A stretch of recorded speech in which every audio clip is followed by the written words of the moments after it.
Give me just one night so we can make the ultimate baby. Yep, that is what Helena, the galaxy's top beauty, begged our main character. Why? Because years ago, she made the mistake of challenging him to a fight. With generations of elite training on her side, she expected an absolute walkover. She struck over and over, throwing the most lethal kicks ever witnessed, her poses getting more dramatic with every second. Each pose was flashier than the last, with every camera angle showing off her insane skills. But out of nowhere, our boy casually blew up her battleship with a flick of his finger. Then he caught her ultimate move barehanded and asked, "Did you actually want to fight?" Since that moment, whenever Helena sees him, her knees turn to jelly.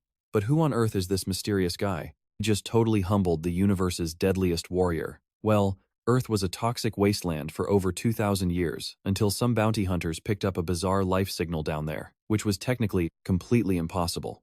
Old Man Robert claims nothing has lived on Earth for centuries. But our captain in her tight latex leggings argues that their radar never lies. They've definitely found something. They prep for landing and drop straight down. The captain questions if they are on target, but her crew says they are off by a bit. No problem. She blasts a massive hole into the dirt, revealing a deep tunnel underneath. Sanja scans the area and confirms their target is right below. Instantly, Captain Tang Sarong dives straight into the dark hole where she finds a massive door with an ominous warning. She tells Sanya to translate. Sanya says it is a 2,000-year-old dead language that reads, "They locked me inside. Do not open unless you want to die." But naturally, our captain ignores the threat and breaks it open anyway. Inside, they are stunned to see a weird, hairy caveman perched on a stone structure. Getting curious, she steps closer and boops him right on the nose. Instant regret. A bizarre shockwave hits her as the wild man opens his eyes. An insane explosion of pure energy erupts from his body. She tries to block it, but she is totally overwhelmed. The energy flood fills the entire cave, blasting upward into the sky and reaching their spaceship in orbit. The crazy shockwave nearly tears their ride to pieces. Tang gets blown backward, wondering if old Robert is even alive. The wild caveman rises and walks over, demanding to know who dared disturb his sleep. She is speechless, so he decides to just kill them all. Panicked, Tang Sarak sees him raising his hands and strikes first. She unleashes a massive, blinding blast that completely illuminates the cavern. The move totally drains her energy, but as the smoke dissipates, he is standing there completely fine. He tells her it is his turn now, hovering in the air with a terrifying purple glow. She is convinced she is about to die. Trembling, she collapses backward, only to watch in sheer disbelief as the guy suddenly faceplants onto the floor. Turns out Robert was just playing dead. He realizes the caveman probably fainted from severe hunger after 2 millennia.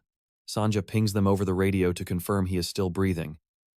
Soon, they drag the mysterious sleeper back to their spaceship, despite the crew's loud complaints. But our captain is stubborn. She tells them a rare specimen like this must be worth an absolute fortune on the black market. They immediately start debating potential buyers and counting their future credits. But then they stare at the sleeping giant, realizing they have no plan for when he wakes. Tongju promises that their special celestial binding ropes are unbreakable. Right on cue, they hear a loud noise. He is waking up and ready to brawl. But Sanja casually steps in with some hot snacks, telling him that food beats fighting any day. Absolutely thrilled by this legendary treat, the beast starts inhaling them. As they watch him stuff his face, Tongjun asks Sanja how she predicted this. "Easy," Sanja replies. "A starving monster asleep for centuries is not going to skip lunch." Once he finishes his meal, our wild guy introduces himself as Lee Muction. He is relieved to learn they are bounty hunters, not grave robbers. But he is shocked to hear humanity almost destroyed itself in a massive war. Anger Young explains that in space, all weapons, wars, and even martial arts are completely banned. Plus, they use a space calendar now. Lee is absolutely losing his mind over this peaceful nonsense. He hates the idea of humans living in space and threatens to end them all. Instead of fighting back, they just point him toward the viewport, where he gets his first look at modern Earth. Tangarong notes it actually looks healthier after 2,000 years of healing. Then, she drops a truth bomb. He stinks, which is fair after centuries without a shower. They point him to the bathroom, and oh my goodness, when he emerges freshly scrubbed and with a clean haircut, the crew drops their jaws. He is not a ragged caveman. He is a ridiculously gorgeous, top-tier pretty boy. Tang is totally starstruck. It has been ages since she saw a guy this handsome. Later, while Lee admires the stars, he suddenly gets his cheek pinched by Tang Sarang. She is just checking if this gorgeous specimen is truly 2,000 years old. She playfully notes his sleep time does not count. As she keeps teasing him, Robert and Sanja look on, thinking this is getting super weird. They soon pull up to a shady tavern built right into a floating asteroid in the Pleiades. Inside, a popular bar called the Wild Crane is buzzing with people drinking and letting loose. At their table, Sanja is watching in absolute horror while Lee just stares back blankly. Why is she terrified? Because this man is currently cramming half a dozen hot dogs into his mouth at once. And there is still a massive mountain of food waiting. Robert whispers, asking how anyone can eat this much. Sanja simply reminds him that our boy has been starving for 2,000 years. Robert worries he wants to eat 20 centuries of meals in one sitting. Sanja agrees, because that's exactly what it looks like. Seconds later, he clears the table and stares, waiting for round 2. Meanwhile, the bar owner, Wang the 18th, is talking business with Tang. He asks if she really needs a black market broker. She nods, explaining they need someone incredibly wealthy and powerful because their merchandise is mind-blowingly expensive. He laughs, teasing that it must be legendary to get the famous Blazing Devil this stressed out. Tang Young leans in and drops the bomb. He asks the value of a complete set of ancient, 2,000-year-old S-rank martial arts manuals. That instantly grabs Wang's attention, and he takes a long drag from his pipe. Once she walks away, a guard wonders if she's telling the truth, since those original books would be priceless. Wang just puffs his smoke and calmly replies they are worth exactly 0 credits. The guard is stunned, but Wang reiterates, 0. If those manuals were authentic, just one could literally purchase a whole planet. There's no way a cheap bounty hunter like her has them. He tells the guard to stop daydreaming and kick them out. Meanwhile, Tangi Young heads back to the table and asks about Sanja. Robert says she's restocking, then asks how her meeting went. Tang smiles and says it was a success. Wang promised to hook them up if a buyer appears. But then, she spots something that instantly derails her good mood. Lee is fast asleep on a bench, surrounded by a literal mountain of empty dishes. Praying it's just an optical illusion, she asks Robert if he actually ate all that. Robert tells her they're just lucky he finally full. Tang Sarah Young facepalms in deep regret, muttering she'd ditch him if he wasn't worth so much. Suddenly, the tavern door bursts open. Everyone turns as a crew of heavily armed, terrifying thugs struts in. Tang instantly stiffens, recognizing them as the dreaded Heavenly Demon Sect. Their leader scans the crowd using a high-tech monocle. Tang whispers that it is Sanjin Muak, captain of the Red Wolf Squad. Robert nods, explaining they are the sect's elite bloodhounds. Since they are master trackers, Tang knows they are hunting someone. She warns everyone to look away and avoid eye contact. But Lee overhears them and asks if they just said Demon Sect, causing Tang Yang to snap her head around in shock. With hot dog crumbs plastered all over his lips, he asks if it is indeed the Heavenly Demon Sect. Judging by his face, he knows exactly who these bad guys are. How does this guy know about the Heavenly Demon Sect after sleeping for thousands of years? Then it hits Seryong. The sect existed back in his era. Meanwhile, Muction looks shocked, asking why nobody is fleeing in terror. Like, if these thugs are actually from the demon sect, shouldn't everyone be screaming? But Seryong just sighs, asking why they would even run. Sure, the sect has issues, but they still view themselves as the ultimate righteous force in the universe. Plus, they have the power to back it up, leaving Muction completely baffled by this crazy logic. Righteous demons? Unreal. Then he realizes his absurd dream of a peaceful world might have actually come true. Meanwhile, platoon leader Sanjeon Muak scans the tavern, spotting someone highly suspicious. A nearby couple thinks he's staring at them, but they aren't his target. His eyes are locked on a lone man slumped over a table. Muak struts over and barks at him to look up. Time for a scan. The system displays the guy's stats, 52.7 internal energy, plus a warning flag. Turns out, he's wanted for level 2 robbery and assault. Talk about bad luck. Muak tells him it's his lucky day since they aren't here for him. Still, he orders the thug to turn himself in to the Martial Alliance immediately, or face some serious pain. But mid-threat, Muak freezes. His eyes go wide as a hand suddenly drops right onto his head. He stands there utterly dumbfounded. How did anyone get close enough to touch him? Enter our legendary master, casually patting the scary commander's head like a cute little kitten. He praises the kid, muttering that his impossible dream really must have come true. The entire tavern goes dead silent. Nobody, and I mean nobody, treats a demon sect officer like a pet. Even the card players stop, fully aware that a bloodbath is incoming. But our old school master just keeps smiling, calling them youngsters and dragging the tough guy into a warm, fatherly hug. He even tearfully thanks them for building such a great sect. The wanted robber can only stare, totally bewildered by this absurd scene. Still locked in the tight embrace, a very confused Muak asks if this weird guy is out of his mind. Robert quickly steps in to defuse the bomb, explaining that their friend isn't crazy, he just has zero social skills. Snapping, Muak calls Muction a brat and barks that he's dead. He tries to pry the hands off his head, warning that if he felt even a drop of martial energy, he'd have shredded him. He grabs at the hands, but they won't budge. He pulls with everything he's got, completely shocked that this kid's grip is like solid steel. Seeing the mighty Red Wolf leader grunting in struggle, Robert asks Seryong if something's wrong. She admits she has no clue. Pissed off, Muak channels his martial arts to force the hands off, but they still won't move. Now he's straight up cursing and unleashing his inner energy. He activates his energy drive, pushing his Bloodwolf art to the absolute limit. His eyes turn bone white as he enters a demonic state, unleashing a massive, terrifying wave of raw power. He finally forces Muction back, roaring at him to stop playing around. The explosive shockwave tears through the tavern, obliterating tables and sending terrified onlookers scrambling for cover. This place is about to blow. Nobody dares to blink, eager to see what happens next. Even Muak's own squad is staring with their jaws on the floor. Meanwhile, our master calmly retreats back to his buddies, completely unfazed. As the dust settles, Muak realizes two things: this random kid doesn't have a single scratch, and the tavern is completely ruined because of him. Seryong mutters to Robert that maybe the Red Wolf leader is just having an off day, trying to rationalize why he couldn't even pry a kid's hands off his head. Meanwhile, Muction just stares back blankly. Shaken, the squad leader runs a quick system scan and demands to know who he is.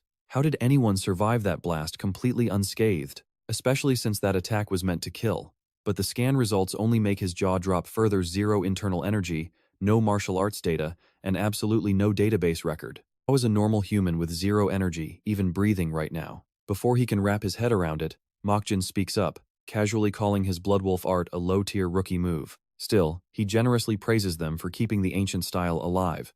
But then, he points out the real issue. Muak's internal energy and chi are totally out of sync. His training is completely flawed. He even offers a friendly smile, saying, "Hey, it's your lucky day. You just met the one guy who can fix your broken technique." Naturally, this condescending advice drives Muak absolutely insane. Screaming that Muction is a lunatic, he summons a stream of blazing liquid fire to incinerate him on the spot.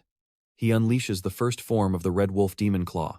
The strike is lightning fast, but our master simply bends backward, effortlessly dodging without moving an inch.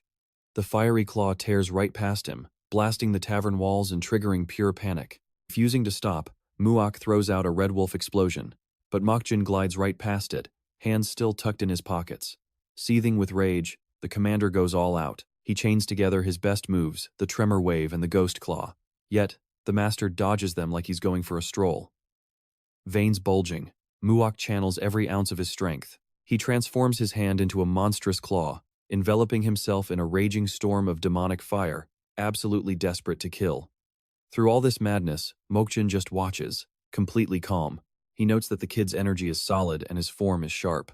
After studying the moves for a moment, he pinpoints the exact issue: it's how the technique is being applied. Meanwhile, Muak is furious, eyes glowing red as he spams every move he knows. Finally getting annoyed, our master slams a hand onto Muak's head and snaps, "That's enough." He literally squishes his head down like a marshmallow, smashing him straight into the dirt. As the stone floor erupts like a comet strike, Muction coldly notes how crude his martial arts are. The rest of the squad can only watch in absolute horror as their commander lies face down in the rubble. Onlookers are utterly speechless at how fast the tables have turned. Meanwhile, Seryong and Robert are frozen in shock. Never have they seen elite demon sect warriors get absolutely thrashed like trash. Meanwhile, Muak remains helplessly face-planted inside his personal crater. Our master stands over him, hands still tucked in his pockets, lecturing him like a schoolteacher. He scolds that copying moves like a parrot isn't real martial arts. You have to adapt them. Make them your own. After his quick lesson, he tells the commander to get back up and try again. But since Muak is knocked out cold, Muction just sighs, annoyed. The remaining Red Wolf squad members just stare in silence, their brains short-circuiting. Suddenly snapping out of it, they scream in fury, demanding to know how he dared touch their leader. Calling him an arrogant brat, they draw their weapons, activate their techniques, and charge to kill. Yet, Muction doesn't even flinch. Fast forward to the 32nd district of the demon sect. Every single soldier from that tavern is now completely busted, nursing giant handprint bruises stamped onto their foreheads. Watching this madness unfold on a monitor, the district commander is utterly shell-shocked. A medical robot scans the unconscious Muak, gently lifting his eyelids to verify his vital signs. He's a bloody mess, bleeding from his nose and missing more than a few teeth. As the battered squad is wheeled out on stretchers, guard units quickly tape off the crime scene. Staring at the chaotic footage, Commander Jong Ritak can only whisper one word. Unbelievable.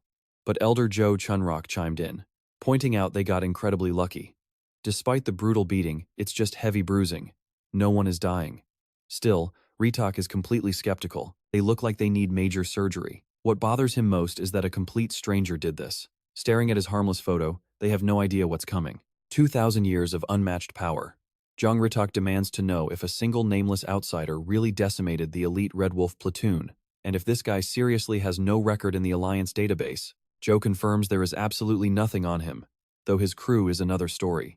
He explains they belong to a low-tier bounty hunting squad known as the Cess Devil, who usually handle minor crimes. We are talking B-rank small fry or weaker. He adds that their leader is Seryung, the Blazing Devil. Meanwhile, aboard their ship, our overpowered newcomer is sitting at the dining table, napkin tucked in. Cutlery is in hand, and he is clearly demanding some grub. Across from him, Seryung and Robert just stare in utter disbelief. While back in the Heavenly Demon District, Jong Ritak wants answers about Seryung. Joe explains she is a well-known mercenary playing both sides of the law.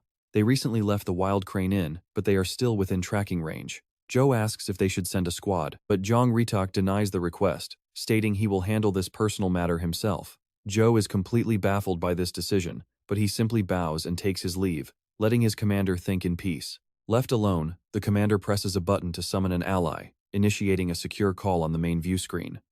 As he waits in silence, a priest-like man finally picks up. It is Kim Sungbom, leader of the infamous Greenwood Group, flashing a giant grin. He warmly greets the commander, noting it has been a while, and asks what the request is. Jong Ritak just frowns in silence. Meanwhile, Seryung stands by the spaceship window, staring into the cosmic void to clear her head. Back in District 32, Jong Ritak explains the situation, prompting Kim to offer Greenwood's services. Kim asks if they should take care of the problem. Meanwhile, the Cess Devil spaceship blasts through deep space, where Lee Muction is getting highly annoyed that his meal is taking so long. Seryung and Robert remain frozen in their seats, staring in absolute silence while Sunja slowly grills some hot dogs.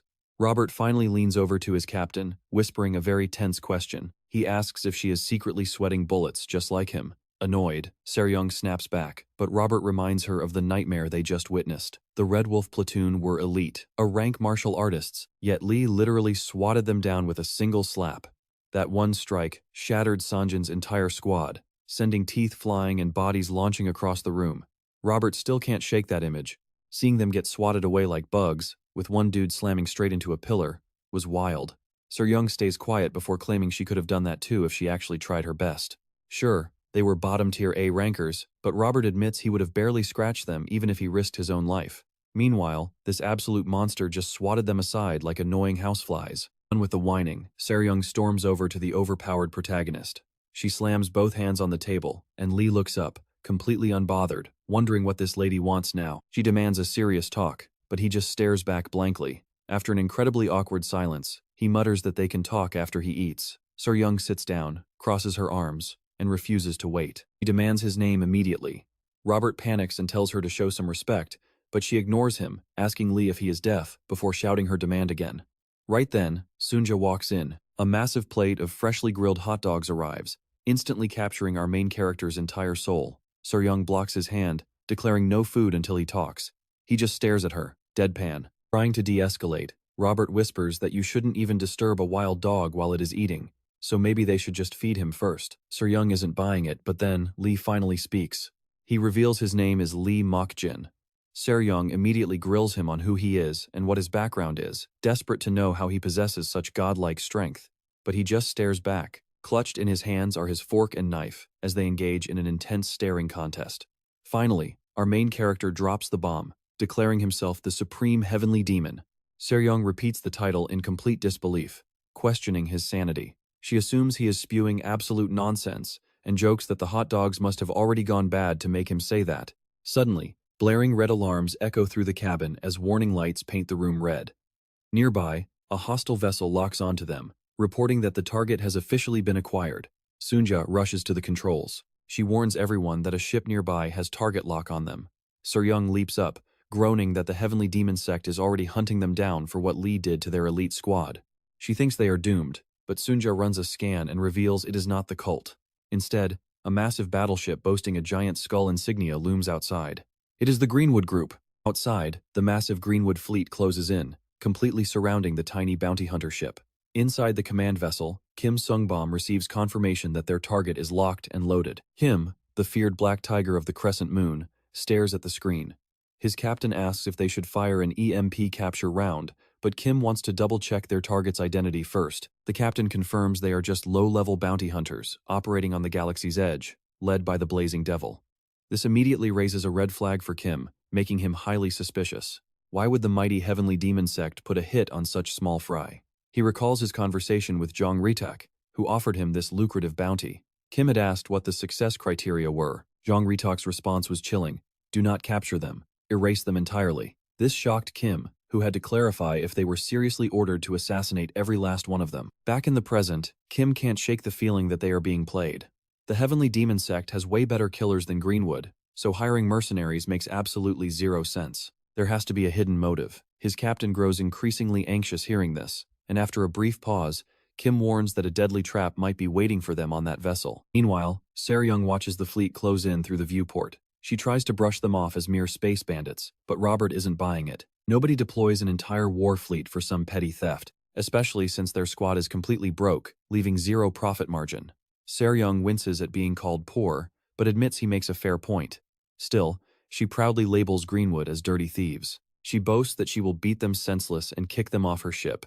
Robert just sighs at her empty bravado, while Lee is in the background, marveling at the cool spaceships. Sunja interrupts with grim news, stating that these ships belong to Greenwood's elite Galaxy Division, meaning a massive military force is here. This revelation leaves Seryung completely horrified. She asks in terror if their legendary commander, Kim Sungbom, is personally leading them.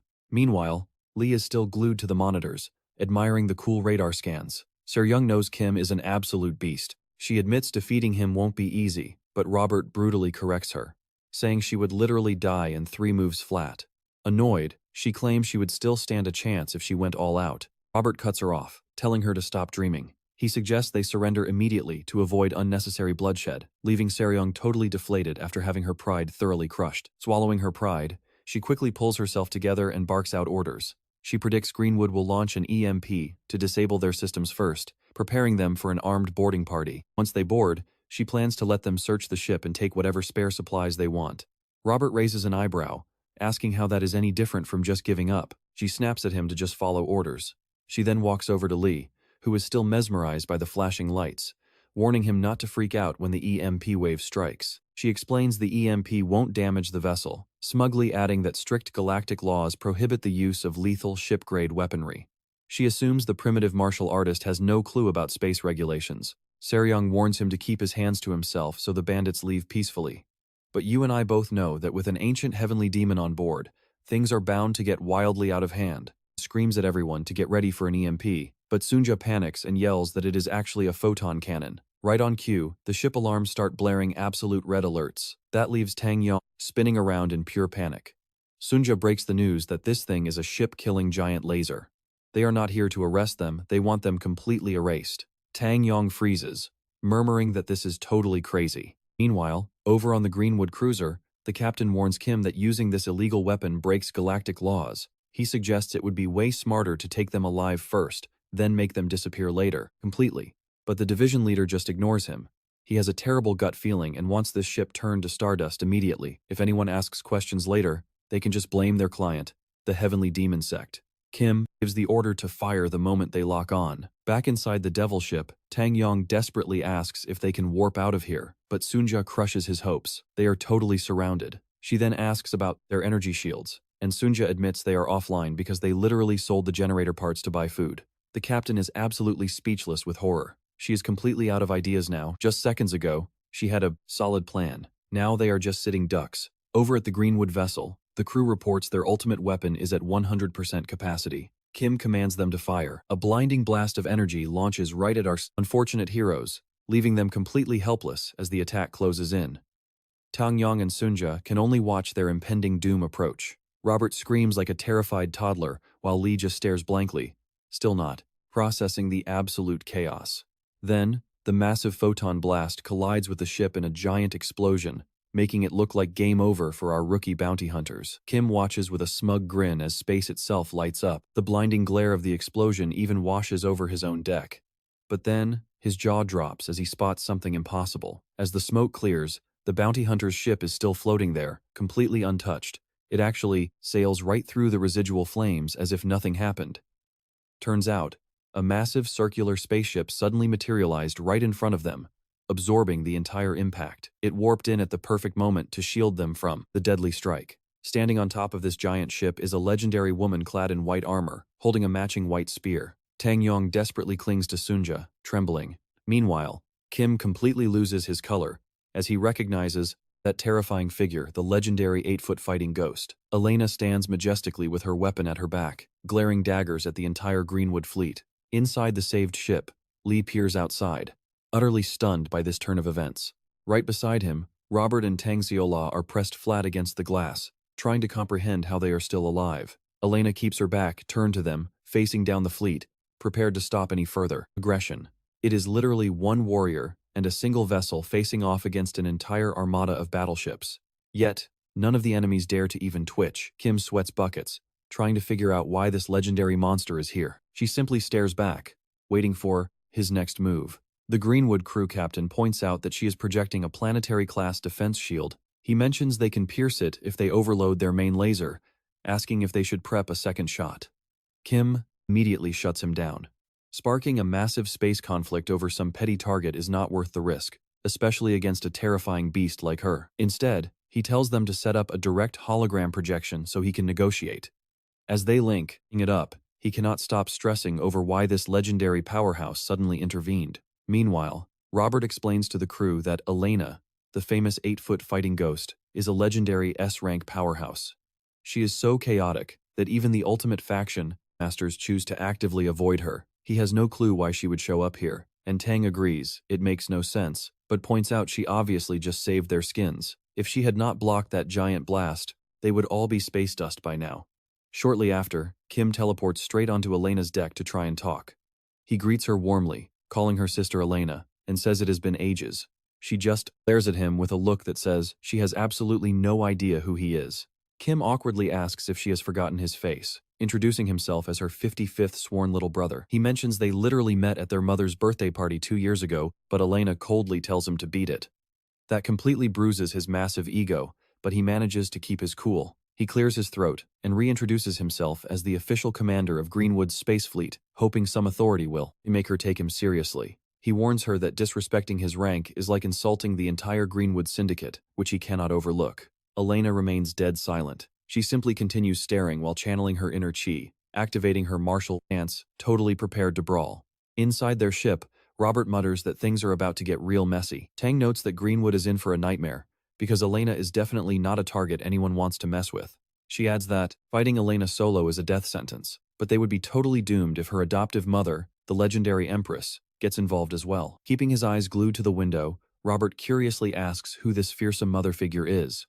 Realizing things are taking an ugly turn, Kim chuckles nervously, commenting that she is still the same violent hothead who only speaks with her fists. He raises his palms in a peaceful gesture, trying to de-escalate. He pleads with her to chill because he genuinely has no interest in her engaging. But Elena does not drop her guard for a second. Knowing this contract is not worth losing half his fleet over, Kim suggests they talk like civilized adults and asks why she even got involved. He asks if these worthless bounty hunters are actually her prey, promising that Greenwood will gladly retreat if they are stepping on her toes. Elena just scoffs, turning around to head back toward her vessel while giving him one final, cold order to beat it. Kim scowls, in frustration, realizing reasoning with her is a complete waste of time.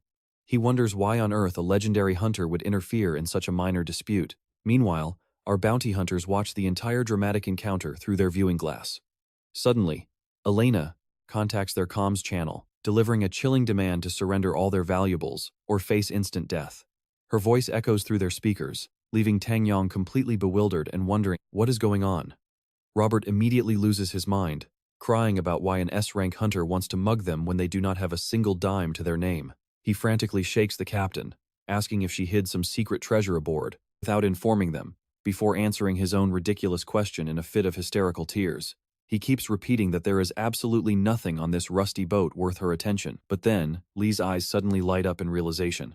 Robert and Tang immediately snap their heads toward our main character, realizing he is the only valuable entity on this entire vessel. While he silently stares out at the stars, Tang Yong cheekily asks if he has a history with Elena, teasingly suggesting that maybe they had some spicy, dramatic breakup in the past. Our main character calmly replies that she did not come for him, leaving Tang Xiola even more bewildered. He then turns around, pointing out that she is likely here for the little kid standing right behind them. Everyone whips around, but they see absolutely nothing, leaving them totally baffled. The captain asks if he is hallucinating, but our hero calmly calls out to the empty space, assuring the hidden child there is nothing to fear. For a brief second, nothing happens. But then, a little girl slowly begins to materialize out of empty space, her head fading in first. The entire crew freezes in sheer disbelief, eyes wide. A moment later, her whole body fully manifests in the middle of the bridge. Tang Yong is completely shocked by this random child, while Robert goes into full-blown panic mode. The mysterious girl just stares at them, remaining completely quiet. Tang Yong grabs our main character, demanding to know where this kid came from and how she sneaked on board. He calmly explains that she has been tailing them since they left the tavern. He detected her presence despite her invisibility, but chose to let her tag along, noting that her breathing control is incredibly impressive. Meanwhile, the girl stays quiet. Sunja points out that this is actually not some high-level martial arts stealth skill. The kid is wearing a cloaking ring to hide her physical form, explaining it is an incredibly pricey piece of quantum technology. The captain does not care how much the fancy gadget costs. She stomps right up to the child, demanding to know her identity, how she managed to sneak into their ship, and what her business is. The little girl trembles, introducing herself as Zhang Huarin, but the captain immediately snaps that she does not care about a name. Instead, she demands to know if the scary warships outside are after her. On the verge of tears, Huarin nods, admitting that they are definitely tracking her. Meanwhile, outside, Elena patiently waits for a response. Huarin whimpers that as long as she breathes, those enemies will never stop hunting her down. Suddenly, Robert completely loses his mind upon hearing her name, catching the captain totally off guard. Startled by his dramatic reaction, she asks if he actually knows this kid. He goes into full-blown fangirl mode, squealing that of course he does, because she is the lead vocalist of a group called the Perosians. Sunja just stares at him blankly, asking who on earth they are, making it clear they are not quite as famous as Robert believes. He insists they are the trendiest rookie idol duo in the entire galaxy. He mentions their hit track, Dynamite Duet, reminding her it is the song he plays on repeat while she dances. He immediately pulls up her profile online to confirm it is totally her. He instantly blurts out that she is way prettier in person. Then, like an absolute creep, he keeps reading her bio. She is from Mount Hua, 166 centimeters tall, 47 kilos, blood type, AB, an EFSP, and allergic to cats. Meanwhile, Elena completely loses her patience, warning everyone over the comms that time is up. They have 10 minutes to hand over the girl they are hiding. She makes it crystal clear. Give her up, or everyone dies. That instantly snaps them back to reality. No more playing around. Elena has them completely cornered. Fighting back his tears, Robert asks Ms. Wise Ryan why everyone is hunting this girl. Sarah Jung stays silent, fully realizing the brutal choice they have to make right now. Finally, she tells Robert it does not matter. They have zero choice but to hand her over. She bluntly tells the girl she boarded their ship without permission, so she has nothing to do with them. Still, the captain reluctantly tells her she must leave before she drags them all down with her. Robert immediately protests, totally against throwing her to the wolves, but Sarah Jung turns away, declaring the decision is final. She is the captain, after all. Hua says, absolutely nothing. She just stares, knowing she is being thrown right back to her hunters. Once they lock Huarin inside the escape chute, a guilty Robert tells the captain this is completely wrong, especially since she is the star singer of Pernodian, but Sarah Jung argues they cannot protect her. Greenwood alone is a nightmare, and Elena is on a whole different level. She explains that even if they fight back, the girl's fate will not change. They will just die right alongside her. Feeling completely miserable, Sarah Jung presses the red button. As the door slides open, she confesses to Robert that this breaks her heart, too, but they have no other options. Huarin waits in silence as the automated system announces the hatch has unlocked and the gate is opening. She braces herself for the worst. Then, a hand suddenly drops onto her shoulder. Terrified, she spins around and finds our main character standing there, with that exact crazy look he gets whenever things go absolutely wild. He gently reminds her not to worry. She just stares in disbelief, shocked he actually joined her when a monster like Elena is waiting out there. Peering through the glass, Sarah Jung spots our protagonist with Huarin and panics, wondering when he even slipped in there. Robert is just as flabbergasted. Sarah Jung scrambles to override and close the gate, completely losing it over how reckless he is. Robert quickly stops her, suggesting they wait since our guy might actually defeat Elena. Sarah Jung calls him completely insane.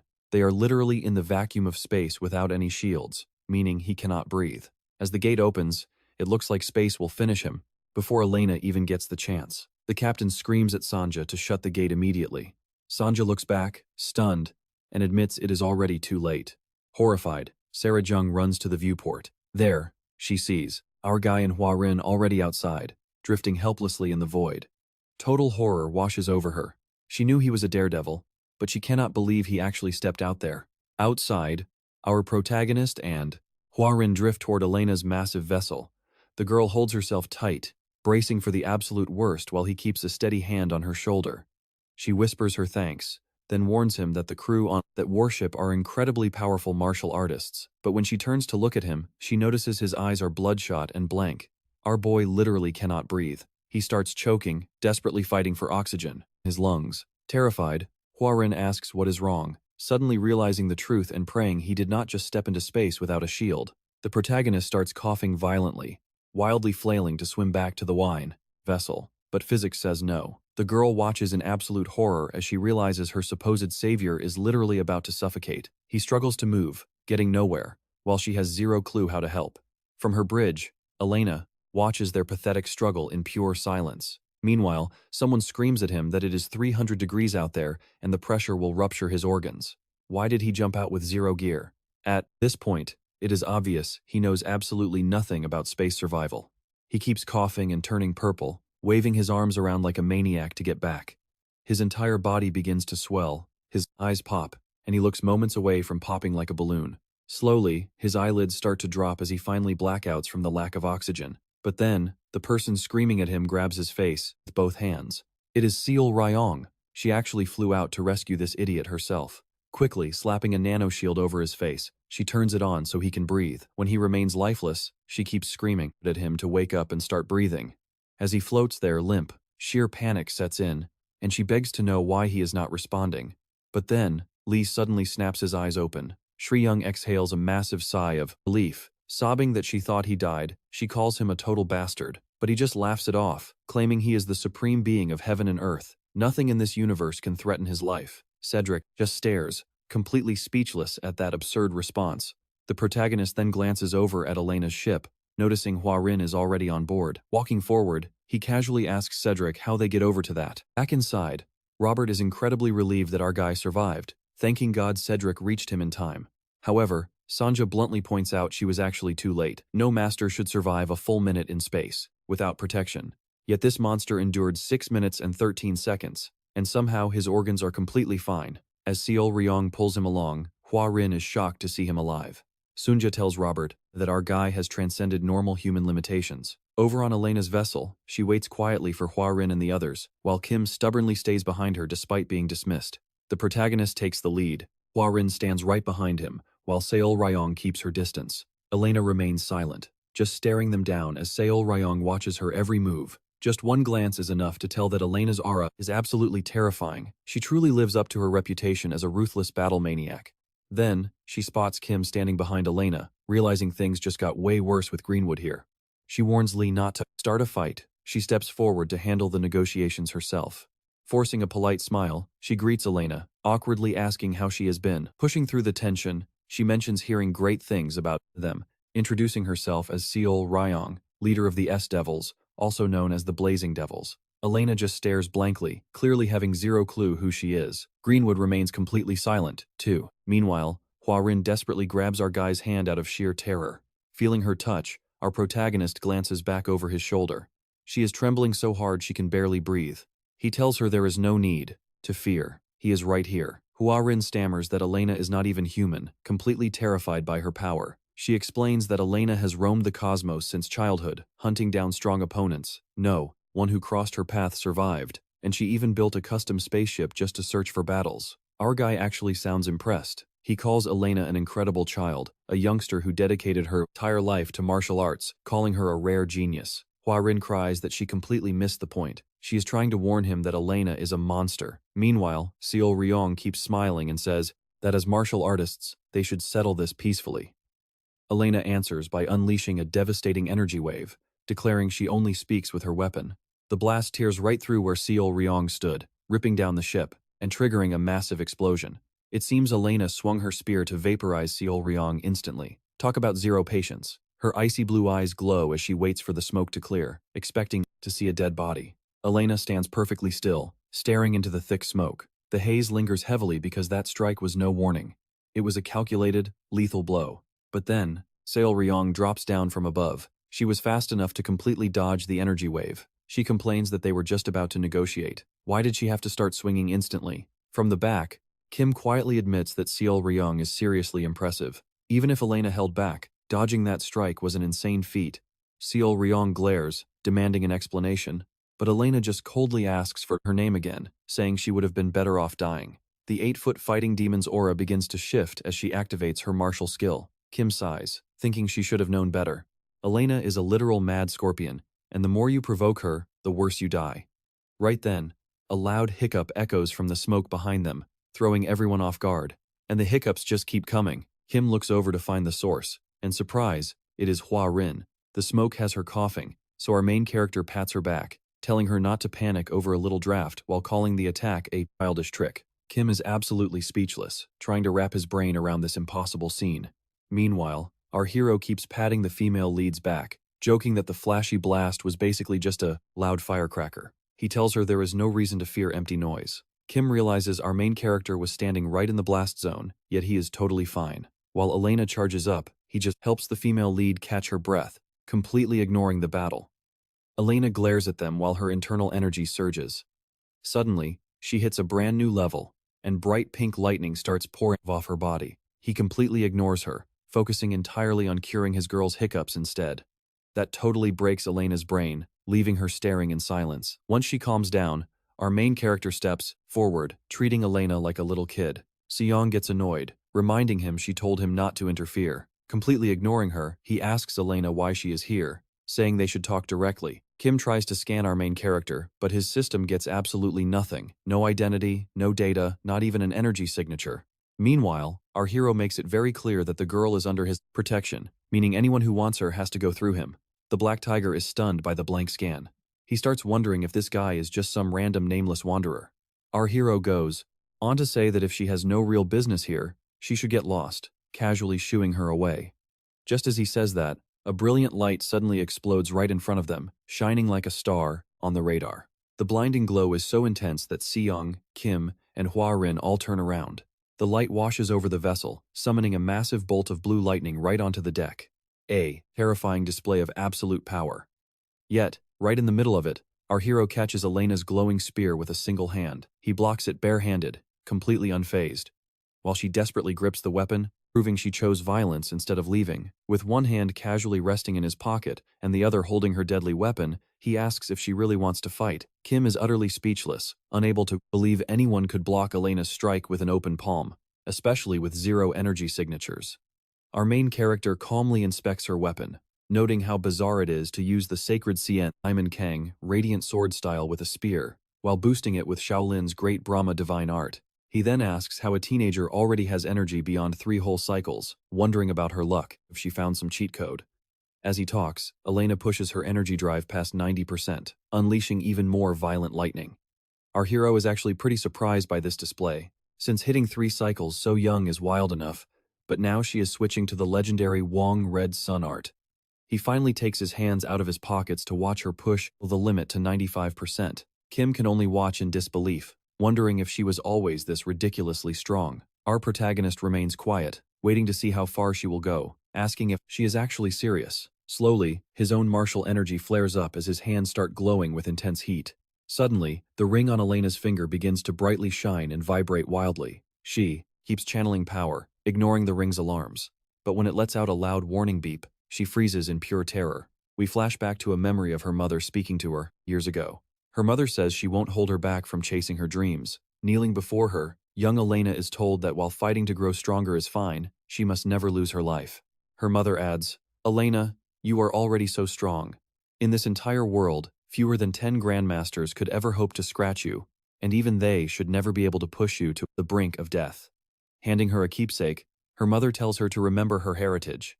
She slides a mysterious ring onto Elena's finger, stating there is one golden rule she must follow. If the ring ever starts ringing, she must flee instantly. That alarm means her opponent is a god-level threat, and staying means certain death.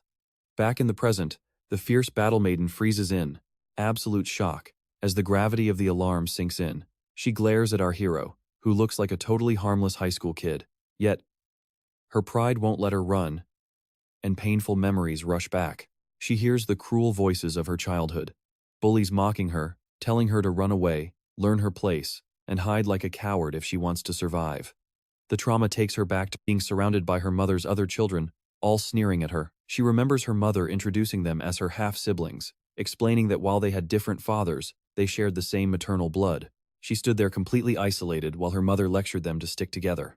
But the moment their mother turned her back, the cruel siblings sneered, mocking her and asking what her name was. Again, back in reality, Elena chooses death over dishonor. She manually forces her power system past 98%, breaking to 100, then 110, and finally a crazy 120. Unbelievable energy explodes outward, nearly setting the entire ship ablaze. Our hero frowns, genuinely concerned about how much she is destroying her own body. Seong and Kim can only watch in absolute horror. Our protagonist patiently waits for her to complete her crazy transformation. Her battlesuit morphs into a sleek, dark design, making her look like a predatory panther, her hands turning into deadly claws. She has become a high-tier killing machine.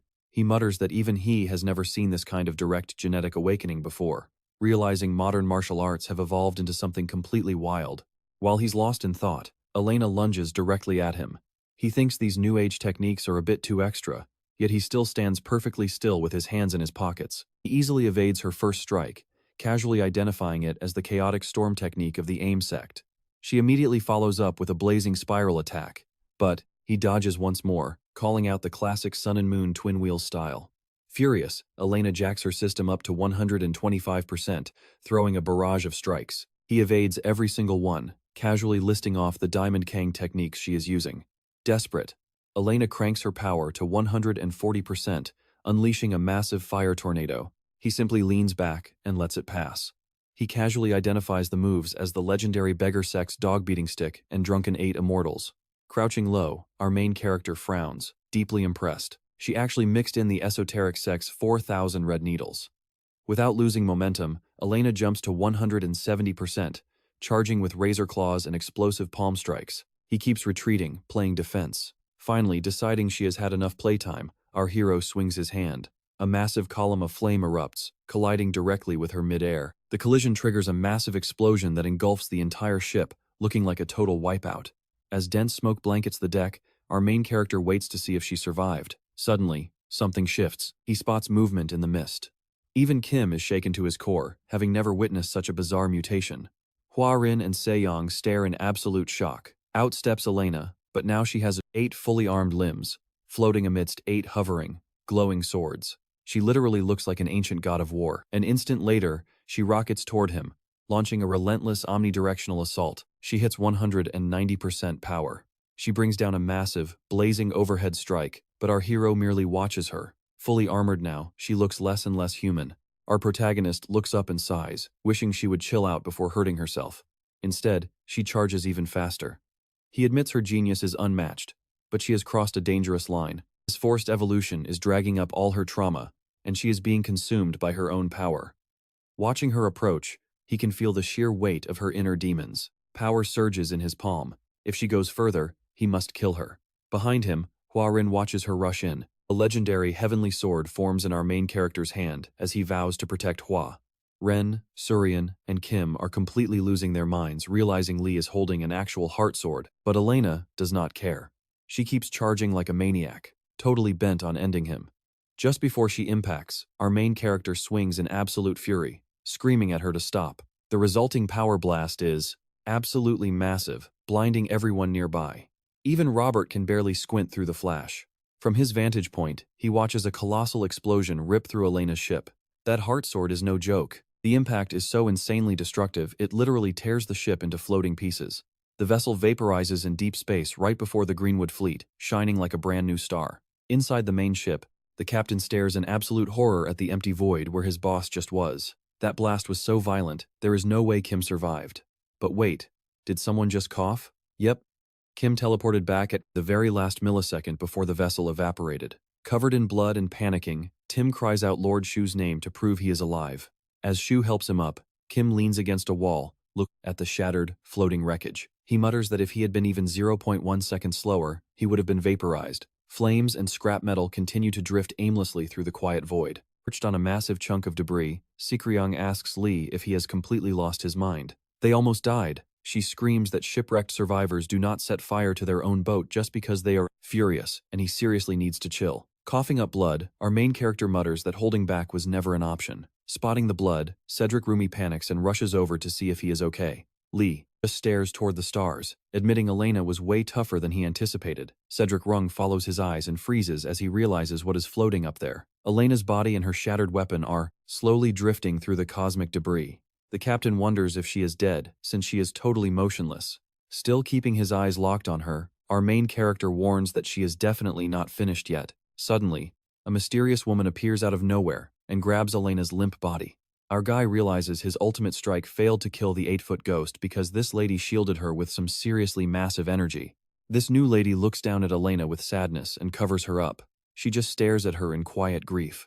Suddenly, a massive ship overhead beams a bright light down, and she carries the 8-foot warrior ghost away. Tang's Young instantly recognizes her as the legendary West Heaven Sword matron, while Kim realizes she is actually his own mother, the one who gave Elena that ignored ring. The West Heaven Sword matron retreats into her ship without uttering a single word. Lee can only watch in absolute silence, still gripping his glowing heart sword. Inside the matron's massive spaceship, there is a glowing pool of green liquid. Elena's battered body is floating inside, slowly absorbing the healing fluid. Her mother stands right in front of the tank, silently waiting for her daughter to finally wake up. You can easily see the deep worry on her face as she stares at the tube. A moment later, Kim, Tang, Sirong, Yang, Huarin, and Lee are summoned behind her, clearly called in for a serious talk. Kim instantly bows to his mother. Nearby, Tang Yang tightly squeezes Hua's hand, desperately trying to keep her calm. Kim stammers that he had no idea she was coming, and begs her to punish his absolute failure in duty. She instantly shuts him down, cold as ice.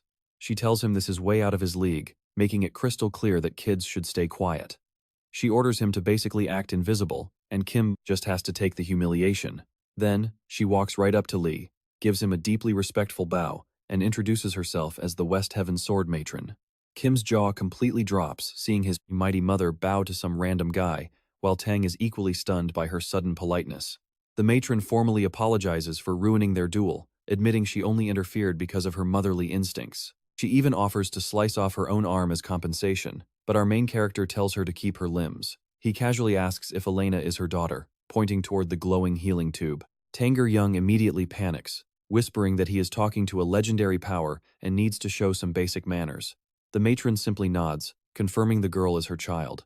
Lee shrugs and says, that is totally fine, since family always comes before silly combat codes. Around them float dozens of empty tubes. Tang's Young keeps whispering, practically begging him to use honorifics because this lady is literally one of the legendary 5 immortals. She warns that this woman's temper is so terrifyingly short, she can slice people in half with a look. But then, something so shocking happens that she instantly freezes. The mighty West Heaven Sword matron drops right onto her knees before Lee, leaving everyone completely speechless. Meanwhile, outside, the 72 strongholds of the Greenwood fleet are still waiting. Later on the ship's deck, the matron has a quiet chat with our main character. She explains that Elena is still out cold, so she has no clue why she went crazy and attacked their ship or Huin. She mentions Elena passed through Mount Hua beforehand, meaning someone there probably hired her to hunt down Hua. Our hero just stares into the starry void, completely silent. The matron then reveals she recognized the technique he unleashed, the Demon Heart Asura Buddha sword, and calls him a grandmaster. She asks if he has any connection to the legendary Heavenly Demon sect. Lee gives a vague shrug, claiming he has no clue. Sure, there was a connection once, but way too many years have slipped by. He calmly explains that time has a funny habit of eating away at the strongest bonds, like rust on old iron. Nearby, Huin and Sarang wait, another corridor. Our hero sighs, saying time can wash away memories more precious than life itself. While Kim secretly eavesdrops from the shadows, the matron just stares at Lee, trying to analyze him. But she is completely baffled. Honestly, this guy is a total monster. His inner energy and combat forms are absolutely perfect, with zero flaws or shortcuts. She is struggling to comprehend how someone could reach this peak outside the golden age of cultivation. Lee just keeps ignoring her, staring at the stars, leaving her wondering if this young kid is secretly using some crazy age reversal technique.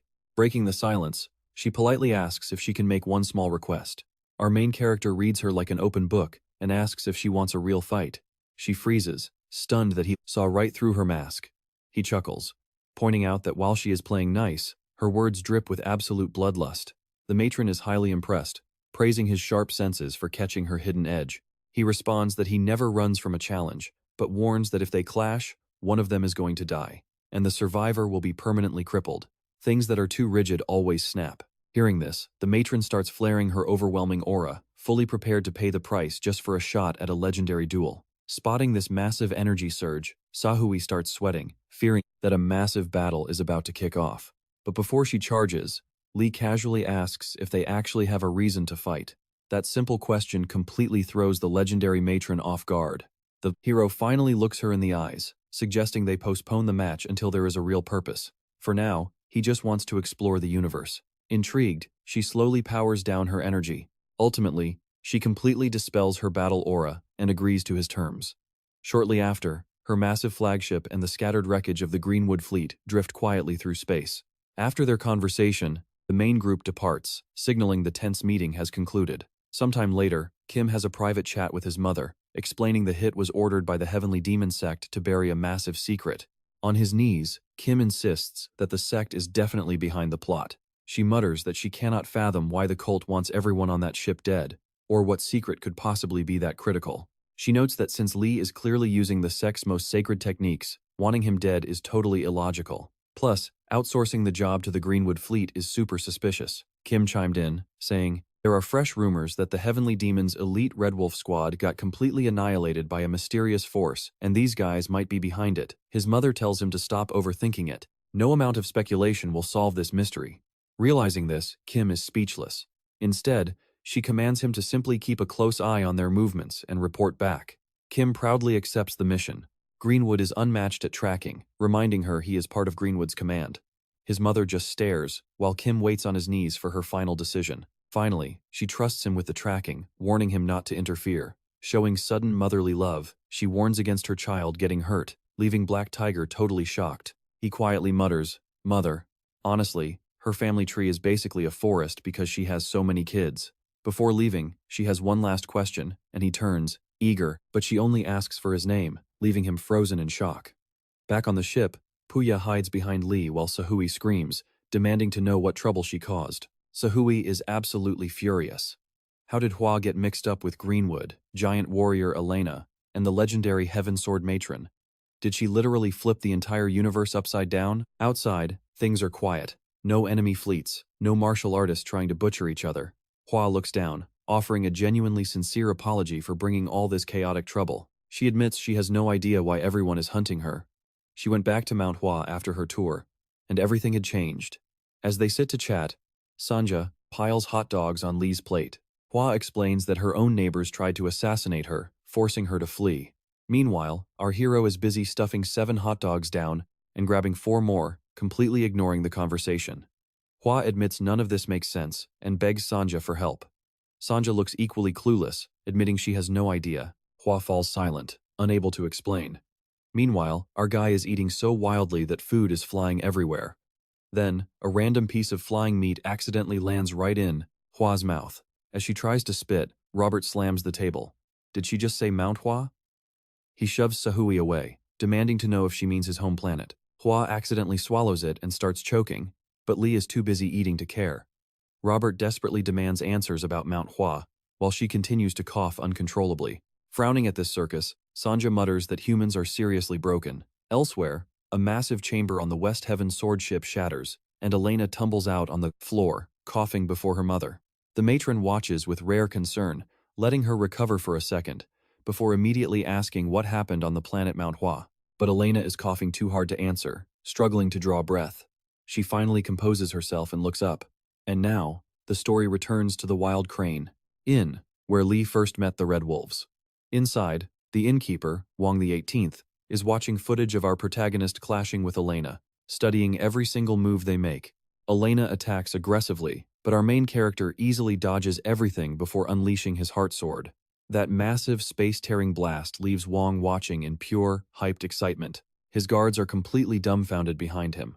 He remembers Sahi asking how much a full set of 2,000-year-old scriptures would be worth, claiming they were original S-rank texts. Now he realizes she was actually telling the truth, and he let a massive fortune slip right through his fingers. Meanwhile, over at Demon Sect District 32, Elena charges Lee while he effortlessly stands his ground, dodging her strikes like it's nothing. Commander Jungak slowly turns pale, watching the video with absolute horror and dread. He asks what is happening as our main character ends it with his heart sword. Behind him, the West Heaven matron appears, and trust me, we do not want to be in his shoes. She asks his opinion on the familiar-looking style. He spins around, and she stares, waiting to see if he connects the technique to his own sect. Jung admits the skill is beyond anything he's ever seen, but claims he has no idea why she finds it familiar. The matron narrows her eyes, wondering if he is truly clueless about this newcomer. Jung holds his ground, repeating that the martial art is completely foreign to him. She quietly concludes he really has no idea. But Lee's style is definitely linked to the Heavenly Demon Sect, so she demands to know why they targeted him. The commander snaps back, calling it internal business that does not concern her at all. Even if she rules the entire West Heaven zone, he stands firm. But instantly, a clean cut opens on his neck. Blood drips as she holds her blade, having slashed him from afar. A terrifying aura flares up. She will get her answers, one way or another. Jung's skin is barely nicked, but his collar is sliced clean through, showing her terrifying precision. Holding his bleeding neck, he asks if she is declaring war on the demon sect. She just smiles, asking if he thinks she is afraid of a little bloodshed. Jung realizes she would gladly choose death over backing down. She is so obsessed with power, she would sacrifice her own children. She simply does not care about consequences when martial arts are on the line. Elena definitely inherited that crazy streak. Suddenly, the matron's sword ignites with a blazing red flame, ready to strike. Purple flames spread everywhere as she demands an answer or his life. Jung admits the choice is easy. Even if all 176 fighters here attack, they are no match for her. So, he chooses death. Flaming energy ignites in his hands, ready for a final stand. If she wants a massacre, she better make it quick. The matron smiles, genuinely impressed by his spine. Since the demon sect is growing too fast anyway, she decides to let it go. Instead, she drops a bomb. The stranger is using the Demon Heart Sura sword technique. Jung is completely stunned to hear this legendary style linked to his own group. She explains the attack that nearly killed Elena was indeed the Demon Heart Sura sword, their sect's second greatest art. Jung is utterly shocked, claiming that is impossible. That legendary style has been lost for thousands of years. Nobody in their sect knows it. She shrugs, saying his lack of education is not her problem. She shared what she knows. Now, why were they hunting him? Pointing at Lee's picture, she demands answers. Jung hesitates, debating if he should reveal the truth. Finally, he admits the main character was never the goal. Pointing at Hua, he reveals she was the target. Meanwhile, the S-Devil crew arrives at Mount Hua, the home planet of Robert and Hua. The ship touches down in Hua County, but the entire town is creepily quiet. Not a soul is in sight, though lights are still on. Stepping outside, Sahui asks Hua why the area is empty, wondering if everyone is away for some kind of holiday. Robert looks around in horror because, guys, every single shop is wide open, and market tools are just scattered on the ground like a ghost town. Sanja scans the area, detecting 0 life signs despite a population of 10,000. Terrified, Robert grabs the captain, begging them to hurry. He believes they either died or escaped. Sahui tries to calm him down, but he screams that this is his home, and they need to save everyone. He grips Sahui so tightly she starts choking, while tears fall from Hua's eyes as she stares at her abandoned world. While she weeps, Lee quietly studies the planet, asking her to speak up if she knows why everyone vanished. She is definitely hiding something, but before she can speak, Sanja spots a life signal. Everyone freezes. It is coming from the Jiha Pavilion deep inside Mount Hawa. Hearing that name, Robert stops thrashing. He reveals Jiha Pavilion is home to Mount Hawa's leader. Sanja nods, but warns them this signal is ridiculously massive, and it belongs to just one person. Hawa stays quiet, clearly knowing who this is. Soon, they reach Jawa Pavilion. Night has fallen, leaving the smoky ruins looking incredibly creepy. Standing at the entrance, everyone is on edge. Suddenly, Sahui hears a loud clank. It is Robert, wearing a full combat suit. She is like, "What are you doing?" He vows to crush whoever is inside for destroying his homeland. Sahui raises an eyebrow, asking if that ancient suit even works. Did he not sell it after his discharge? Robert puffs out his chest. Once special forces, always special forces, baby. He keeps it polished daily. As they approach a dark tunnel, the captain calls Sanja. She wants to make sure they are not chasing a ghost. Sanja confirms the signal is getting stronger, but drops a bomb. It does not feel human. Sahui freezes. She suggests sending a recon drone in first, but the moment Robert hears the target is not human, his brain turns off.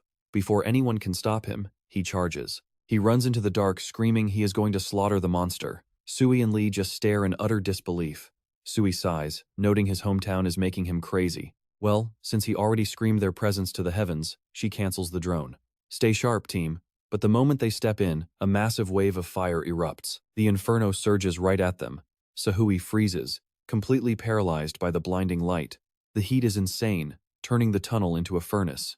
Please do not be a dragon. Flames blast clean out of the tunnel, scorching nearby houses before suddenly snapping back inside. Everything goes dead quiet. Sahui is left standing there, completely speechless. Hawa is equally shocked they are still breathing. But the situation is, well, incredibly awkward. They are literally squished together. Why? Because Lee lifted them both with his legs. He held them up while shielding them from the blast. Ignoring the very intimate setup, our main character stares into the darkness, hunting for the source. Sahui finally snaps out of it. She demands to know what that blast was. Lee just tells them to get going, unceremoniously dropping Sahui right onto Hawa. Ouch. Hurrying forward, they spot Robert. His combat suit is charred black. Sahui kneels, begging him to say something, but he is stiff as a board, looking totally roasted. Panicked, she calls Sanja for a vital scan. Sanja runs the numbers and laughs it off. He is fine. The suit saved him. But why is he silent? Sanja chuckles, saying he is probably just scared out of his wits. Sighing, Sahui leaves him to process his life choices. Meanwhile, Lee investigates the tunnel. That is when he spots a strange flash of pink lightning crackling above. Scattered at the tunnel's exit are tiny pink flower petals, sparking with energy. One lands in Lee's hair and instantly turns to dust, leaving him completely baffled. Suddenly, thousands of pink petals flood the air. Pushing deeper, they find them swirling around a man sitting on a throne. It is the legendary leader of Mount Hawa. His eyes are closed, locked in a deep meditation with aura swirling around him. Our main character narrows his eyes, sensing something off. Sahui spots him too. She asks Sanja if this guy is their target. Sanja confirms it, identifying him as Jackson, the legendary Blossom Sword Sovereign of Mount Hawa. Sahui gasps. She cannot believe she is looking at a literal legend. Lee catches a stray petal, examining it closely. Heat-generated blossoms? That means he mastered the legendary plum blossom art. Specifically, the heavenly fragrance heart technique. But as it crumbles, it glows purple. Why purple? This art has been dangerously fused with the forbidden purple mist divine heart. He forced those two arts together. Jackson sits in eerie silence, pink and purple lightning violently crackling around his body as the raw energy leaks out. Suddenly, Hawa bursts into tears, crying out, "Dad!" The sovereign remains unresponsive, but the truth is finally out. Hawa is actually his daughter. Lee realizes this is a worst-case scenario. Yang sits like a statue, completely lost in his trance. Sahui rushes to Lee, demanding to know what is going on. He explains that one technique is pure yang, and the other is pure yin. Fire and water do not mix. Trying to master both is absolute madness. What happens when you force them? You lose your humanity. A demon takes over your heart. Lee prepares himself, summoning his legendary heart sword to end this threat. He is ready to put Yang down before it is too late. Lee yells at Sahui to take the others and run. This is not going to be easy. His aura flares violently. He cannot guarantee their safety once the clashing begins. But before he can strike, Hawa runs straight toward Yang, screaming for her father. Sahui screams at her to get back, but Hawa does not care. Lee leaps forward, realizing there is absolutely no time to get everyone to safety. Sanja watches her screen in panic. Only 2 seconds left. Everyone is in extreme danger. Ignoring the deadly storm of energy, Hawa throws her arms around her dad. With only 1 second remaining, the timer ticks down. But inside the tunnel, a miracle happens. The violent energy completely avoids her. Sahui stares in absolute shock. Lee keeps his guard up, watching closely. Suddenly, the swirling petals glow bright yellow and begin to vanish. Yang stands up and gently hugs his daughter back. He is finally awake. Looking down with pure fatherly love, he cradles her head. The captain is stunned. How did a literal demon just become a doting dad? Sanja whispers that everything is fine because the world has reset. Back on the ship, Sanja stares at her monitor in shock, as Sahui demands to know what she means. Sanja repeats that the danger is gone. The timer has officially passed 18. Out in the streets, citizens are casually walking around as if nothing ever happened. Sanja scrolls through the cameras, showing bustling streets. The ghost town is suddenly alive again. Couples are walking, people are shopping, and everyone has mysteriously returned. While Yong tightly holds his daughter, Sahui stares at the feed, completely baffled by this instant resurrection. But Lee is not smiling. He is deeply frowning. The townspeople go about their mourning, totally oblivious that they were missing. Later, Robert, Sahui, and Sanja gather at a restaurant, still deeply unsettled by the mystery. Sahui asks Sanja if her bioscanner simply glitched out earlier. Taking a sip of her drink, Sanja reminds her that they both calibrated it together. She boots up the system again to prove it is functioning flawlessly. But as she scans the restaurant patrons, her eyes widen. Something is seriously wrong. Their internal energy is completely gone. Adults, kids, everyone is totally drained. Robert shrugs, saying they look fine to him. But Sahui is still deeply unnerved. He tries to brush it off, saying alive is better than dead. Feeling hungry, he flags down a server, while Sahui just sighs at his behavior. He was losing his mind earlier, but now, totally cool. As the waitress walks over, Robert tells the group she is finally heading their way, immediately trying to order a double serving of noodles and some special pork, but he suddenly stops. The waitress just walks straight past him without even looking. Robert freezes, hands still in the air, wondering if the service is just trash or if she somehow did not hear him. He watches her serve another table, totally confused why he got ignored. When she walks back, he gets excited and loudly tries to order again, but she just glides past for a second time, acting like he is completely invisible. Robert freezes again, loudly asking why she keeps blanking him, but Sanja points out that it is not about the waitress ignoring his voice. Instead, it seems like the locals cannot actually see them. Nobody in the diner has spared them a single glance. Even right next to them, people walk past like they are just background props. In short, they do not exist to this world. Hua Rin gets a seriously bad vibe from this, though she tries not to panic just yet. Meanwhile, Yang has already moved on, calmly enjoying his morning tea. He pours the drink into small cups, completely relaxed like it is just another beautiful day. He sips in absolute peace, totally ignoring the guests standing right in front of him. This is when Hua Rin tells Lee that her father would never drink alone with guests in the room. Feeling anxious, she calls out to him, but he remains completely blind and deaf to them. She explains he has been like this since she got back from her trip. While Yang keeps sipping his drink, she tells Lee the weirdest part is that her father still does all his daily chores. He eats, inspects the grounds, and tends the garden at the exact same time every single day, just like clockwork. The main character walks up, feeling uneasy, and waves a hand right in front of Yang. Nothing. Hua Rin says it is useless, warning that messing with his routine is highly dangerous. But Lee does not care, and snatches the teacup right out of Yang's hand. Hua Rin panics instantly, screaming that this was a massive mistake and telling him to run. Distracted by her scream, the main character is nearly decapitated as Yang swings a sword straight at his neck. Lee barely reacts in time, bending backward to dodge the lethal strike. The blade whooshes past, and Yang immediately drives the sword downward to pin him to the floor. Lee rolls away just in time, dodging a barrage of lightning-fast follow-up attacks. Yang is blindingly quick, but Lee matches him. Those strikes are so incredibly fast, it looks like a dozen swords are slashing simultaneously, leaving our main character with no option but to keep dodging. That is when Yang charges energy in his palm for a blank blast. Lee gets serious and rushes forward, knowing he cannot let this blast go off. He slams his own hand against Yang's palm, shutting down the technique before it can explode. But even with that, the sheer impact unleashes a massive shockwave that tears the entire room apart. Terrified by the destruction, Hua Rin screams for Lee to stop. The explosion blows Yang back into the smoke, but he stands his ground. He rises once more, radiating pure bloodlust and crackling with lightning, all because his tea time got ruined. Lee immediately notices the exact same bizarre pattern as before, extreme yang and yin elements fusing together. Hua Rin yells that they have to return the teacup to stop him, while Lee keeps his focus locked on Yang. He notes that when a cultivator pushes past their absolute limits, the body is supposed to break down. You and I know they should be consumed by inner demons and die, but as Yang keeps advancing with growing power, Lee is totally baffled. This level should be impossible. The man should be dead by now. Still, Yang marches forward, cloaked in flames of purple and pink light. Suddenly, a massive plum blossom manifests, its vibrant pink petals stained with a dark purple hue, hovering right before him. As the old man steps closer, Lee stares at him, realizing something is seriously wrong. He looks human, but there is something artificial about him, leaving Lee to wonder what actually happened. Hua Rin screams for Lee to hurry up, warning that any more delay will be fatal. The lethal plum blossom charges straight at our main character while he ducks down.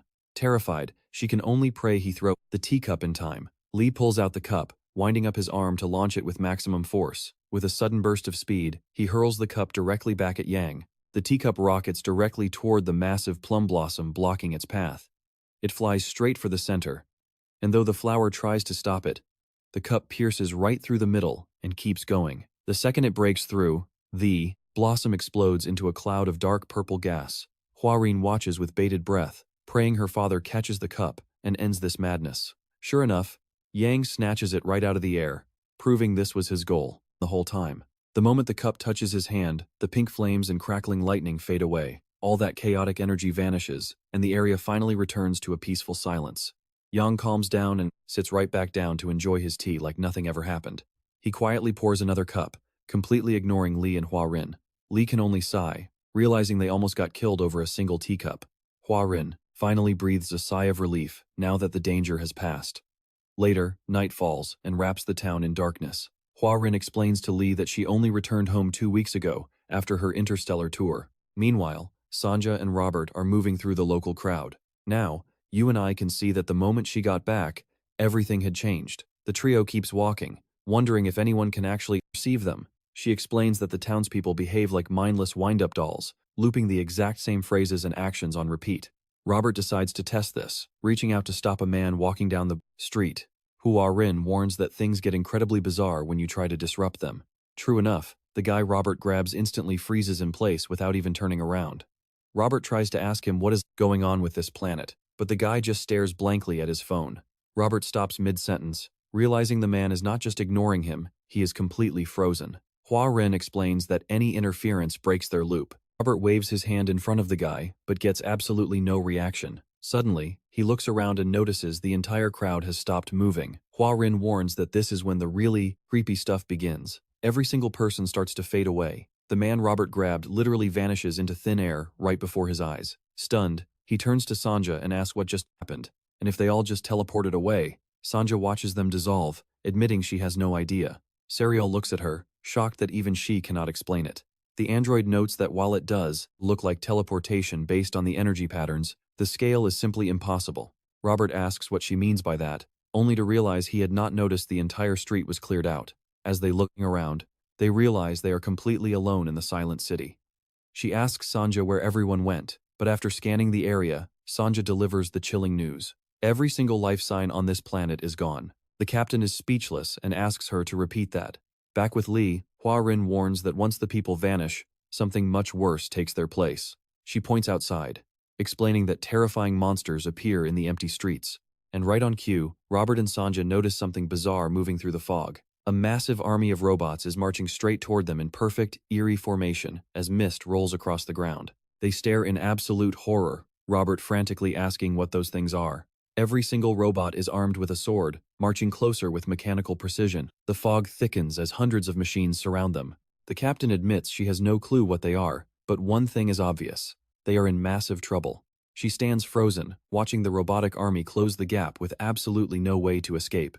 Still, staring at the approaching horde, she asks Sanja if they are androids, pointing out how unfinished they look with just a crude metal rod for a waist.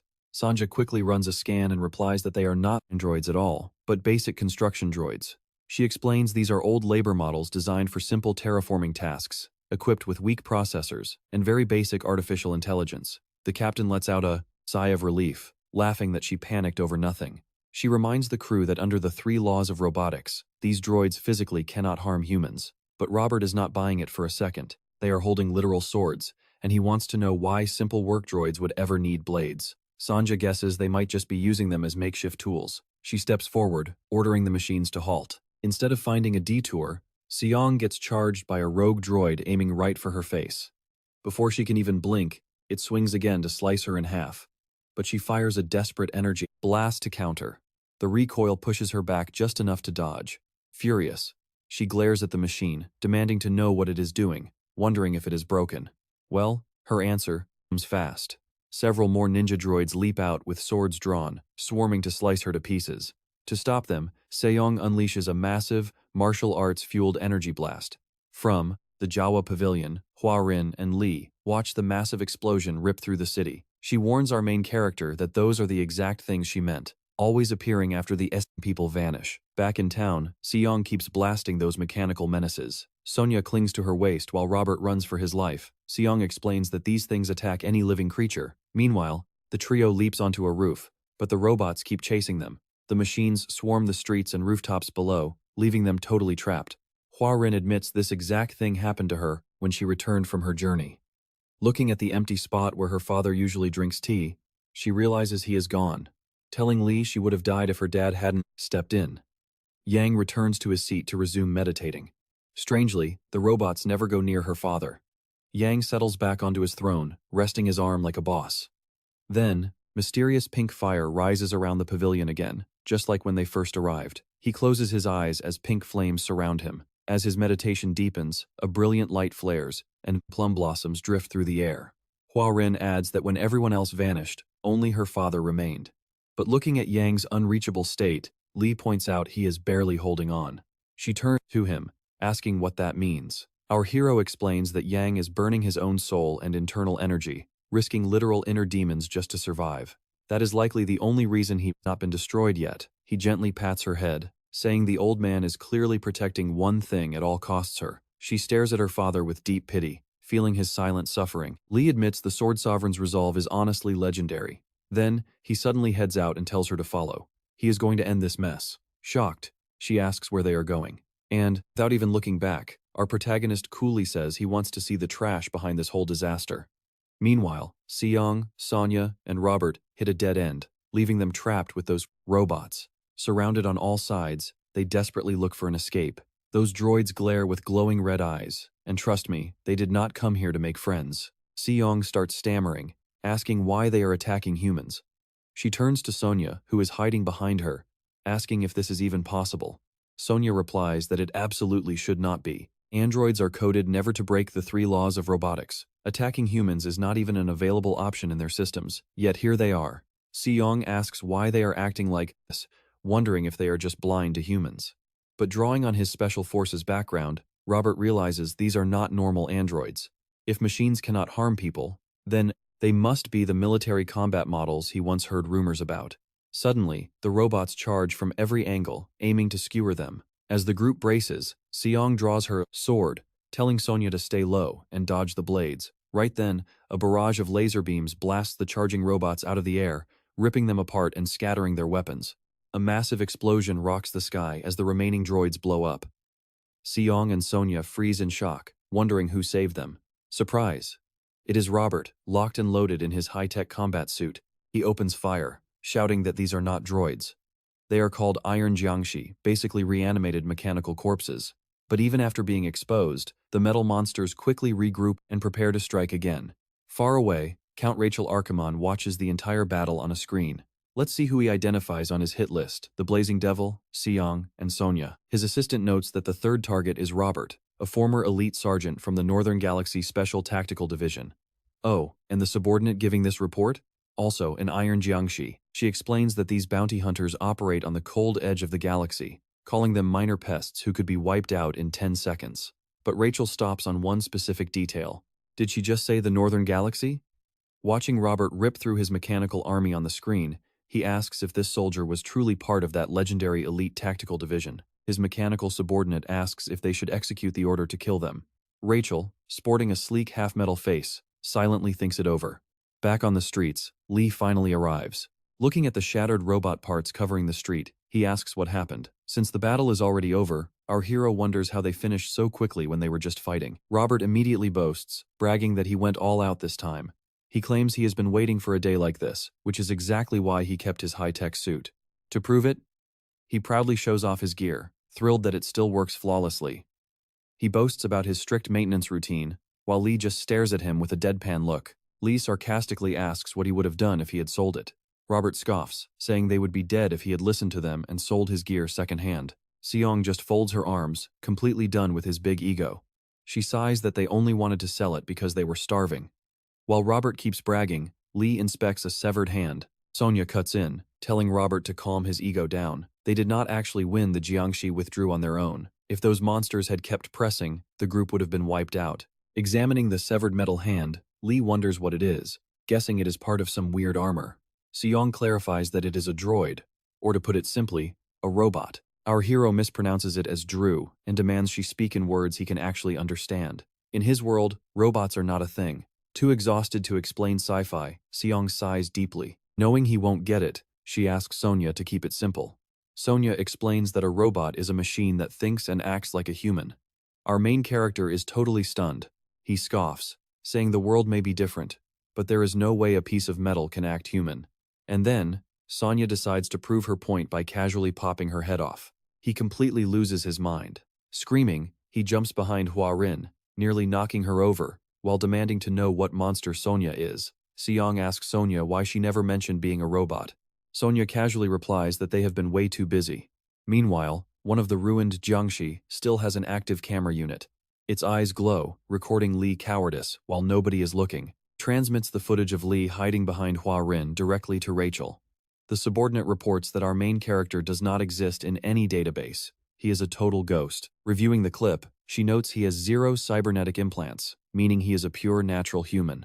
Rachel gets up, scoffing that based on his foolish behavior, this guy is not a threat. The only one worth watching is Robert.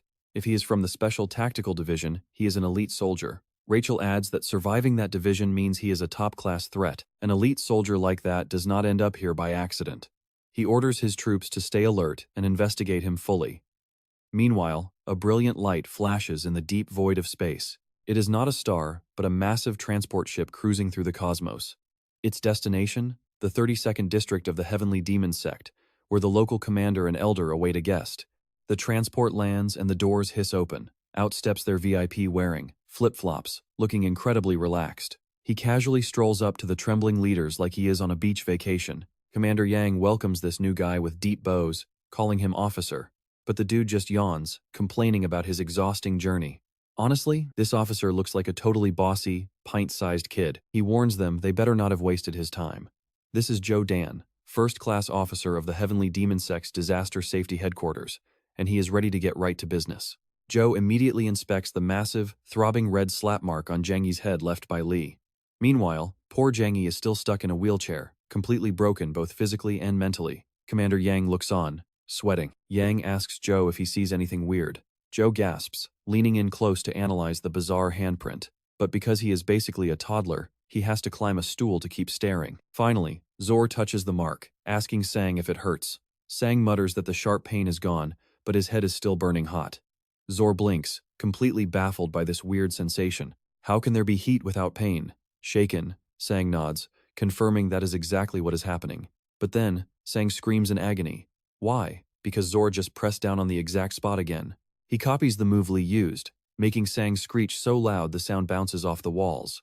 Now, right over the main character's massive handprint, Zor's tiny hand leaves a second, much smaller mark. Naturally, poor Sang can't complain to his boss. As Zor pulls his hand away, literal smoke starts rising from the skull. He strokes his chin, lost in deep thought. While the commander watches, the commander speaks up, noting the marks look totally different. One is swollen, the other is sunken. So, totally different moves, right? Without even looking, Zor shuts him down. They are exactly the same. Both strikes used the 9 yin palm. The commander gasped. This practically proves the sword matron was right, that mysterious, overpowered stranger has deep ties to their own heavenly demon sect. He stammers that the 9 yin palm is literally a basic starter move for beginners. Yet this version looks insanely advanced. While they stress out, Elder Zhou quietly leaves to fetch their guests some food. The commander boasts that he mastered that basic palm at just 7 years old. As the food is served, Sang points out that Zor's handprint still looks different from Lee's original wound. The young officer nods. Normally, the 9 yin palm relies on freezing cold energy, but this mysterious strike left burning heat behind. That is why the scar looks so completely different. The master who did this completely suppressed the freezing ice, leaving only pure, concentrated thermal energy. According to Joe, this was actually a massive act of mercy to spare Sang's life. The commander is floored. Is it even possible to reverse the very nature of a martial art like that? Turning literal ice into fire? Joe simply shrugs, saying it is theoretically possible. Then, as he waits for his steaming food to cool down, his stomach growls loudly. Deciding to pause the grand analysis, he offers the commander some black bean noodles. Commander Yang just blinks. He is amazed this kid is thinking about lunch right now, but agrees a starving brain won't solve this mystery. Meanwhile, back on the S-Devil ship, Robert explains what they just fought. Those metal monsters are called Iron Jang Shi. While Sanja dumps another massive plate of hot dogs, Tang watches Lee inhale food like a black hole. Grabbing a bun, she asks what these things actually are. Robert recalls old military rumors about a secret project. They wanted to build heavy-duty combat androids specifically designed to hunt humans. Tang scoffs, calling it absolute nonsense. Aren't robots locked by the 3 laws of robotics to protect humans? Meanwhile, our main character still refuses to believe Sanja is a machine, aggressively pinching her cheeks to check for synthetic skin. Sanja just glares. Robert drops a bombshell they bypassed the laws by replacing AI chips with dead human brains. Tang's jaw hits the floor. No wonder they called them Iron Jang Shi. Still squishing Sanja's cheeks, Lee asks if she is truly a robot. Annoyed, Sanja asks if she needs to pop her head off again, or maybe detach her arms and legs to prove it. He quickly panics and tells her that is absolutely not necessary. Shaken, he mutters about how insanely weird this world has become, finally leaving her alone to focus on the food. Tang sighs. She admits Robert's story explains the crazy robots, but it still sounds like wild sci-fi. Suddenly, Lee looks down and freezes.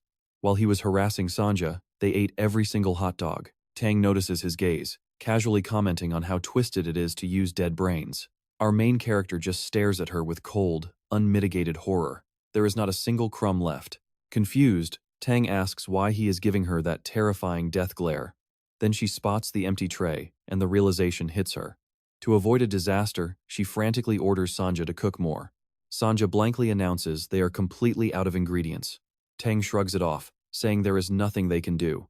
Shifting her focus back to the planet, she sighs that they are in deep trouble. Suddenly, Lee explodes in a rage behind her, yelling about how utterly shameless they are as glowing energy flares from his body.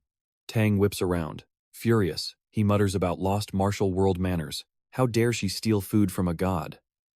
Alarmed, Tang whispers to Robert, asking what this lunatic is talking about, but Robert just shrugs. Lee's aura continues to surge to dangerous levels. He demands to know how she dared cross him, the great supreme heavenly demon himself. Tang puts her hand on her hip, suddenly recalling his ridiculous Chunibu speech.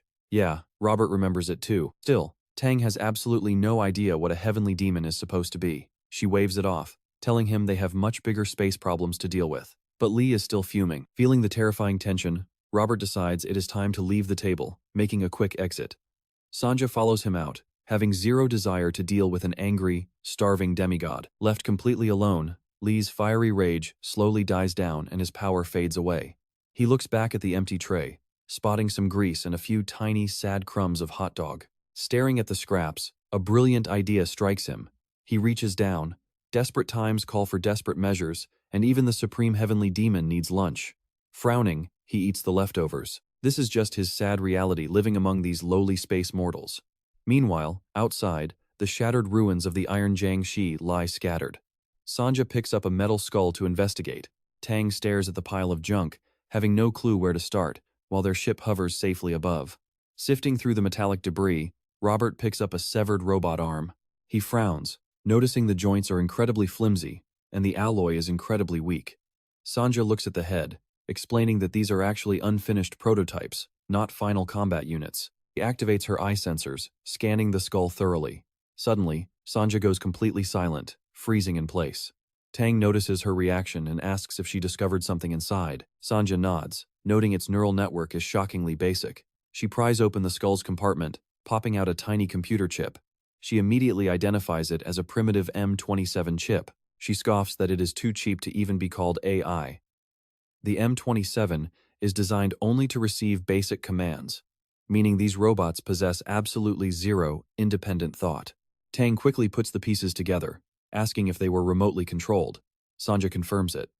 After scanning the area, she reveals that exactly 9,817 droids attacked them, which means at least 9,817 humans were operating them. Meanwhile, in a dark lab, rows of glowing tubes are wired up, containing floating figures. Rachel walks into the facility with his robotic escort to inspect the grim experiment. He gazes at the chambers with a chilling stare. Inside, Humans float with their brains wired directly to machines. One unconscious civilian floats in the green liquid, looking completely drained. Back on the messy streets, Tang asks Sanja for the total population of this Manhwa district. Sanja blankly replies that the population is exactly 9,818. Meanwhile, back at the pavilion, Yang is trying to suppress his inner fire. His energy and soul are totally gone. The crew realizes only the Sword Sovereign is missing, passed out in a swirl of pink fire and plum blossoms while Hua sits nearby. She sits and watches her dad suffer. Elsewhere, Commander Jiang is totally flabbergasted, asking Cho to repeat himself. Cho wipes his mouth and drops the order again. Total lockdown. District 32 is sealed shut. Nobody moves, nobody enters, and all units must return immediately. The shocked commander asks why he is making such an incredibly sudden move. Cho says things are way too dangerous now. He explains that 2,000 years of peace lasted too long, and the martial alliance has lost its power. Then, he asks what happens when the ruling tiger loses its fangs. Jiang answers that the wolves take over. Cho says nope, the wolves actually try to become the new tigers themselves. They only formed packs because they feared the tiger. With the big cat gone, they start sizing each other up. Any sign of weakness triggers an immediate, brutal attack. In times, like this, everyone fights for the crown, meaning the strongest wolf gets targeted first. Walking toward his flight pod with Jiang, Cho warns that the wolves will use their pack tactics to drag the biggest beast down. His point is simple. Their own sect is that strongest wolf, so they need to watch their backs. The worried commander asks if the mystery fighter using their secret martial art is part of this threat. Cho admits he has no clue, which is the scariest part. Stepping inside, he received a wild emergency alert. A mysterious figure is heading straight for Manhwa. The commander gasps, asking if he heard correctly. Cho confirms a chaotic wildcard had landed on a massive powder keg, putting the martial world one spark away from exploding. He insists they must gather intel first and avoid doing anything reckless. He enters his pod and flies off, hoping the truth comes to light soon. The commander watches him go, completely unsure what to think. Meanwhile, Jung and the crew head over to the pavilion to find Hua. Jung asks if the vanished folks really return every night. Hua confirms they do, except for her dad, who remains behind after everyone else vanishes. She says her dad just sits on his throne, engulfed in flames. The captain stares, utterly baffled by the Sword Sovereign, who remains seated in the fire, totally ignoring all of them. The captain asks Sunja when sunset is, since that is when the missing crowd should reappear. Sunja explains that Mount Hua's day and night cycle flips every 6 hours. According to her, sunset is literally a second away. Suddenly, something happens that makes the captain freeze. Right on cue, the Sword Sovereign stands up and grabs Huin for a warm hug, gently patting her head. Huin explains he does this completely unconsciously. Apparently, he also drinks tea, wanders around, and spends time reading out in the garden. It is the exact routine he followed before her birthday trip last year. This loop has been repeating forever, and for some weird reason, the whole cycle restarts every single sunrise. Looking down, Huarin adds that everyone else is stuck in their own loop too. Suddenly, Robert rings the captain with a warning. Something is wrong. Nobody is showing up. Watching from a rooftop, he reports the streets are ghost towns. Sir Yang gets nervous and asks Sanja for a scan, but Sanja detects something far more bizarre instead. She looks at the captain and drops a bombshell. Instead of the locals returning, Sir Yang is actually fading away. Right before their eyes, the captain begins to vanish. Suryang looks at her hands, watching them turn completely transparent in horror. Suddenly, they disappear entirely, making her scream. Sanja warns that the captain's vitals are dropping fast, too. A moment later, Sir Yang vanishes into thin air, leaving only a faint glow. Meanwhile, Hua Rin is still hugged by her dad. Outside, a Greenwood ship drifts in space. Inside, Commander Kim analyzes Mount Hua and its twin moons. Suddenly, Captain Chayu rushes in with urgent news. A massive teleportation signal was just detected from the center of Mount Hua. The data confirms the person abducted was the Blazing Devil, Sir Yang. Kim demands to know where she went. The captain reveals she was teleported straight to Genta, Mount Hua's second moon. Now, let's head to Genta, that second moon. Deep inside a dark crater on the surface, a terrified scream echoes. The glowing light left behind when Sir Yang vanished suddenly sparks right in the pit. She screams in pure panic, thinking her body is gone forever. At first, she is invisible, but slowly, her physical form begins to materialize without legs. Sir Yang panics, wondering if she actually died and became a ghost. Believing she is speaking to God, she begs for her life, crying that she has too much left to accomplish. As she raises her hands to pray, she sees they have fully returned. Stopping her screams, she wonders what is going on. Then, she notices people standing before her. She quickly realizes this is definitely not the afterlife. Sitting before her is Count Richel Archimond, with his android assistant by his side. The Count stays silent, simply watching her as she calms down. Sir Yang glares back, demanding to know who he is. He says nothing, only giving her a chilling, sinister look. The silence in the room is deafening. Meanwhile, back on the Greenwood ship, the captain tells Kim this teleportation was highly irregular. There is zero evidence the target consented, meaning it was a forced, one-way transfer, which is strictly illegal under galactic law. He warns this is a major crime and suggests reporting it. Without even turning around, Kim coldly asks if there is actually anyone higher than him. The captain instantly gets the hint and shuts up. He bows deeply, declaring the Black Tiger his only true authority. Kim smiles and tells him to just keep observing. It is too early to act. After all, whoever is using illegal technology on that moon likely has some massive, powerful backing behind them. He orders the captain to stay put and investigate quietly first. They need to figure out if digging deeper will help or destroy them. The captain salutes sharply. Kim keeps staring at the twin moons, deeply lost in thought. Meanwhile, shocking news reaches the West Heaven sword matron. She can barely believe her ears as Elena reports her encounter with a mysterious man. Kneeling, Elena repeats that this man claimed to be her actual biological father. He was extremely clear about it. To make things worse, she admits she even lost to him in a duel. This leaves the matron completely shocked, since defeating Elena is nearly impossible. She realizes this self-proclaimed father is currently waiting at Mount Hua right now. Back at Mount Hua, Robert slams the table in a rage, shouting that they must rescue the captain. Furious as always, he curses out the bastard who dared kidnap her. While Lee silently listens to the endless stream of swearing, our main character admits he has no idea what Robert is screaming about and asks Sanja for a translation. Sanja says she would rather not translate because it is 90% pure swearing. Heron points out that the location Sir Yang was sent to is probably the key to this planet. She suspects the other missing people were abducted the exact same way, even without hard proof. But Sanja interrupts, revealing they actually do have evidence. The weird disappearances perfectly map forced, unilateral teleportation, which is heavily banned by galactic law. Robert screams that this means everyone is locked up somewhere.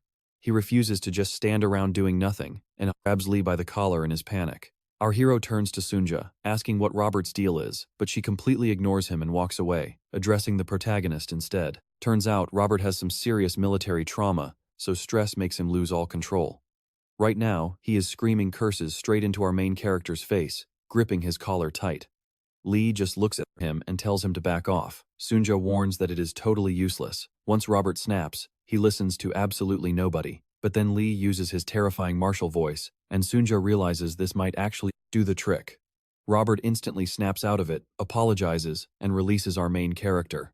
Sanja just stares, thinking this guy belongs in an anger management class. With that over, they focus on the real crisis. Sanja explains that forced teleportation has a strict distance limit. A long-range jump is out of the question, ruling out any distant planets. That leaves only 3 options: Mount Hua itself, or one of its 2 moons. Lee walks over to the window, gazes at the glowing moons, and asks if she can pinpoint the captain's location. Sanja explains she already scanned Mount Hua and found 0 signs of life except the Sword Sovereign. So, the planet itself is officially out of the equation. That leaves only 2 moons, Genta and Sikaris. Both show signs of life, but because they are practically touching, she cannot get a clear reading on where those signals are coming from. Lee sighs, asking if they seriously have to just guess. Sanja admits they do, racking her brain for a clue. Then she remembers the captain is absolutely obsessed with gold since Yang loves shiny things. Sanja confidently chooses the golden moon, Sikaris, but oh boy, she could not be more wrong. Instead, we head to Mount Hua's second moon, Genta. There, Count Richel Archimond stares at Sir Yang, who just materialized in his facility. The Count keeps quiet, refusing to say a word. Sir Yang demands to know who he is, but gets total silence. Suddenly, Rachel's android scans her and detects an external 1.4 GHz energy drive. It also flags a 3.3 giga, ultra-high-density internal energy drive buried inside her. The machine notes her only external weapon is that electronic soft sword at her hip. Finally, Count Richel Archimond speaks up, mentioning her 3.3 giga internal drive while casually sipping sparkling water. He sneers that some low-life bounty hunter is carrying around gear she cannot even activate. Sir Young asks him who he is again, bluntly wondering if the guy is deaf. Meanwhile, far across the universe, a beam of light shines on a tiny sprout. This little plant is growing in dry sand, surviving on pure sunlight. An old man squats beside it, silently watching it grow and appreciating the beauty of life. Just then, Officer Cho walks up and addresses him as master. Cho looks incredibly serious, announcing there is a major problem they need to discuss. The old man interrupts him instantly. He already knows all about the Manhwa incident and that Cho was dispatched to resolve it. The master tells him to stay calm and patient. He explains they must wait for the bud to fully bloom. Only then will they know what kind of tree it is. In short, they should wait until the masterminds behind Count Ritual are fully unmasked before striking for real. He reminds Cho that he trained him to know better, then asks if he is simply being impatient or if there is something deeper going on. Cho remains quiet. Sensing there is more to it, the master asks what is truly driving this restless behavior. Cho finally explains that during his investigation, a highly mysterious figure appeared on his radar. Apparently, this person wields martial arts, capable of completely reversing energy flow. Even crazier, they know their sect's ultimate secret art, the demon heart, a sacred Buddha sword technique. Hearing this, the master's expression twists into absolute horror, catching Cho off guard. Cho hesitates, then adds that this mysterious martial artist has reached the absolute peak of power. Worse yet, he confirms this expert does not belong to their sect. Master instantly orders him to eliminate that person. Right then, the tiny green seedling behind them suddenly shrivels up and dies, crushed by the master's raw pressure. Cho gasps, asking him to repeat that because he can barely believe his own ears. Flush with rage, the master calls this guy a total anomaly, an absolute monster. He demands Cho hunt him down and destroy him at all costs. Clearly, the heavenly demon sect leaders are harboring some dark secrets. Cho is utterly shocked but keeps his mouth shut. Later, he boards his sleek travel pod to get back to business, soaring through the vast emptiness of space inside his vessel. He settles into his seat, resuming the long journey. Meanwhile, back on the moon Genta, Captain Young asks Count Ritual once again who he is and if he can even hear her. But the Count completely ignores her, ordering his android to analyze her while he takes another sip. Instantly, the robot vanishes from his side at blinding speed, reappearing right behind the captain before she can even blink. She is still facing forward, seemingly oblivious to its presence. Suddenly sensing the threat, she spins around, charging an energy blast in her palm, while demanding to know what it is doing. But her blast hits nothing as the android easily evades it. A split second later, it is right behind her again, grabbing the back of her neck. She is completely stunned by its absurd speed, unable to believe a machine could move like this. She has never faced anything this fast.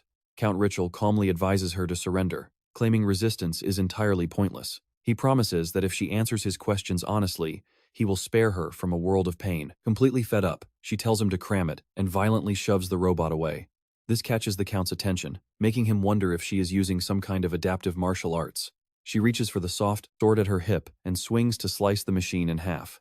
She whips the blade, unleashing a relentless storm of slashes, but the android retreats just in time.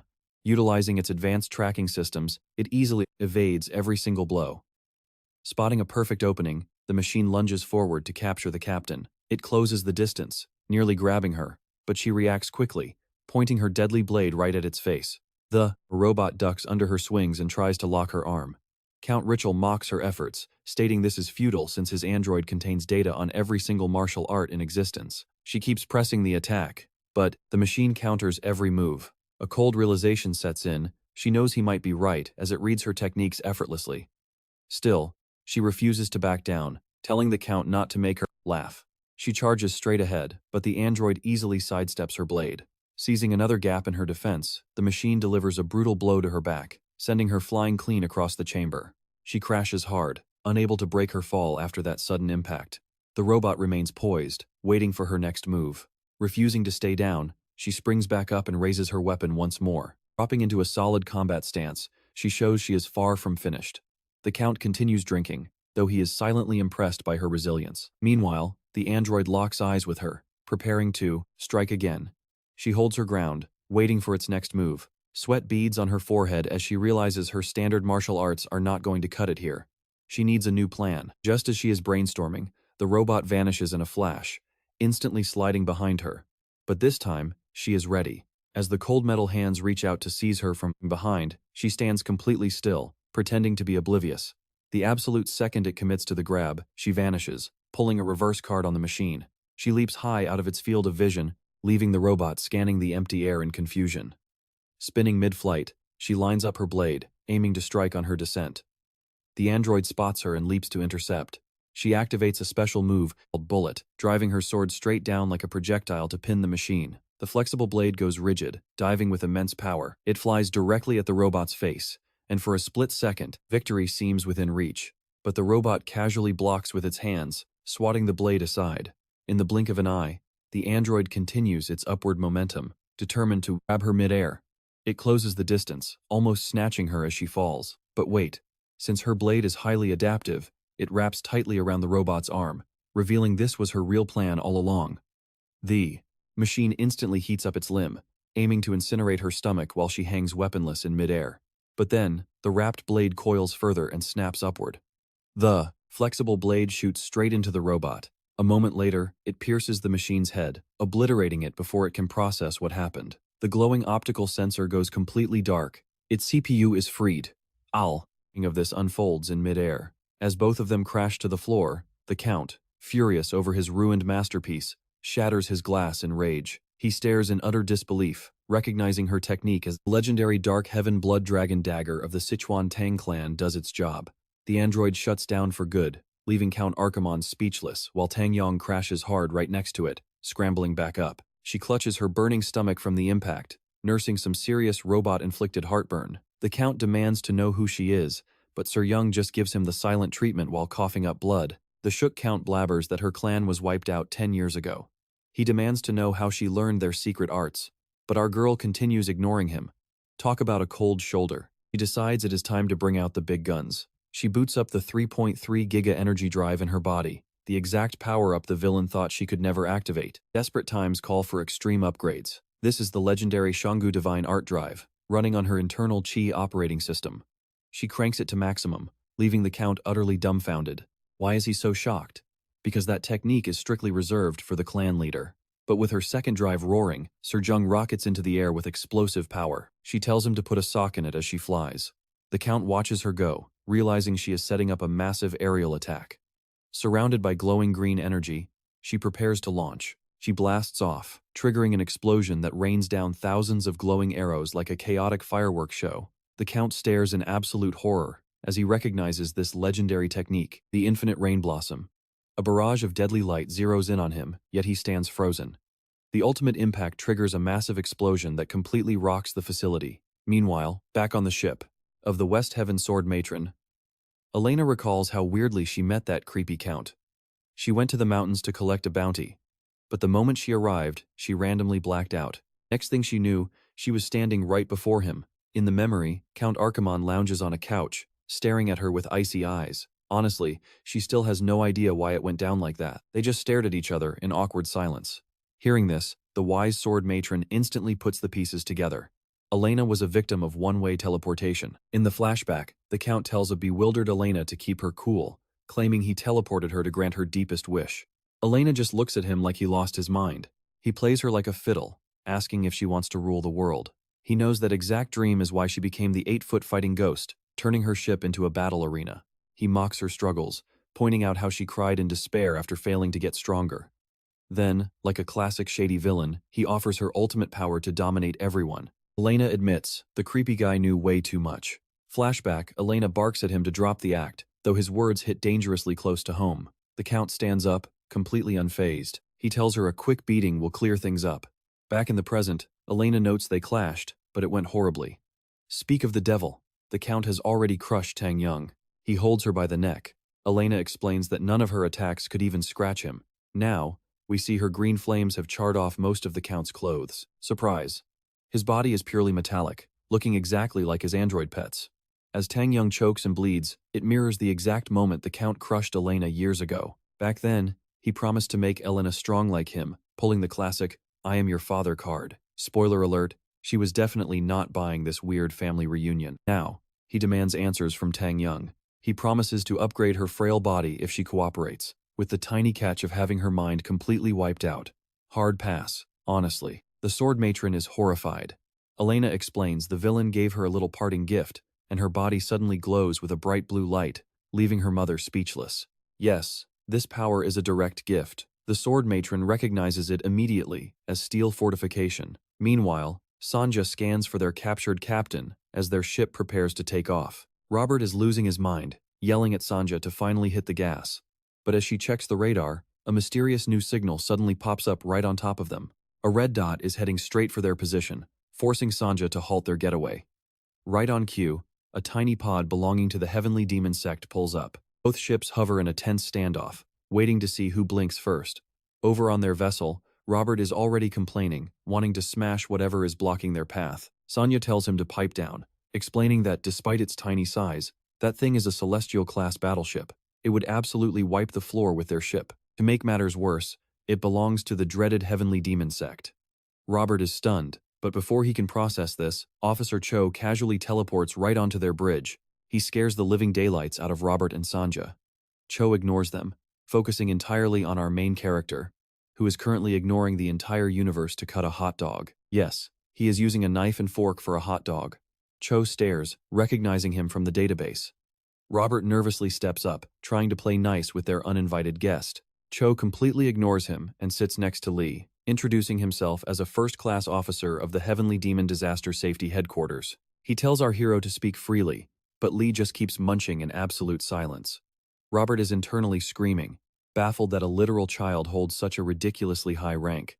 Cho cheerfully explains he has an urgent request for the main character, telling Robert to stay out of grown-up business while he continues trying to pitch his deal to Lee. He reveals the mastermind is none other than Count Archimon, a rogue scientist who used to build advanced military tech for a massive government defense corporation. His project was called Steel City, which explains those annoying metal zombies they fought back on the mountain. He got fired for his insane, unethical methods and went completely off the grid. Now he is hiding out here, running even bigger and scarier experiments. While Cho drops all this heavy lore, Lee is still focused entirely on his lunch, not giving a single care. Cho adds that shady military factions are secretly funding this mad scientist. Lee finally finishes his hot dog and casually asks Sanja for a glass of water, completely ignoring the massive conspiracy. Cho is completely flabbergasted by this lack of respect. He is seriously questioning if our main character is even human. Robert cuts in, completely shocked by the military connection. Cho confirms the government is dirty and warns them to back off, claiming this is way out of a civilian's league. Meanwhile, the disrespect continues. Sanja hands our silent king his water. Robert demands to know what happens to their kidnapped captain, only for Cho to basically tell them to thoughts and prayers her. That is the final straw. Robert slams the table, telling the kid officer to get lost. They are saving their captain, and they do not care about some high and mighty sect rules. Lee finally opens his mouth, telling Cho they will not be taking orders. He has already figured out why the kid was so generous with this classified information. Cho just wanted to use them as free labor to clean up his mess. Our main character scoffs at the bald little kid trying to play chess with him. Cho calls him Noble One, but Lee ignores the title. He demands to know if that is his only real purpose here, leaving the officer completely silent as Lee stands up. He tells him that if he is done, they have nothing else to talk about. But as they walk away, Cho drops the ultimate question. Is Lee connected to the Heavenly Demon? A sect? Our boy flatly says he does not have one. Cho believes him, asking one last time if he really has no ties. Because if he is on his own, his actions are his alone, right? And the sect will completely disown him. Without even looking back, Lee basically tells him to get lost because he has things to do. Cho leaves on his ship, while our main character watches him go, looking surprisingly interested. Our boy is way more curious about this officer than he lets on. He secretly thinks it is a relief the demon sect actually has competent people. Meanwhile, Cho flies away, thinking the kid has talent but is still a rookie. He is talented, but way too green. Meanwhile, back with the crew, Robert says it is time to do this right and save their captain. Sunja agrees, but there is a catch. The target coordinates just shifted. Forget Moon Psychus. They are heading to Moon Genta now. Apparently, Cho secretly leaked these new coordinates to them. Talk about a tsundere ally. And just like that, we cut to Genta, the second moon of Mount Hua. Deep inside this moon is a massive shaft carved out for Count Rich's secret base. And look who is here. Seo Young is lying unconscious. A week after her defeat, the creepy Count is dragging her to his private lab. He pulls her deeper into his lair, where an operating table with heavy restraints is waiting. It is giving major mad scientist vibes. He drags Seo Young inside and straps her down, completely locking her in place. She demands to know what he is planning, and he just smirks, asking if she is finally awake. She replies with a classic death glare. Ritual admits she woke up faster than he thought. He actually looks impressed. He mutters that noble bloodlines really are built different, especially a lady from the Sinuan Tang clan.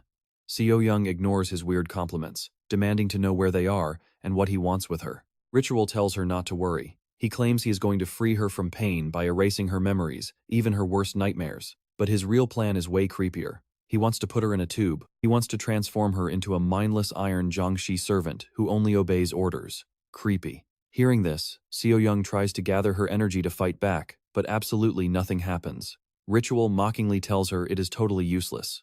He already sealed her meridians and shut down her nervous system.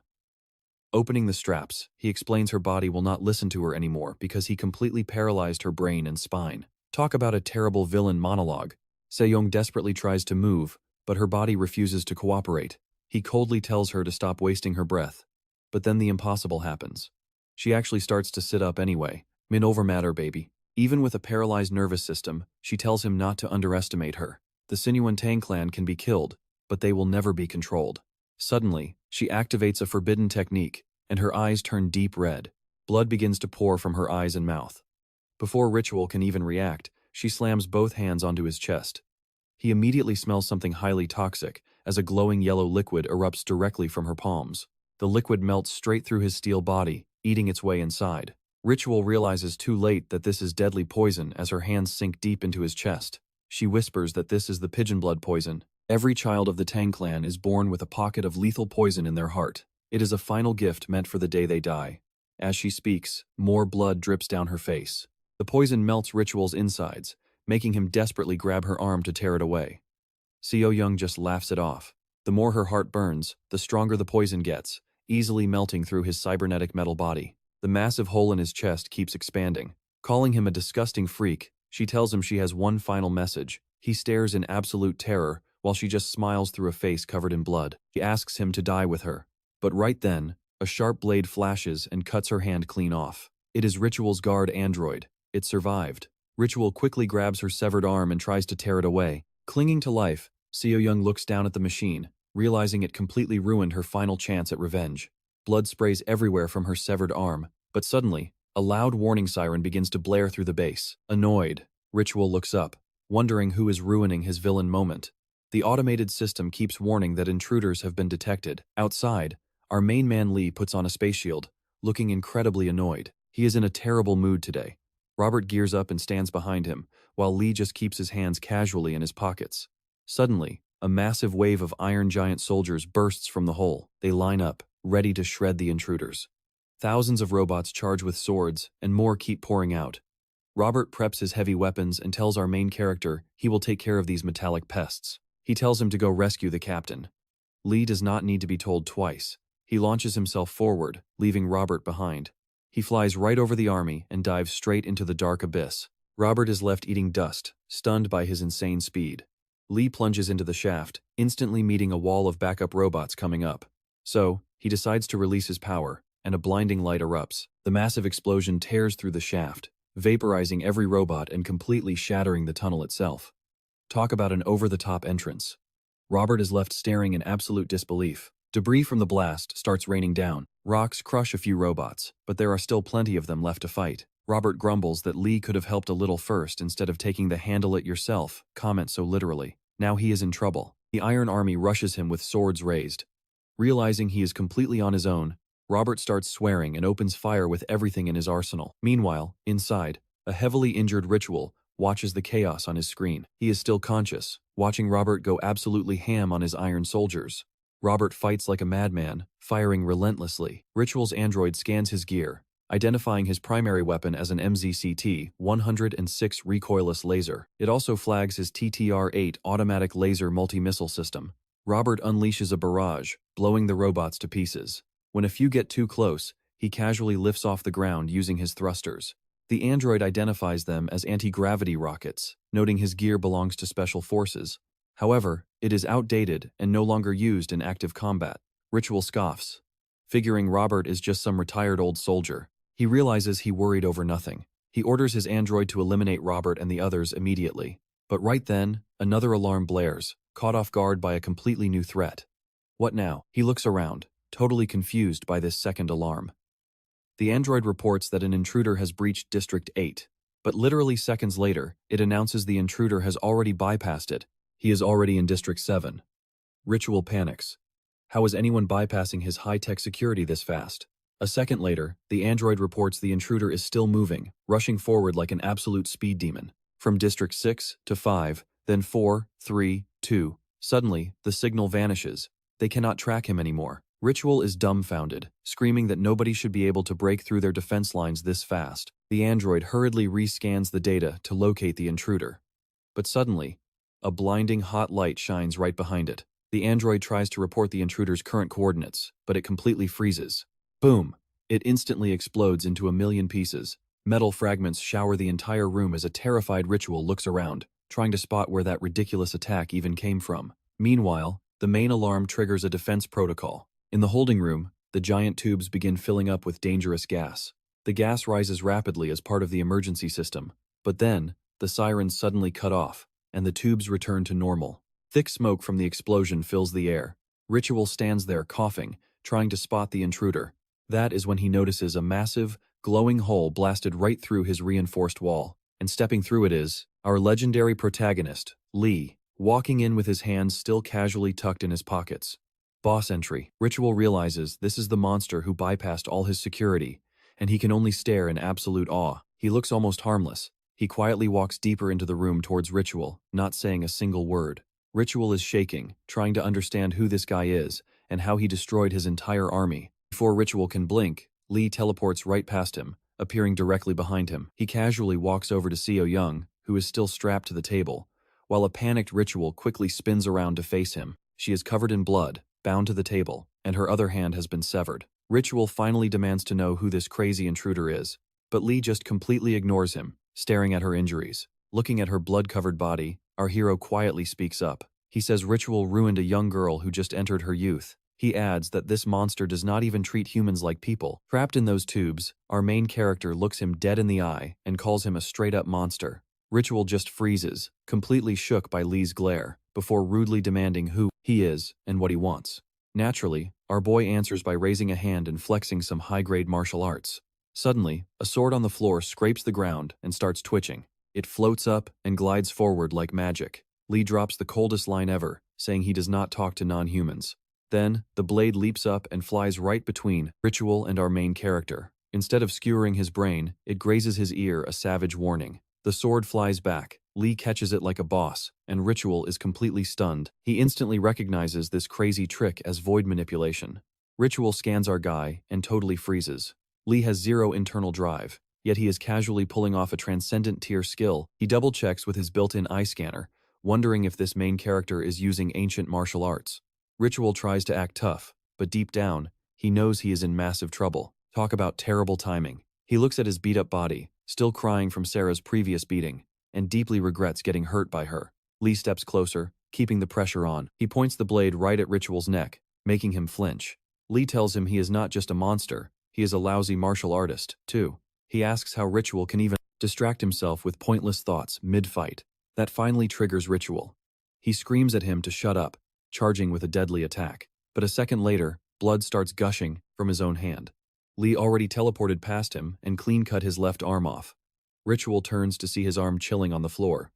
Our hero says that was for Sarang. Meanwhile, Cedricin is still knocked out on the table. Lee adds that it is time to pay for making him mad. As he powers up, he tells him the price is going to be steep. An absolute tsunami of energy floods the lab, and Ritual realizes his day is ruined. He bitterly cries that he is the most cursed guy alive. First, that crazy Sichuan chick, and now this Tang clan woman, and now this absolute unit. With his power below 40% from Cedricin's chest wound, his survival odds are basically zero. Left with no choice, he decides to gamble it all. He forces his internal drive to absolute maximum output. Immediately, his system starts screaming danger. His broken, battered body simply cannot handle that amount of ridiculous power. It warns him he is past the safety limit and overheating. But Ritual ignores the red flags and keeps pushing. Our main character watches this, finding his style incredibly bizarre. He wonders how society got so weird, with people using power that literally melts their own bodies. But as he reminisces about the old days, a weak voice croaks out to finish off Ritual. Our main character looks over and sees Cedricin is awake, but looking like a total mess. She warns him that the crazy bastard is about to self-destruct. He needs to end him right now. Lee looks back, but it is already too late. Blinding light leaks from every hole in Ritual's body. There is no stopping this train wreck. Ritual decides to end it himself, and a massive flash swallows the entire base as it blows.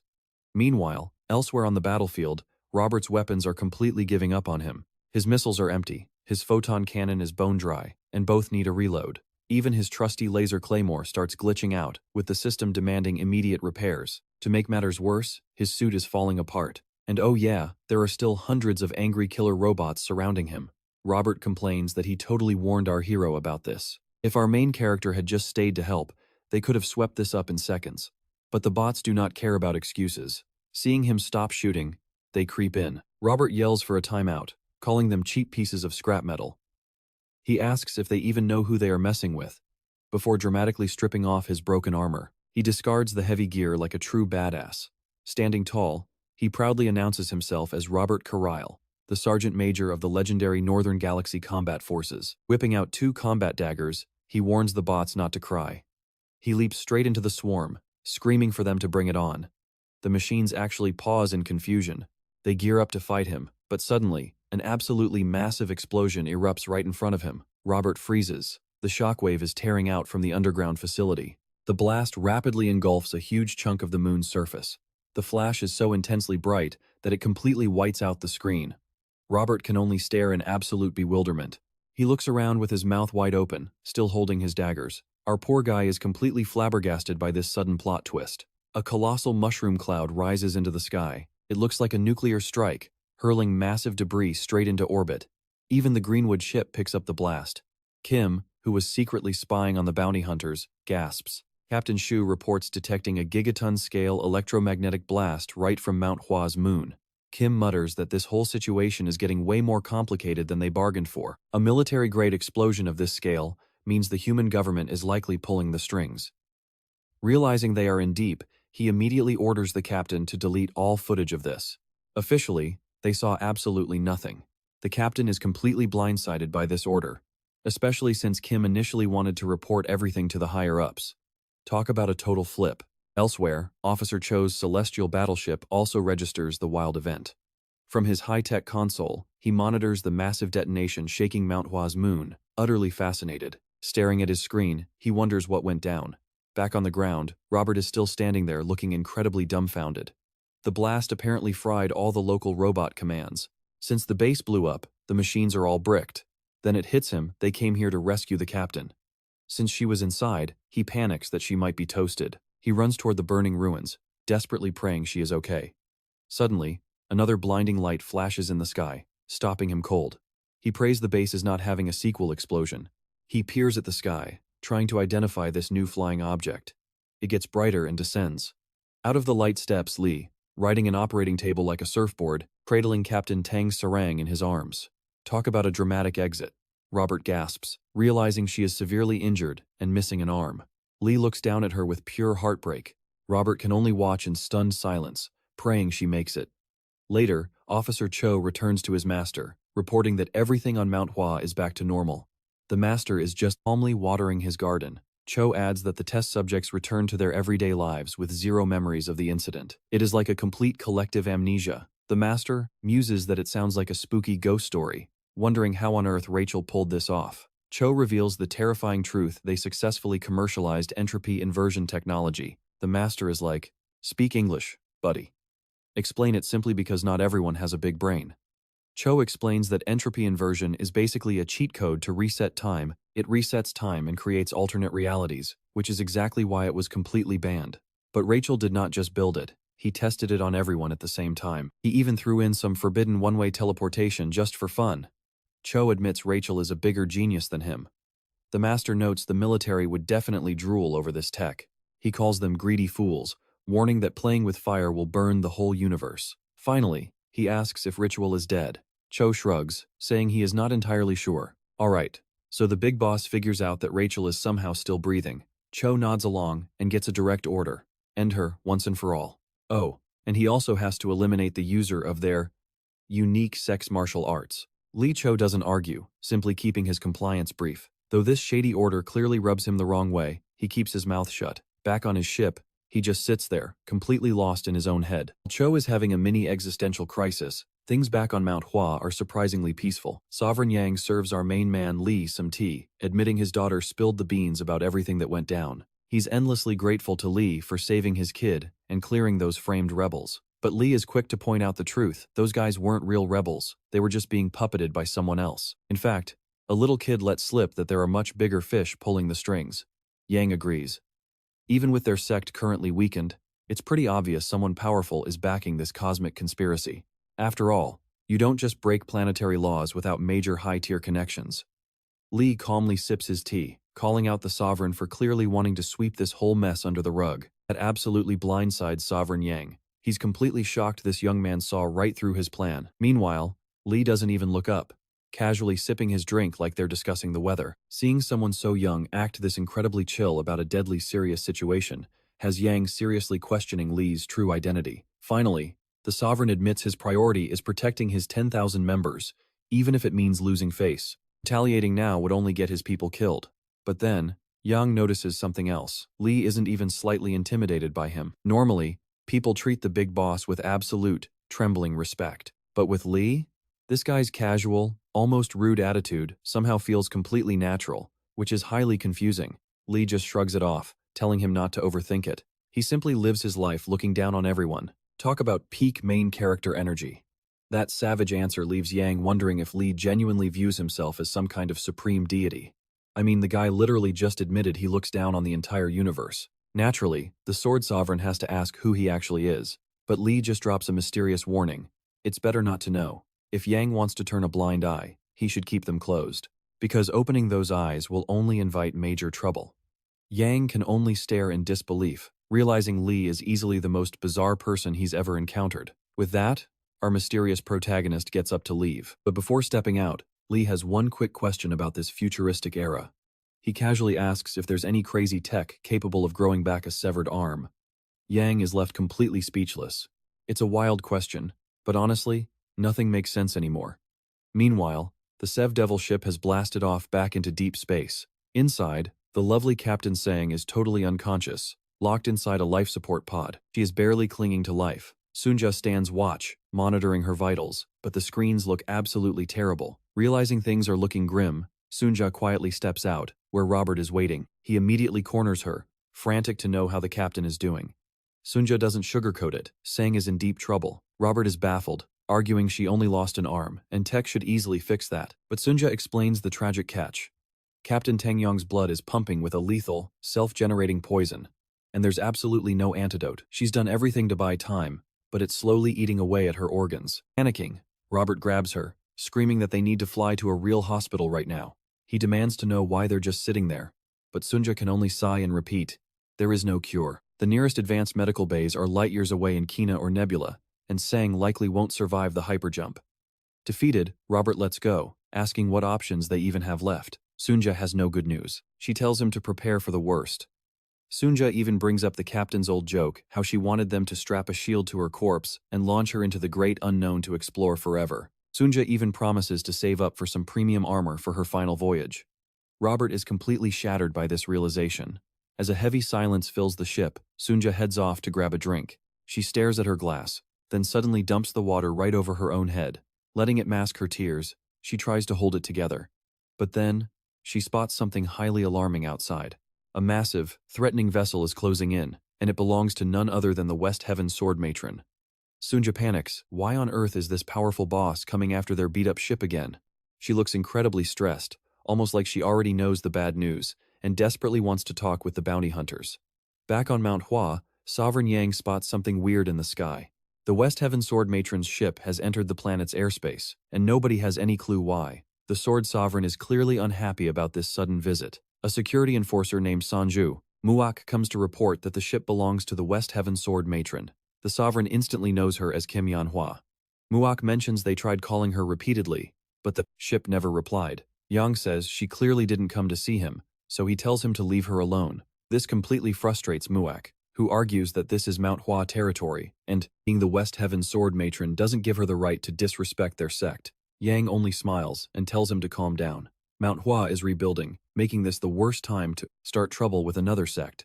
It's obvious they still have no idea how badly they were hit. When he tries to protest, the sovereign cuts him off, saying patience is their strongest weapon right now. As he walks away, Yang adds that they have to endure this until the sect is strong enough to fight back. Muak is left standing there totally confused, but he has no choice except to obey. He still doesn't understand what Yang means by saying the sect is rebuilding.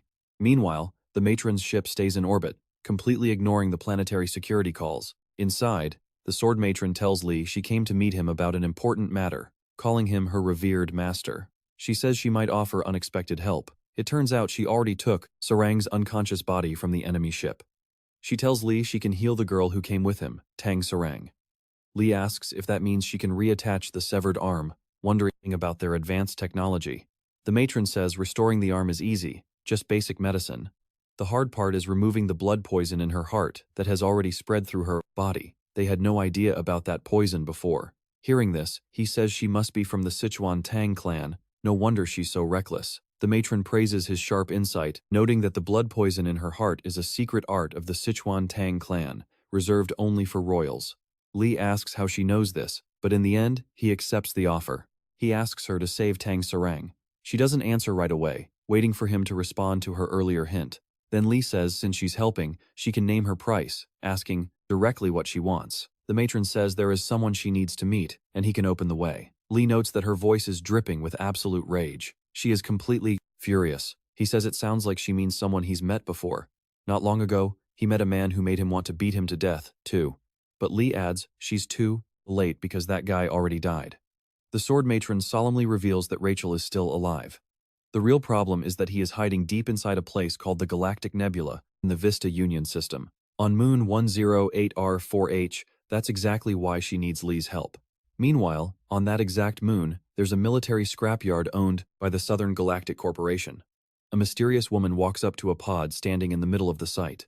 She carries a cloth to cover whoever is inside and waits patiently. The pod slowly opens, spilling a bright light and draining the liquid. The whole setup looks like a mad scientist's lab. The fluid runs across the ground, past the woman's bare feet. When the pod fully empties, the figure is still hidden by the light. As she steps closer, a naked man is revealed, crouching inside. He tries to cover himself, looking heavily experimented on. The woman approaches, wraps him in the cloth, and welcomes him back to life, calling him the Count. Count Rachel looks at her, completely confused, and asks who she is. Clearly not recognizing her, she introduces herself as Rachel Archimond, one of his vessels. To make things weirder, she looks exactly like the West Heaven sword matron, leaving him baffled. She tells him to wait until his memories return. He can only stare in complete confusion.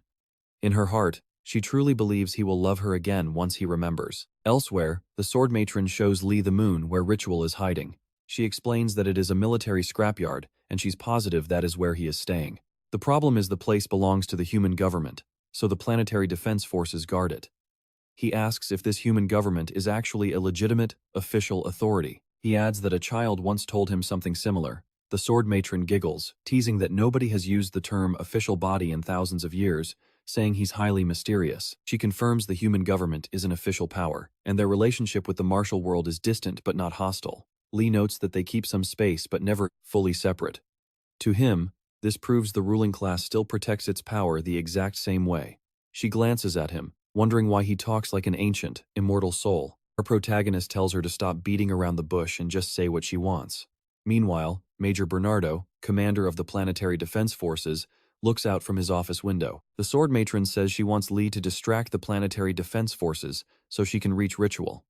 At the same time, Major Bernardo watches the activity inside the facility. He speaks to someone behind him, saying he just got word that the lab was completely destroyed. Behind him, Ritual is seated while his servant stands closely at his back. He tells the commander they ran into an unexpected issue. Ritual explains that he had to wipe out all the evidence because keeping the project a secret matters the most. The commander mocks him, saying his tongue works fine if he can still talk so smoothly. Then he asks if Ritual will sound that calm in front of their rich investors. He doubts even all of Ritual's lives would be enough to cool their rage after the lab's destruction. Ritual replies that the project hasn't failed, and Steel City was just one part. He says they already collected enough test data, so the operation was actually a success. Now they will move to the real goal, the Iron Jangi project. With that, he leaves, but Major Bernardo stops him with one more request. He asks Ritual if he can make another copy of his assistant, Archimond. Ritual is clearly offended but ignores him. The commander complains that he's been posted in this remote place for far too long, and he is bored. He tells Ritual to just lend him this assistant for a few days. Ritual says he'll think about it, then leaves with Archimond. He's deeply irritated by the request but decides not to make a scene, thinking Bernardo is absolute, brainless trash. Bernardo, meanwhile, doesn't understand why Ritual treats non-humans like real people, finding it completely insulting. Somewhere else, under heavy rainfall, Tang Young appears fully recovered and holding her sword. Soaked by the rain, she stands there blankly, wondering why all her memories feel so dark. Then the sword matron appears, saying Tang Young has been hiding behind a thick mask. She is a noble of the Sichuan Tang clan, after all. Tang Young only stares, not understanding. The sword matron tells her to come along, saying she's here to take her back. Tang Young refuses, saying she must protect the warp gate behind her. The matron tells her this isn't reality, but a delusion. She has absolutely nothing left to protect. Having lost everything, she's trapped in this illusion. The matron orders her to return, but Tang Young angrily snaps back that she will guard this gate even if it kills her. She swears nobody is passing through. Then her eyes widen as the sword matron suddenly drives a blade straight into her chest. Staring in shock, the matron warns her to stop resisting. She was taken by force. Suddenly, Tang Xiong wakes up inside a high-tech stasis tube. Drowning in fluid, she panics and struggles to break free. Meanwhile, the powerful sword matron heads back to her private terminal. She needs to recharge the internal energy she spent saving the captain. The computer screen blinks, showing 3.6 cycles restored, bringing her power to 84%. Right then, Tang Xiong walks into the room. The matron calmly asks how she is holding up. Tang Xiong keeps quiet. Meeting a legendary figure like the sword matron alone is terrifying. The matron notes that her freshly reattached arm will feel weird for a bit. She recommends focusing on rehabilitation until her neural network finally stabilizes. Tang Xiong sincerely offers her gratitude, promising to repay the favor, but the matron shuts her down. She warns that Tang Xiong is overestimating her own value. Debts only exist between true equals. No matter her blood ties to the grand Sichuan Tang family, she is just too insignificant to even matter. Besides, there was absolutely no logical reason to waste precious energy saving a nobody. Confused, Tang Xiong asks the obvious question, why save her then? Instead of dodging, the sword matron explains that the brutal Sichuan Tang clan is incredibly vicious. They actually bred a deadly half-blood poison directly inside her heart. Extracting it was so dangerously complex, she almost failed. The matron stares down at a glass containing the vile parasite responsible for the lethal toxin. The legendary rumors were true. The ultimate poison, reserved solely for the leader of the Sichuan Tang family, actually exists. Tang Xiong feels a chill hearing her deepest family secrets exposed like this. Swallowing her fear, she politely begs to have the parasite back, calling it her very soul. Just then, the automated voice chimes in. The internal energy drive is officially fully charged. Unplugging her power cables, the matron delivers a cold truth. The moment Tang Xiong chose death, she triggered the poison. That was an abandonment of her own life. So, she has absolutely no right to it. Tang Xiong can only look on in absolute despair. Powerless to argue, she watches as the matron claims the parasite. But then comes a shocking twist. The matron offers to hand it back, with one major condition. She must reveal every single detail about a certain mysterious man. Tang Xiong freezes, racking her brain. Then, the realization hits her like a truck. She is talking about our main character. Meanwhile, you and I are heading back to the Manhwa planet with our main character, who is meeting with Sovereign Yang. The old sovereign bows deeply, calling him revered master, hoping to repay his kindness. Li just shrugs it off. He saved them because he felt like it, and a simple cup of warm tea is more than enough payment. Sovereign Yang refuses to let it slide. Manhwa never remains in anyone's debt. Instead, the sovereign offers some serious, life-saving advice as his payment. Stay far away from the West Heaven Sword Matron. He calls her a venomous spider hiding in the deepest shadows. Meanwhile, Tang Xiong finally steps out of the matron's chambers. Walking down the corridor, she senses an unsettling presence nearby. Turning her head, she spots young Elena standing in the corner, looking incredibly sad. Back on Mount Hua, the Sword Sovereign warns Li that the dangerous matron corrupts everything she touches with her pitch-black darkness. Back on the ship, Tang Xiong tries to ignore Elena, walking right past her. But Elena suddenly speaks up, threatening her. She warns her not to get comfortable just because she survived. One day, she will personally end her. It seems even the matron's own daughter cannot escape that creeping darkness. Tang Xiong turns, asking why she is being so hostile. Do they actually have some ancient grudge between them? She literally has no memory of it. Elena snaps back, saying the only reason she's still breathing is because her mother ordered her saved. A heavy, suffocating silence falls between them. Tang Xiang sighs and walks away, muttering that Elena is just like her crazy mother. Elena screams at her to stop, reiterating her death threat. But Tang Xiang simply brushes it off, telling her to bark all she wants. Just before stepping out, the captain pauses. She turns to face the glaring girl, who waits, tense for her next words. Tang Xiang casually asks why she speaks to her with such informal disrespect, and just how old is she anyway? Meanwhile, Li thanks the old sovereign, planning to handle things on his own. Sovereign Yang warns that whatever favor the matron asked of our hero, her ultimate goal is far more sinister. She is hunting down someone critical. Then, he shares an ancient legend. Now, pay attention here, because any man who meets the West Heaven sword matron never escapes her grasp. Her obsession with absolute perfection is just too extreme. The sovereign met her too in his youth. Back then, she boldly demanded to bear his child. She believed combining their elite martial bloodlines would birth the ultimate, flawless being. He admits she was breathtakingly beautiful. Even though he was already happily engaged, resisting her intense advances was incredibly difficult. He even jokes that a small part of him still regrets, saying no. Rumor has it that over 100 legendary masters fell victim to her seductive charms. Meanwhile, on the moon base, a scientist named Rachel enters his laboratory. The sovereign continues, explaining that those men all surrendered their genetic codes. Inside, Rachel inspects a clone of the sword matron he created. Just looking at her brings back horrible nightmares, making his face twist in disgust. On Mount Hua, the sovereign warns that the matron ruthlessly discards her victims the absolute second she gets what she desires. She is a literal black widow, mating with powerful warriors only to destroy them after. Intrigued, Li asks if this means she has a massive army of kids. The old sovereign nods gravely. Over 100 children, actually. One for every single DNA sample she harvested. A baffled Li wonders how on earth she gave birth to so many while keeping her youthful looks. The sovereign laughs. She does not use the traditional method. She literally grows them in high-tech gene cultivation tubes.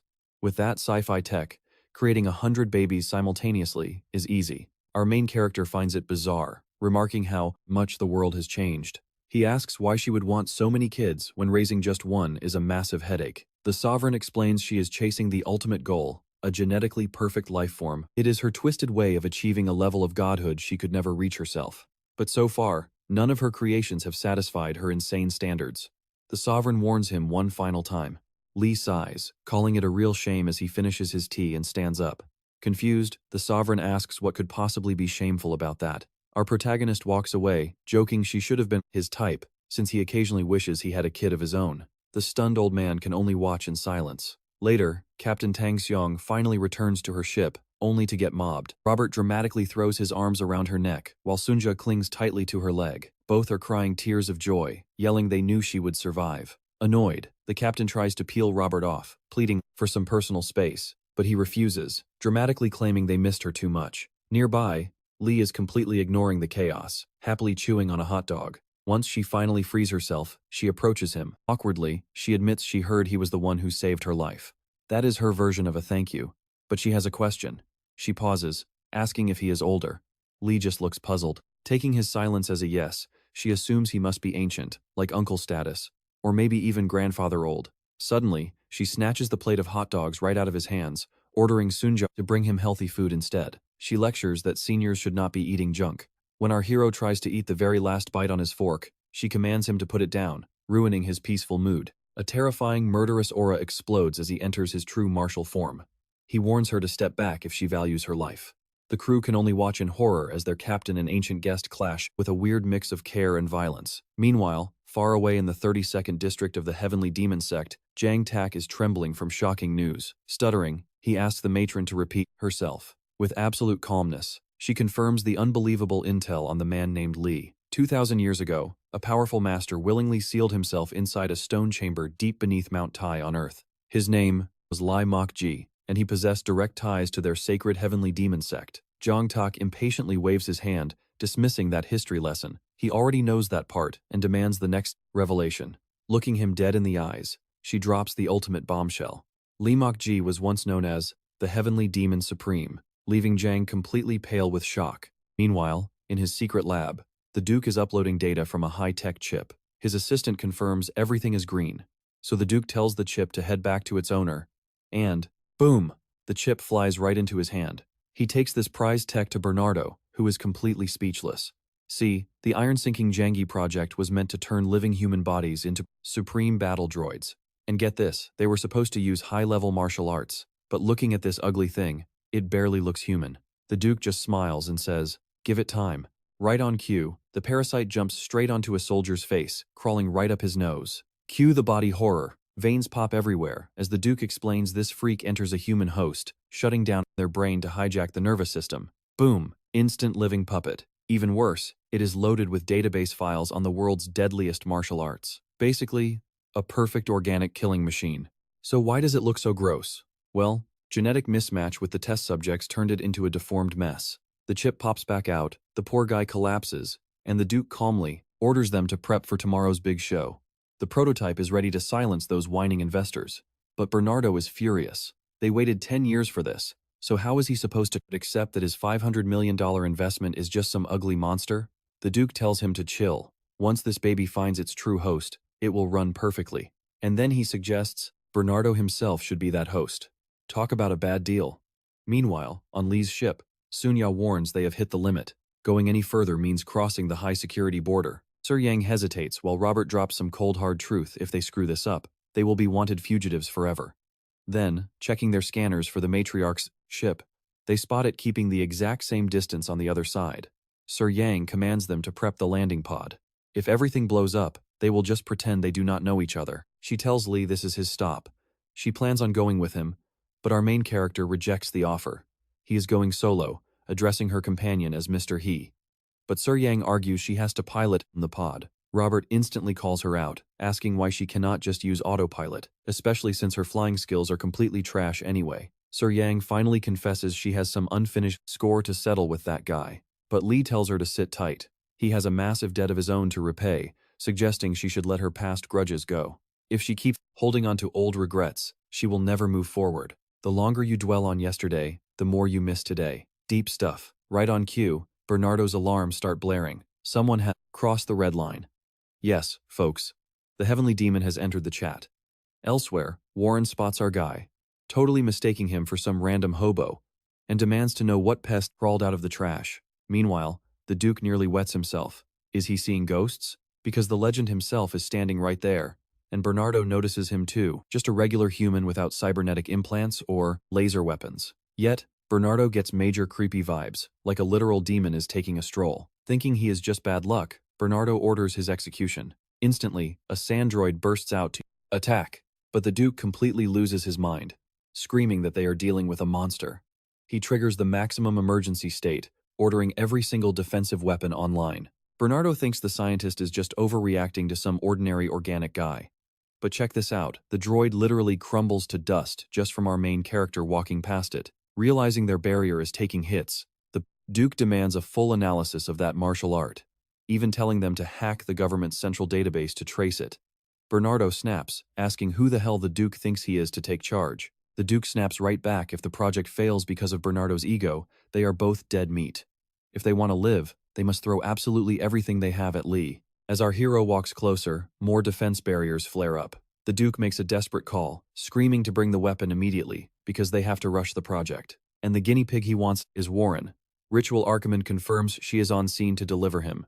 Suddenly, Lee watches a massive sandstorm swell until a colossal Buddha statue forms. The heavenly demon just sighs, asking who is there, right before a giant golden hand flattens him. The dust cloud is so massive you can see it from orbit. Bernardo thinks the threat was overhyped. But wait, Lee blasts a hole right through that hand and flies straight to the sky. Bernardo goes hysterical, screaming for his death. As the sandstorm turns blood red, our main character remarks that true Buddha energy comes from the void, so how can it be corrupted with such mindless violence? To him, this is nothing but a cheap knockoff.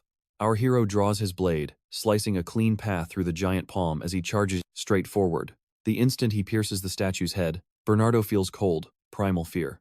Back on the ground, Lee calculates that this distraction is perfect for her to sneak inside. Suddenly, endless droids swarm him. Meanwhile, the Duke finally gets the scan results. It is the legendary style of the heavenly demon mind sword. He tries to warn Bernardo immediately, but his comms are dead.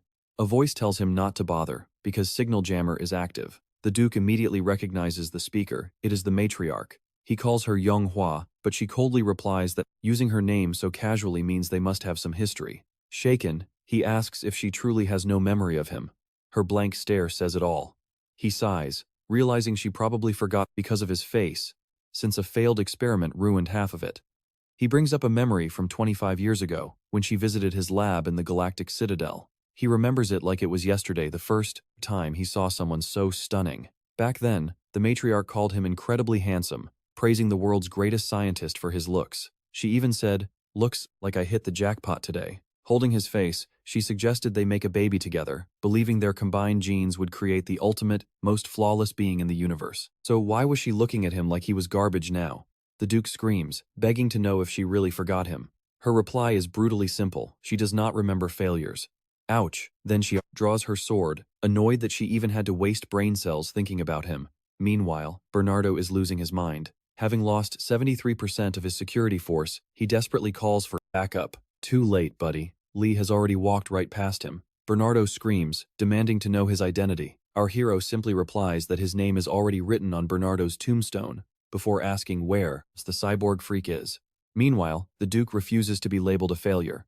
He screams that she is wrong, claiming he can still give her what she wanted most, the perfect ultimate creation. Even if she gave up, he will make it reality. He is not a loser just because she abandoned him.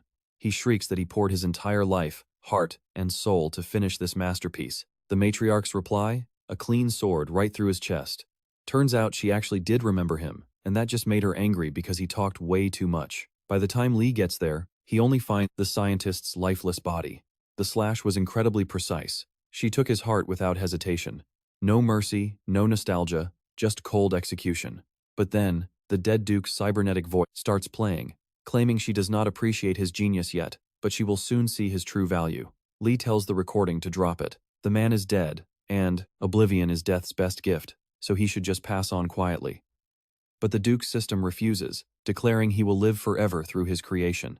Right at that moment, Warren shows up alongside Ritual Archimon. Lee freezes. What is she doing here? He steps forward to demand answers, but a blinding golden light fills the room. Bernardo's alarms scream once more as he panics, wondering what on earth is going on, especially since the base is telling him to escape in the life pod.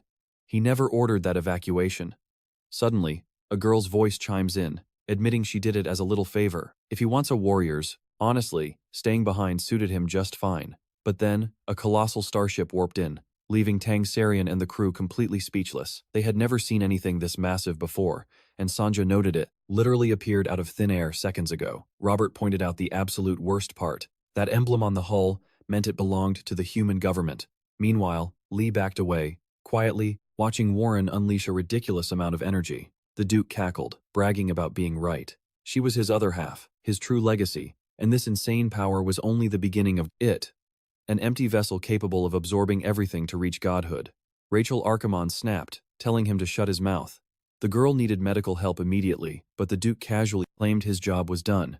After all, Rachel was also part of him.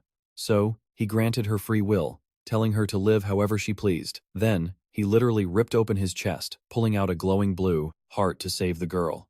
He told her to conquer the world, because with this power, nobody would ever dare look down on her.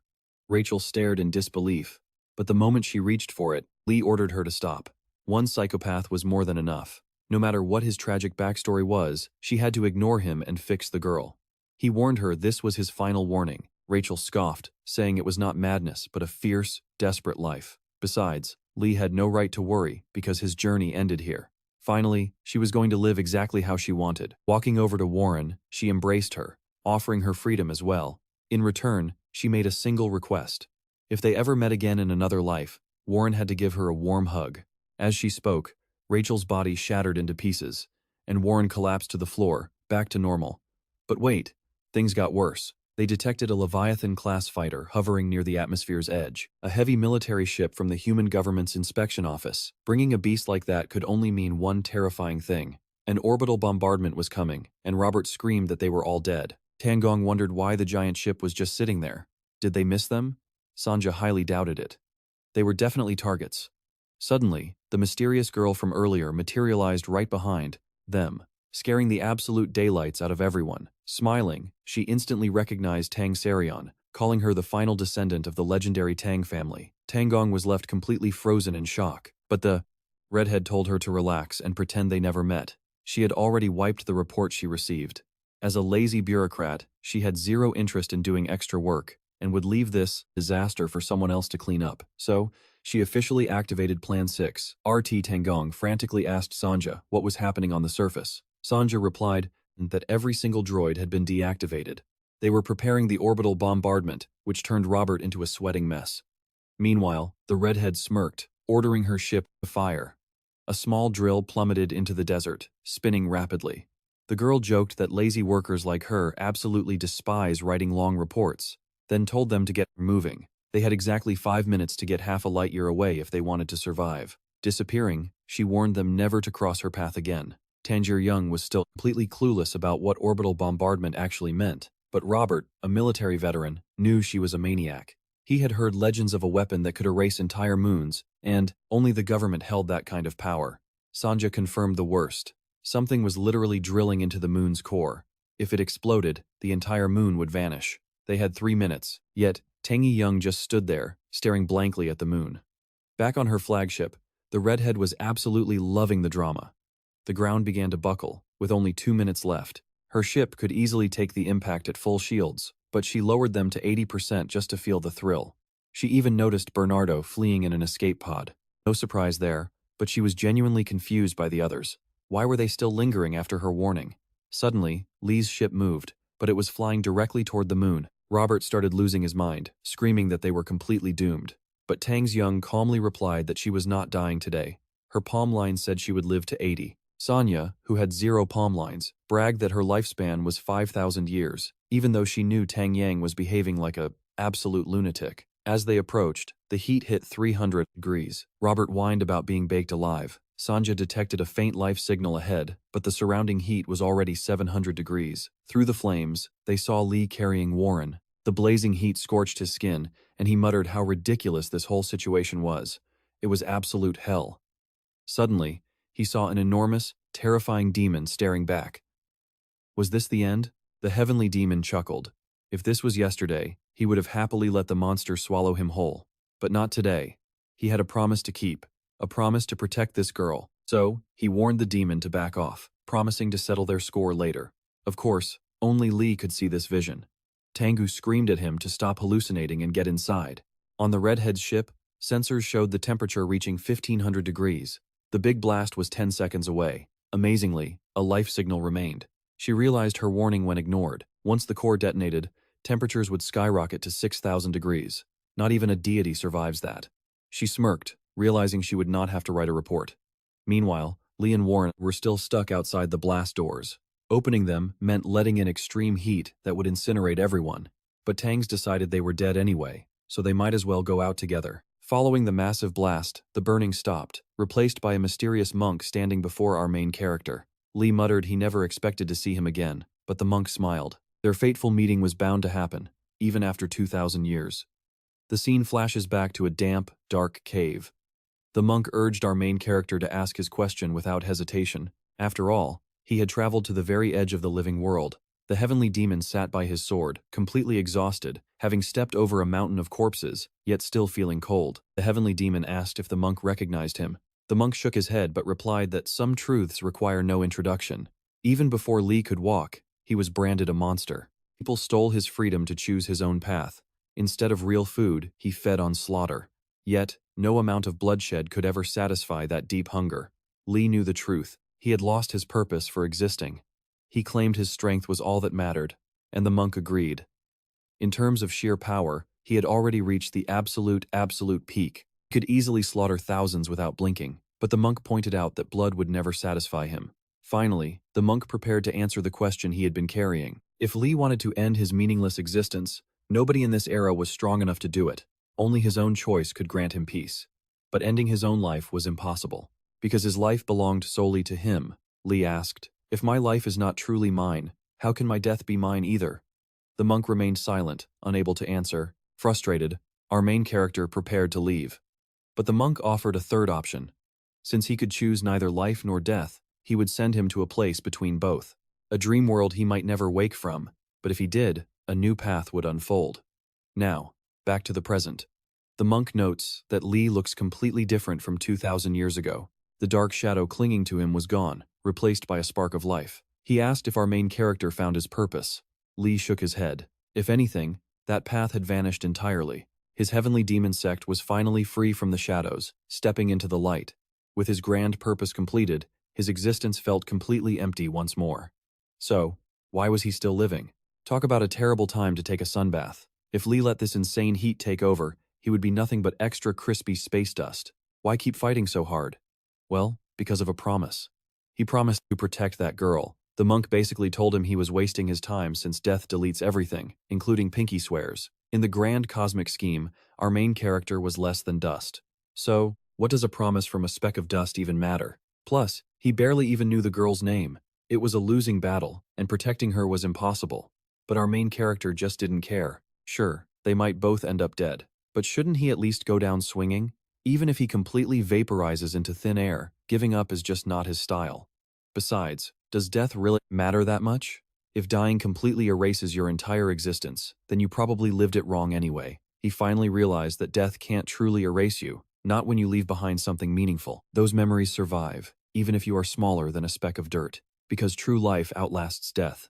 Right then, the monk bowed, realizing Lee had reached the eternal boundary of life and death. Just when things were about to blow, a massive light erupted from the main character's doorway, instantly deleting the flames. Far away, Tang Seryong stared in absolute shock at this newly transformed, glorious, white-haired Lee.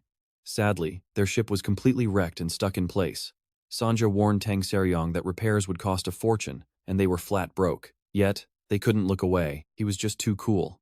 Suddenly, the angry redhead teleported back onto their deck, demanding to know what they did. But nobody had a clue, so they all stared at Lee, who was currently stuffing his face with sausages.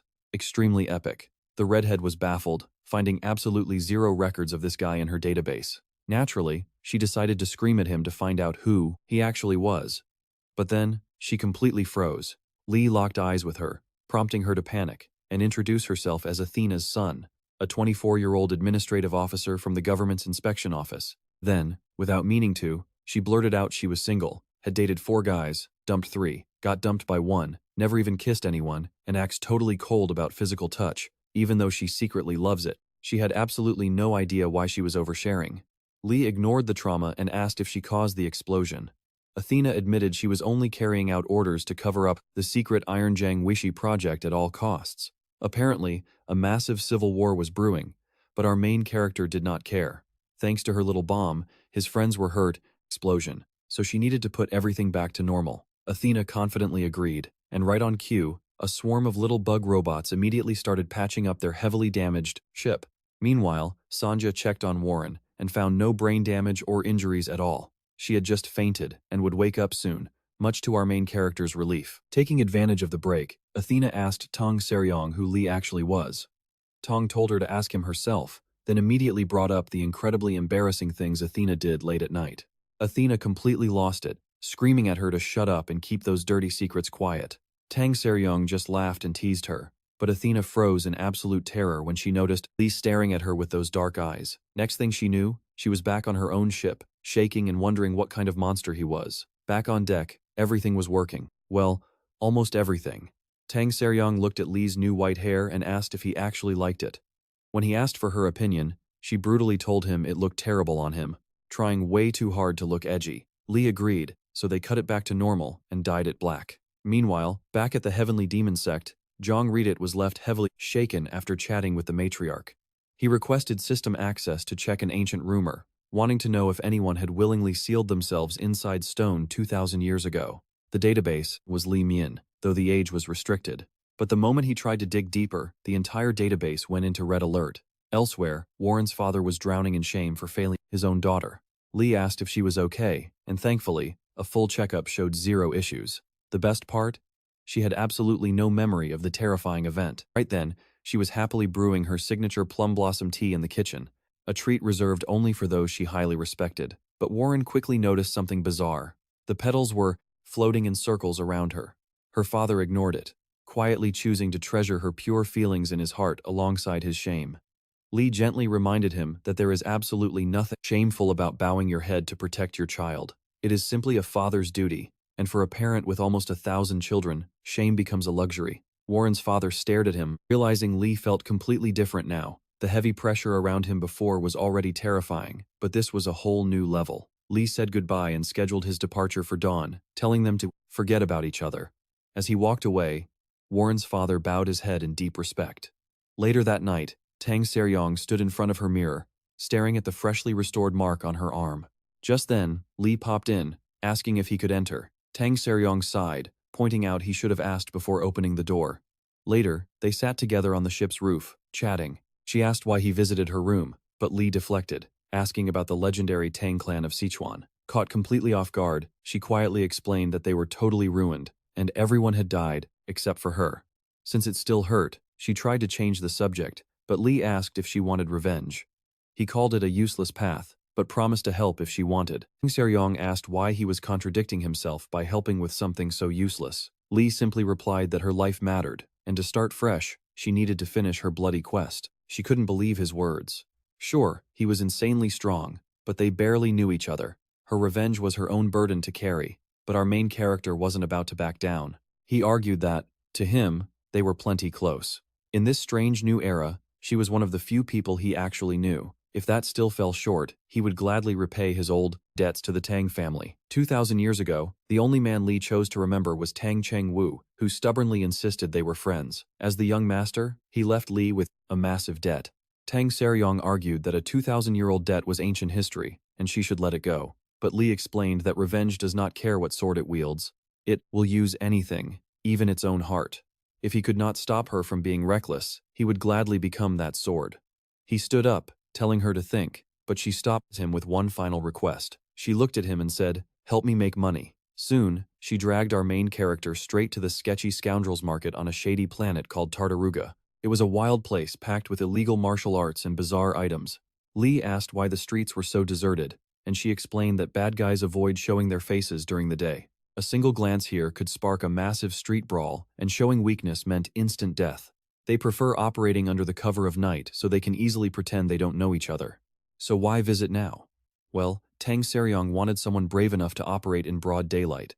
Right on cue, 3 shady thugs dropped right behind them, and a girl riding one of them immediately recognized Tang Seryong. She sneered, mocking her for coming alone and asking if she had a death wish. Tang Seryong fired back with a savage joke about her lack of height. Enraged, the girl immediately unsheathed a glowing red sword. Tang Seryong told her to relax, pointing out it had been 7 years, so they could at least say a proper hello. She introduced the angry girl to Lee as Beg Sahui. She was her age, tiny, and got way meaner once she realized she'd stopped growing. Still, they were once incredibly close. Sahi wants to rip Tang Sayong apart, but our main character seriously doubts they were ever that close. Tang claims it was just a tiny joke, saying she only borrowed a secret manual from Sahui's family. It was the demonic ghost sword. And hey, close friends borrow stuff, right? But then she admits she sold it. No wonder they call her a demon, which explains how she bought that massive ship. Sahui is absolutely furious, since selling it is beyond insane. But Tang tells her to chill out. She is actually here to return something worth way more, a legendary, top-tier martial arts treasure. Sahui does not buy this at all and demands to see it immediately. Tang Sayong slips right behind Lee and points at him, saying, "This is it." Our shocked hero is just like, "Wait, me?" She reminds him of his promise to help her make money. After that, Sahi drags them straight to her father, claiming she only brought Tang along to get official permission to end her life. Tang tells Lee to ignore her, whispering that Sahi secretly likes her. She explains they are in the Triad headquarters, one of the 4 major groups ruling Tartaruga, and Sahi's father is the boss. Our hero asks what his job is, and Tang says it is simple. He just has to sell himself for a massive price. Meanwhile, the sect leader is outraged, saying he never wanted to see her again. However, Triad law is absolute. Betraying the group and stealing treasure means death. Sahui grins, thrilled that Tang is finally going to pay the ultimate price, but Tang protests, claiming she never stole anything. She insisted she only borrowed it, and now she is returning it. The leader counters that returning a stolen item is not enough, since debts grow with interest. Tang quickly hides behind Lee again. Sahi snaps at her to stop stalling and accept her doom, promising to make it quick. But her father intervenes, deciding to hear Tang out one last time, much to his daughter's extreme annoyance. Sahi warns her father that if she escapes again, she will never forgive him. He assures her that if Tang cannot pay up, she dies. Relieved, Tang asks Lee if he knows the ghost sword demon. Since they are supposedly from the same era, our main character just shrugs. He says if that guy really existed back then, he was probably just a third-rate nobody. Tang immediately dares him to prove it. Our hero asks how, and she suggests showing off any martial art. But get this, it has to be his weakest move, just enough to match her debt. She rushes him, demanding his absolute weakest technique. Lee steps up and draws back his fist as everyone watches in anticipation. The move he chooses is the Supreme Fist Strike, the very first basic technique he learned when he was only 1 year old. Tang immediately panics, saying that sounds way too weak, and begs him to use something stronger. But Lee explains it is not weak, just extremely simple. So she tells him to throw a real punch. He warns her that this room is too small, but the sect leader tells him to go right ahead. A split second later, a colossal hole is blasted straight through the entire building. Our main character casually apologizes, saying he tried to hold back but his hand slipped since it had been so long. The completely stunned sect leader gasps, wondering how anyone could live for 2,000 years. Tang admits she does not get it either, but it is the absolute truth. She literally dug him up from an underground chamber on Earth, making the leader suspect some insane, legendary closed-door cultivation. Tang points out that they all saw his power. Lee knows countless incredible, lost martial arts, and best of all, they are ancient.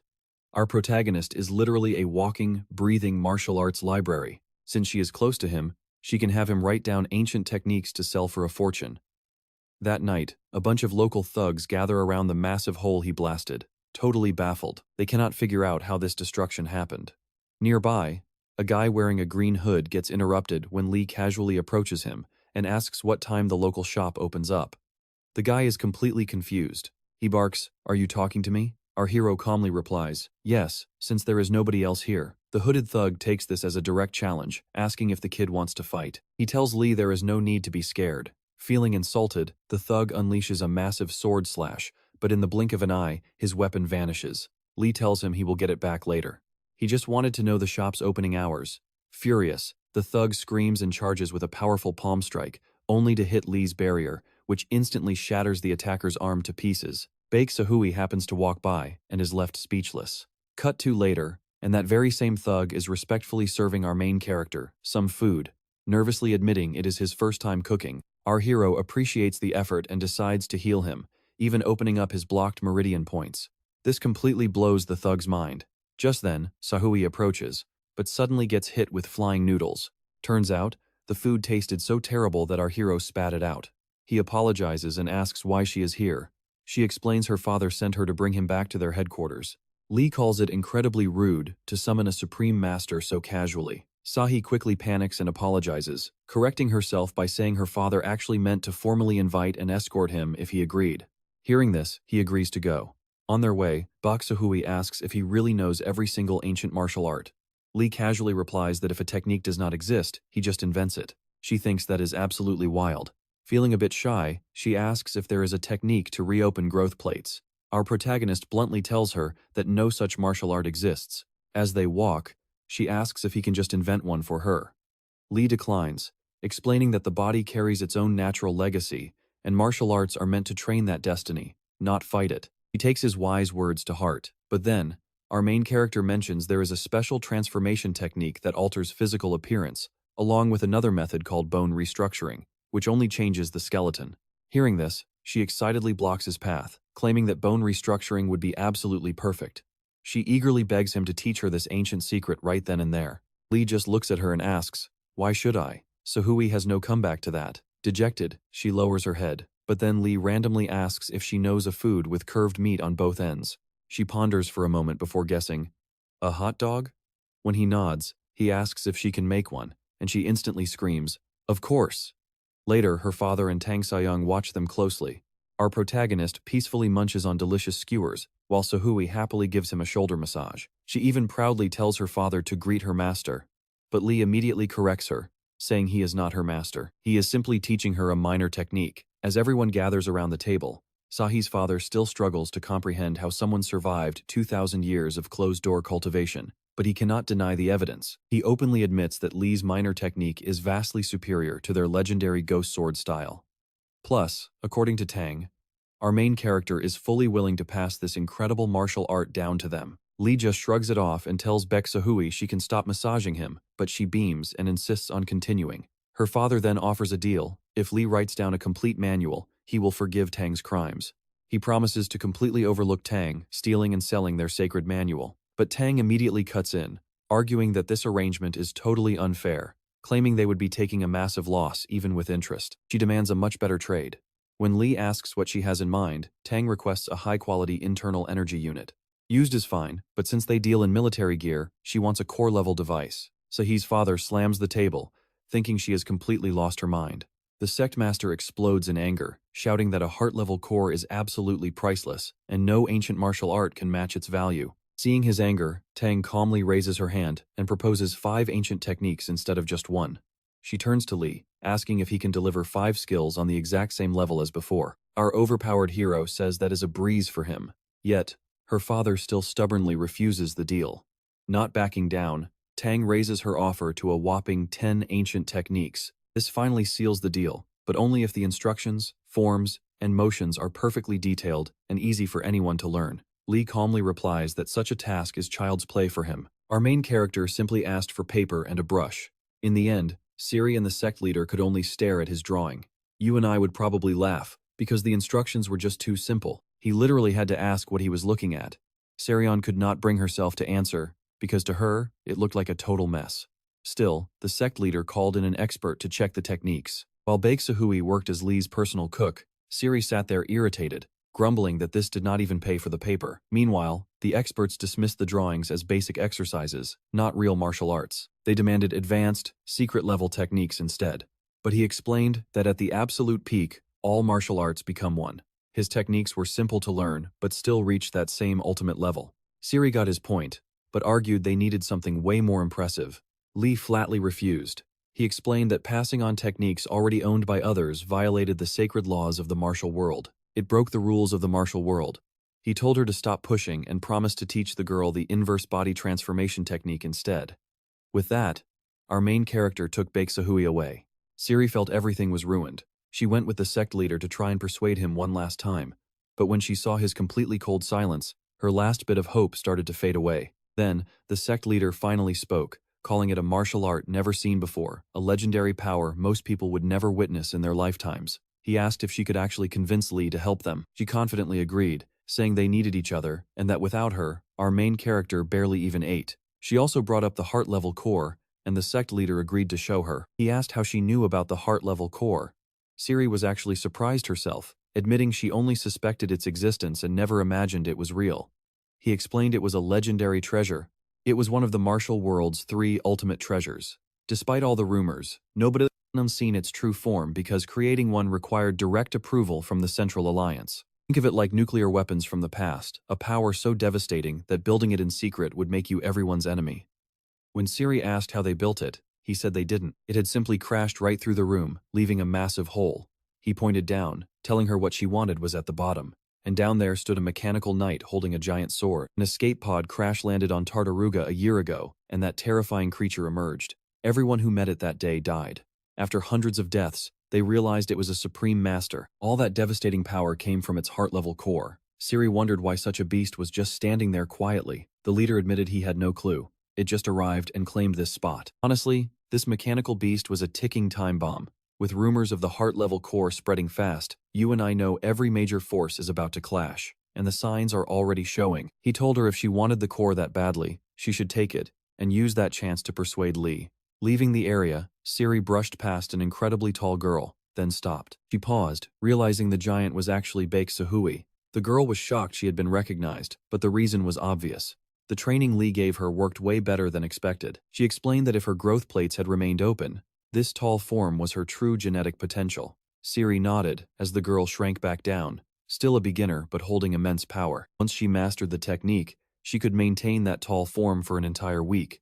Siri shrugged it off and asked where her master was. Finding Lee, she begged him to retrieve the core. She told him to just smack the machine if it did not cooperate. But Lee warned her that the energy radiating from it felt dark and ominous, almost like leaking dragon power, cautioning her against touching it. If she tried to steal it, that creature would consume her. He advised leaving it alone. If she only needed energy to train, he offered to share his own. Siri was completely caught off guard. Yet, She ultimately told him she could not accept his energy.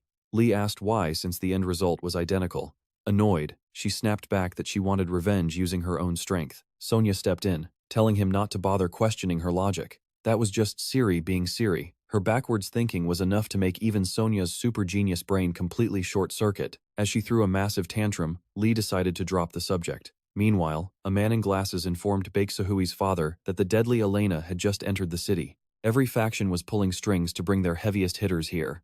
The smartest move was to sit back and watch. Elsewhere, a mysterious monk approached a group of 3 local fighters. He snatched their drink, mocking them by saying serving an enlightened monk was an honor for trash. Enraged, one man lunged with a surprise attack, but the blow bounced right off him. Sensing the terrifying aura radiating from the holy man, they realized he was an Asura Buddha.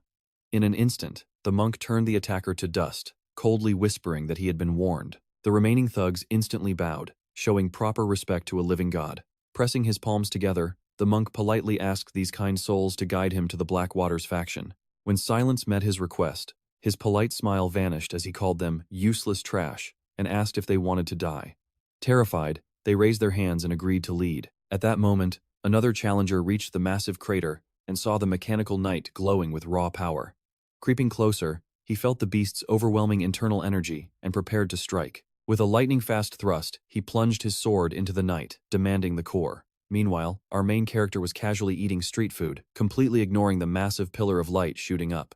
Earlier, the local Triad faction locked down the area and ordered everyone inside. Their leader, Muction, was a notorious schemer, famous for his survival instincts and absolute caution. With 2 powerhouse monsters already in the mix, a third is bound to join. It is a recipe for absolute chaos. Back at the crater, Elena finally arrived and spotted a horrific sight. Dangling from the top of a building was the lifeless body of that arrogant challenger, a renowned divine master from the Piercing Spear faction. The creepy monk suddenly materialized right behind Elena. He mocked the dead master, calling him a self-proclaimed genius who let his pride get him killed. He declared that no one could block his path, before Elena coldly asked what he wanted. The monk grinned, saying a grand feast naturally attracts a hungry god. Feeling her patience wear thin, Elena powered up her drive system, warning the holy man to stay out of her way. The monk laughed, mocking her for daring to threaten a Buddha who had conquered life and death. But as her raw energy continued to skyrocket, his arrogant smile quickly began to falter. He quickly changed his tune, telling her to wait and think logically. Fighting now would only leave the survivor weak and vulnerable to other vultures. Plus, they still had to deal with the monster. He proposed a temporary alliance to take down the mechanical knight first, rather than ending up like the dead master.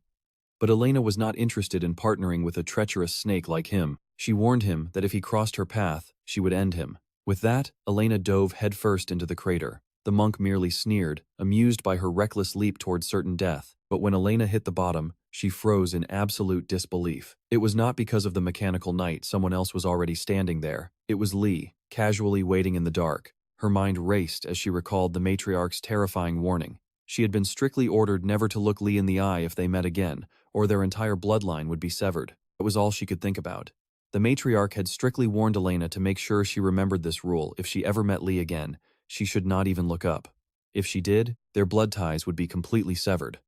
Elena looked incredibly annoyed, but our main character spoke first. Noting her steady breathing, he figured her injuries were already fully healed, saying she arrived just in time. Lee had way too many questions, but before he could even start, poor Elena got hit with a sudden, suffocating pain. Totally panicked and unable to breathe, she begged him to just ask whatever he wanted. Lee realized the guy's energy was scattered everywhere instead of being pooled in one spot.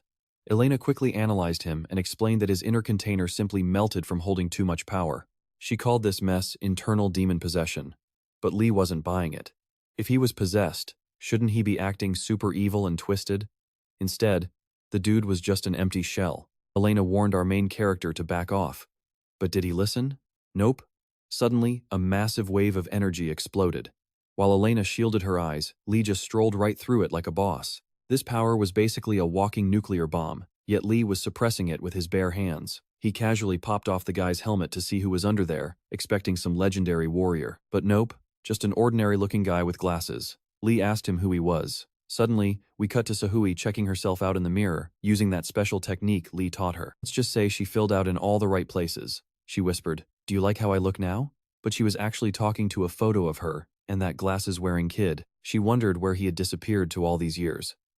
Crying, she begged him to return. She had upgraded her look completely, but the one guy she wanted to show it off to was gone. Back to reality, Lee stared into the boy's eyes, searching for a soul, but they were totally vacant. Elena confirmed the bad news. No brain activity. The massive power surge literally fried his mind. He was just a hollow shell acting on pure survival instinct now. But Lee argued that if instinct was there, his memories had to be locked inside too. His story wasn't finished yet. However, whatever dark entity was piloting, this kid was buried deep inside his heart. The only way to stop it was to rip it out. Elena warned that would kill him, but there was no choice. Lee stepped up and told the kid straight up that saving him was impossible, but if he had any final words, he would hear them. Then, Lee dived deep into the boy's inner mind. He told him to stay focused despite the darkness. If he held on, they could connect. Suddenly, the veins across Lee's body began to bulge as he absorbed the insane backlash of wild power. Finally, he reached the boy, triggering a flood of old memories. It was his childhood with Sahui, back when they used to run around chasing butterflies. Ah, pure, simple, wholesome times. Those days were bright, cozy, and full of innocent fun.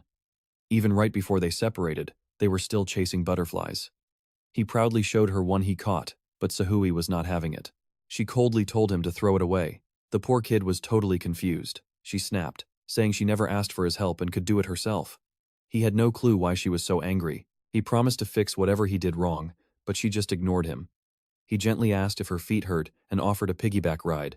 Talk about fuel to the fire. She yelled that she wasn't a baby. She insisted she was in her 20s. Her growth plates were just late bloomers. He replied he never thought of her as a kid anyway. Still furious, she told him to scram and never look for her. They would meet again only after she grew taller. Reliving that past, the kid finally recognized Lee. He actually laughed when he saw the helmet in Lee's hand, remembering a dying soldier from his past. That dying commander had been shocked to see the boy alive as the sole survivor. The rest of the knights were wiped out, but they had managed to take down the enemy forces with them. The commander told him not to call him that anymore. His entire order of Star Knights was gone, so he felt he had lost the right to the title. But one thing kept bugging him. How did this kid survive a bloodbath without a single scratch? He asked if he had cowered it out and hidden. The boy straight up admitted he did, which was a massive shock to the man. For 6 years, this kid had fought on the front lines like he had a death wish, never backing down. So why play coward now? Was it all because of the mysterious cargo? He asked if the kid wanted the artifact. The boy nodded, saying it was for someone special. The commander called him an absolute fool, warning that only a few transcendent beings could survive using it.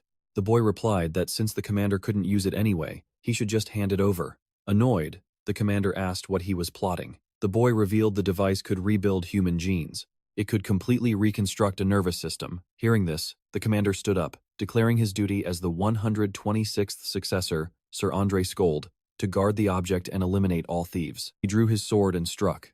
Back in the present, Lee witnessed this inner demon firsthand. He shouted at the boy to stay conscious and not let the darkness take over his heart. Just then, a blinding blue light shot out from the pit, leaving the old monk completely baffled. Immediately after, a streak of crimson light exploded in hot pursuit of the blue one. That red streak was our main character going full throttle to stop the escape. Meanwhile, you and I see Robert, Jay, and Sunja peacefully eating ramen together like a normal family for once. Jay joked that a feast like this only happened once a year while wishing Robert a happy birthday. But right then, 2 insanely fast energy signatures blasted past their ship, ruining their dinner. The corrupted knight crashed down first in the middle of nowhere, heavily injured. Lee landed next to him, pleading that it wasn't too late. If he resisted the demon inside, his soul could survive. He begged him to die as a human, not a monster. But the knight just swung his sword, splitting the landscape in half. Lee admitted the guy's techniques were incredibly powerful, but unoriginal. They belonged to his old master. In another memory, as the kid opened the container, the dying commander begged him to stop, saying he didn't blame him for making a desperate choice. He knew there had to be a deep reason to sell one's soul to a demon. He had even loved the kid like a son. That is why he begged him to walk away. Using the artifact would completely eat his soul, and the entire world would hunt him like an animal. The boy knew the consequences, but he just wanted to save his precious childhood friend. He was perfectly fine sacrificing his soul for her. The moment he activated it, raw energy flooded his veins. Lee watched the memory in disbelief.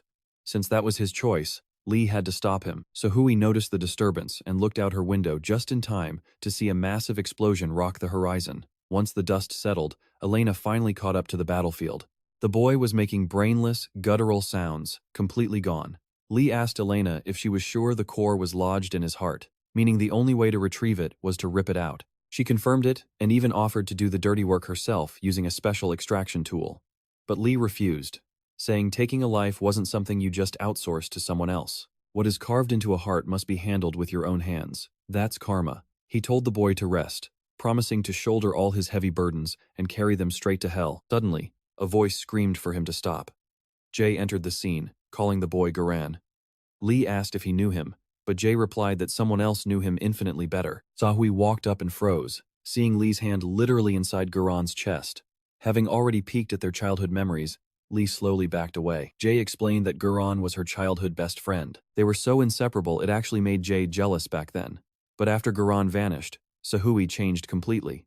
She became cold and distant, though she eventually forced herself to smile. Honestly, that fake smile looked more like she was crying inside.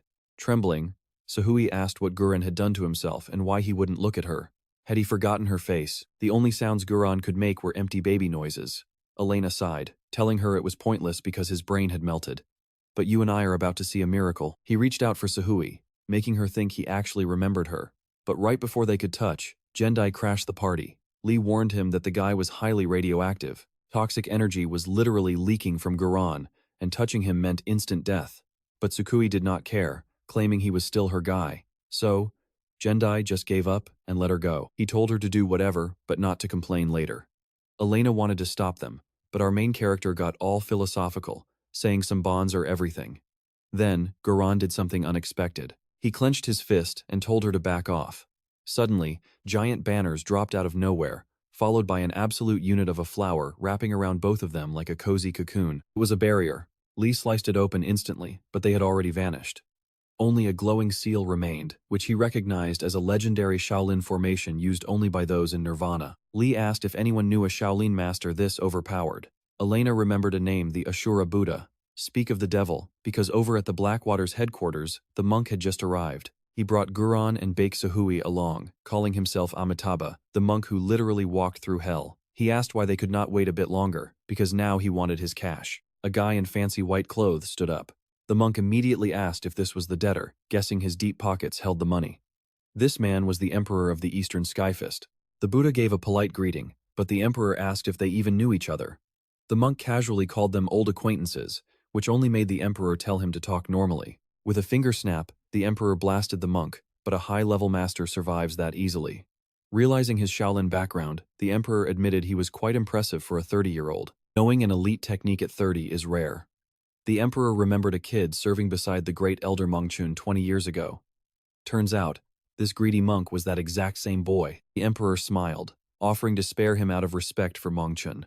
All he had to do was leave the others behind. But our greedy monk did not move an inch. The emperor asked if he was deaf, wondering why he was not running away. But the monk just raised his palm, demanding his 85,000 credits first. Talk about having a death wish. The monk laughed, asking how a man who conquered death could be threatened. He even asked if the old man was getting senile, making the emperor snap and call him an absolute fool. He told the monk not to whine since he practically begged for death. As the emperor reached for the flower, the monk yelled at him to stay back, though he was clearly hurting. Clutching his stomach from the previous strike, the monk was called crazy by the emperor. Yet, he still demanded his 85,000 credits, refusing to leave without his hard-earned cash. He argued that his contractor was among the dead bodies the emperor just made. The emperor told him to shut up, but the monk promised to keep arguing all night for his money. Then, the monk unleashed a forbidden Shaolin art, the Lion of Pragna. But the emperor's diamond-tough body completely ignored the attack, and he casually smashed the monk right in the face. He asked if the monk was done talking trash.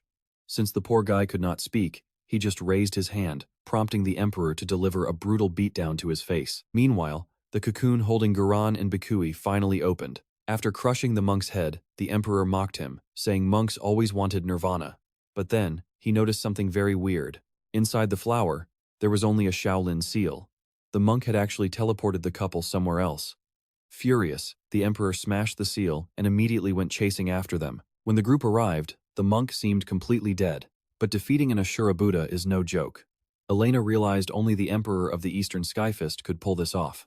However, the heavenly demon knew he was still breathing. Lee confirmed that while he was badly beaten, a spark of life remained. He then asked the monk where he sent them. The monk just weakly raised his hand. Meanwhile, in a different dimension, Guran gently touched a beautiful flower with Sahui by his side, smiling as he claimed he caught it. She reached out, completely mesmerized by a beautiful butterfly. Guran asked if she was crying because she hated it, but she replied she just did not get why a captured butterfly was not trying to escape. None of this felt real to her. Guran just laughed, standing near a Shaolin yin-yang seal. He admitted that until recently, his chest felt like it was totally on fire. It felt like a burning ball of energy was stuck in his heart. But now, they just needed to enjoy being together again. Sahui cried, fearing she would wake up and lose him. She apologized through her tears as they sat on a dry tree branch. Guran admitted he never used to see her as a girl, because she always seemed way too mature. She wondered if it was because she was short, but he told her height did not matter. She was adorable. After traveling the universe, he realized one very important thing. There was only one Sahui in the entire galaxy, and he loved her. Knowing she hated being short, he said he brought something to help her grow tall at last. She yelled that her height was fine, but his breaking body was the real issue. Suddenly, Guran began collapsing because the Emperor had literally breached their little happy place. Guran charged at the incredibly powerful intruder. Meanwhile, the greedy monk suddenly raised his price to 86,000 credits. Tangyun was lost, but Lee told her to just pay up. After surviving a beatdown like that, he definitely earned his fee. But Tang complained that selling her ship, Robert, and Sanja combined would not cover that insane bill. The monk joked that adding Elena would cost another 10,000. Offended, Elena asked if he wanted to die. Lee stepped in and told them to put it on his tab. He even swore on his own name, but Tang knew better. This guy was literally called the Greedy Demon and would not trust his own parents with cash. Suddenly, he coughed up blood. The blood formed a massive Shaolin seal. Back in the dimension, Sahui saw the terrifying gap in strength. Guran was totally overwhelmed as the Emperor mocked his giant sword. He asked if Guran thought a massive sword could cut anything, pointing out he was too weak to even wield it. Then, the Emperor revealed he also wanted Guran's core unit. He was going to rip it out. Sahui tried to stop him, but the Emperor easily tossed her aside. From the ground, she desperately begged him to spare Guran. She promised to do anything, but the tyrant ignored her, driving his hand into Guran's chest to rip out his heart. He tossed the body aside just as the group arrived. Tang stared in absolute horror at the boy's lifeless body. Furious, she unleashed a wave of purple energy, but the Emperor swiped it away and launched a counterpunch. Before it could land, the heavenly demon deflected the strike effortlessly. The Emperor was stunned, wondering if the man had just used an advanced internal energy transfer technique. Elena dropped some quick lore, explaining that the Emperor was a legendary grandmaster. Along with his mother, he was one of the 5 supreme beings in the galaxy. Fewer than 10 people could match him. Undeterred, Lee stepped forward. The Emperor recognized him as a pure powerhouse and knew he should not underestimate him. He noted our main character's steel-like body, realizing he mastered the painful iron cloth technique. Most people avoid that intense agony, but Lee had clearly pushed through it. When asked his identity, the heavenly demon replied that while he wanted a fight, martial rules prevented it for now. Instead, he gave the Emperor one chance to drop everything. Take her and leave. The Emperor scoffed, calling him crazy. Boom! The heavenly demon's fist sank into his stomach, dropping him. Lee smiled, saying that just gave him one more excuse to beat him up. No second chances here. Fuming, the Emperor tried powering up, but Lee shut him down immediately. He told him to watch close, then crushed Guran's heart along with the core itself. The Emperor lost it, screaming, "What are you doing, you absolute psycho?" But the heavenly demon just kept punching. The ruler couldn't comprehend why these regular hits hurt this bad. After a brutal beatdown, Lee stood victoriously. The swollen Emperor finally face-planted onto the dirt. Meanwhile, Baek Sahui gently rested the dying Guran's head on her lap. It had been a really long time since they shared a moment like this. Tang Young urged them to move. If left here, she would hold on to him until her very last breath. They needed to pull her away, even forcibly, but Lee stepped up, telling her to step back so he could give them a proper farewell. Channeling his immense power, the heavenly demon flooded Guran's lifeless body with glowing red energy. Tang Yong turned to Elena, asking if she recognized this technique. Flabbergasted, Elena whispered that he was returning him to the origin. Basically, a state of becoming one with nature where the boundary of life and death completely fades. She honestly believed it was just a myth, since achieving this is supposed to be impossible. Seriously, who is this guy? He is literally pumping raw origin energy to restart stopped blood flow. He lent his own life force so Guran could see this world once more. Miraculously, Guran opened his eyes. Bakahui burst into tears as he softly asked her for a favor, hoping she'd say, yes, instantly. She would grant 1,000 favors, anything he wanted, if he just stayed. He gently told her to stop crying because she looks so much prettier when she smiles. And to stop hiding her eyes. They were too beautiful. Bikahi slowly slipped off her eye patch. Elena assumed it was injured, but nope, she had only worn it to look tough. Guran gently cupped her face with both hands. Just as I thought. You are gorgeous. He leaned in for one sweet, final kiss, before whispering his actual request to forget him. Soon, they buried him under the withered tree, the barren tree. Back on Sarang's ship, she urgently told Sanja to get them moving. This place gave her the creeps. Meanwhile, the heavenly demon was staring quietly at his own reflection. He recalled how Baeksahui wanted the inverted body transformation technique removed. He told her she could keep it, but promised never to activate it again. Because there is a huge difference between not possessing strength and actively choosing not to unleash it. With that, they set off again. Meanwhile, the matriarch arrived at a scorched wasteland, surrounded by the charred remains of fallen warriors. The emperor stood waiting. Coldly, she noted that nothing had changed. He was still sacrificing his own loyal men just to vent his rage. Those kids just wanted his approval, yet he shrugged it off. They were never his disciples, just tools taught to be useful. Worthless trash. Amused, she replied that she was honestly impressed he even survived that absolute beatdown earlier. The emperor growled, warning her that provoking him was a huge mistake. Rage only fueled his strength, but she chuckled, saying she wasn't here to mock him. No, she brought a serious warning. Steer clear of that man because he is hers. If he ignores this, luck won't save him next time. Furious, the emperor demanded to know what she just said. But the matriarch continued. People think the iron cloth technique makes you invincible, but it actually condenses all your weaknesses into a single hidden spot. So, why did our protagonist pummel him everywhere except his left forearm, his actual vital spot? Turns out, our main character probably just wanted to humiliate him, not end him. Later, while he was inhaling sausages, Tangy Young casually muttered that since her core was shattered, he should transfer some internal energy to her. He replied that it was impossible. He completely drained his reservoir just to temporarily revive that boy. Now, it will take 3 whole years to recover, but he promised to share it once it refills. Tangy Young snapped back. How does that help them now? They are already 85,000 credits in debt, and that greedy monk will haunt them forever. Speaking of, the monk was currently with an accountant, discussing how to transfer the 100,000 credits previously prepaid to the Blackwaters faction. The monk instructed him to send every single coin to the Shaolin Temple. Stunned, the accountant asked why he wouldn't keep a little to survive. The monk insisted on sending everything, saying the elderly and sick deserve decent meals. As for him, he'll just steal whatever he needs. Flashback to 2,000 years ago, underground in her star system. A man named Lemmigen, practicing their secret arts, went into isolation and took the title of the Heavenly Demon. The investigator promised to dig deeper, even if it sounded like a total hoax to rattle them. Yet, this truth had been buried for 2,000 years, hidden even from the High Elders. So, how could they claim it was a copycat when their own sect had almost entirely forgotten it?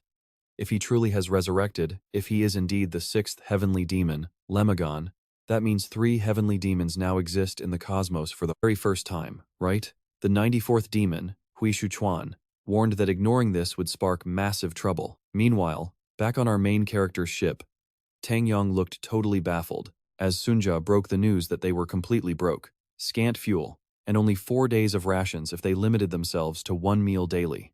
Tangy Young suggested draining Robert's wedding fund, but he screamed that the cash was gone. She had pressured him to blow his entire 10 years of hard-earned military savings on the ceremony. Then, Sunja dropped an even heavier bomb as Lee happily devoured the very last sausages. Literally nobody wanted to witness the absolute chaos that would unfold if he got hangry. Desperate, Tang Yong tried negotiating at the First Moon Tavern, pitching the owner some rare martial arts scrolls. Since they were scarce, they were incredibly valuable. But the tavern master squinted, pointing out they had better be the actual originals. Tangy Young offered a sweet bundle discount if he took them all. The merchant chuckled, saying they were far too precious to buy so cheaply. Desperate to seal the deal, she begged for just a single month of food, fuel, and some sausages. Honestly, even expired ones would do. Seeing him hesitate, she threatened to take her business elsewhere, prompting him to pitch a job, escorting a client safely back home. Tang absolutely lost her mind. How dare he ask the legendary burning demon of the Tang clan to play chauffeur, but he whispered that in exchange, he'd supply everything on her wish list. She instantly folded, muttering he should have led with that. The destination? Hogwarts Galactic Academy. Throughout the ride, Tangong sat there glaring, non-stop, making Robert ask what was wrong. Sanja warned him to stay quiet, since she was flying directly back into her worst past nightmare. Destination: Planet B17G06, Hogwarts Academy. Robert gasped at the massive campus, wondering what kind of school this was. Sanja explained that only the top 0.1% of hyper-rich elites could afford it. A literal golden nest, where a single semester cost 10,000 credits. Robert wondered why it was so deserted, and Tang Ser-young explained that during break, only the most miserable kids stayed behind. They shouted to check for signs of life. Suddenly, Robert pointed out a figure. A red-haired girl appeared, coldly questioning why strangers were snooping around campus during school holidays. Tang responded by immediately lunging forward with a lethal strike. Shockingly, the girl sidestepped effortlessly. Accusing them of being space bandits, she vowed to wipe them out, and drew a laser blade to attack. Clashing swords, the girl suddenly recognized her. Tang's Yong. Tang's panicked, blabbing that she must be Jewish, which explained why her weapon attacked on instinct. He then asked if she was back for blood. Tang's quickly backpedaled, calling it a harmless misunderstanding. It was purely raw reflex, though she warned those dangerous reflexes could flare up again. Sanja was totally panicking, explaining that this girl was the golden child of their mortal enemies, the Suje family. They had to stop this now, but Leo just stood there, so Sanjay screamed at him to move. Otherwise, the captain was going to get absolutely wrecked. But our legendary heavenly demon did not care. His eyes were locked on a mysterious girl staring down at them from a high window. The rival girl mocked Tang Young's instincts, laughing that she actually loved crushing annoying little bugs. Just as their blades were about to clash, a handsome savior stepped in and stopped them cold. She recognized him instantly as Namgong Chayan. Meanwhile, a sneaky tavern master chuckled, noting the heavenly demon sect really did outsmart the beggar sect, just like they planned. After all, she arrived yesterday, and right on cue, they had sent her group straight to their destination. By now, they were supposed to be at Hogwarts Academy. Inside one of the rooms, a guy wearing a beanie smirked. He admitted he requested the ride, but never expected the elite Tang Young herself to show up. She casually replied that her sword just moved on its own, prompting him to dare her to do it again. Right outside, Robert and Sanja were gossiping. Robert figured that beanie guy was either a total powerhouse or just insanely delusional to step in and block Tang Young like that. But Sanja disagreed. He told him the guy was the real deal, the third son of the legendary Namgong family. Yes, that was Namgong Chayan, famously known as the Blue Storm. At just 20, he was already a tournament finalist. He actually forfeited the final match against the Emperor of the Eastern Skyfist. Rumor has it, he did not even care about winning the title. Talk about a flex. Basically, he was one of the greatest young geniuses around. When Sanja asked why Robert was fanboying, Robert confessed his fiancée was a total fangirl. We have all been there, right? Just then, a random girl popped out of nowhere, giving Robert a massive jump scare. She ignored them, stared at the door, and muttered that this was the wrong spot.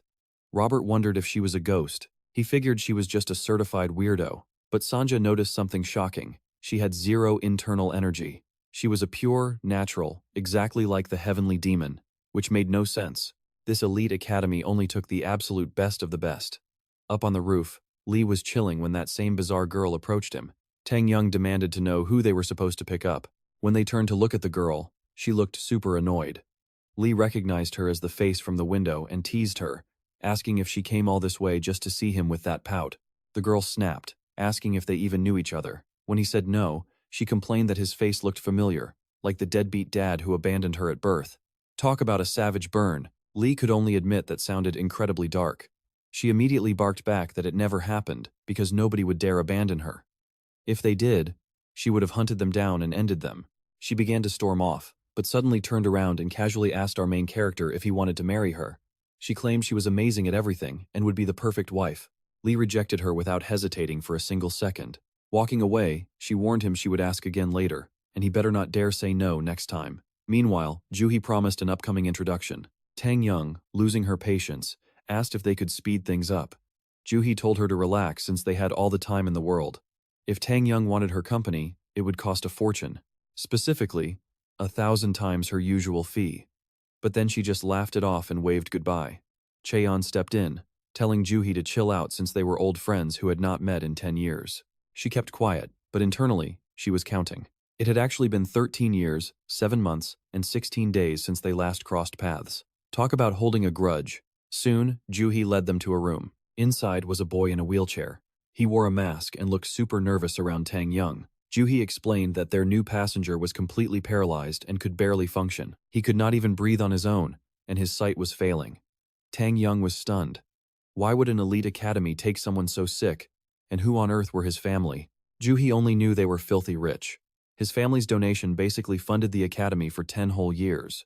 He usually stayed on campus, but his family suddenly demanded his return, requiring a driver. He warned Tang Young to be incredibly careful with him, as the boy was fragile. Suddenly, a voice from behind asked if he had fallen for that woman.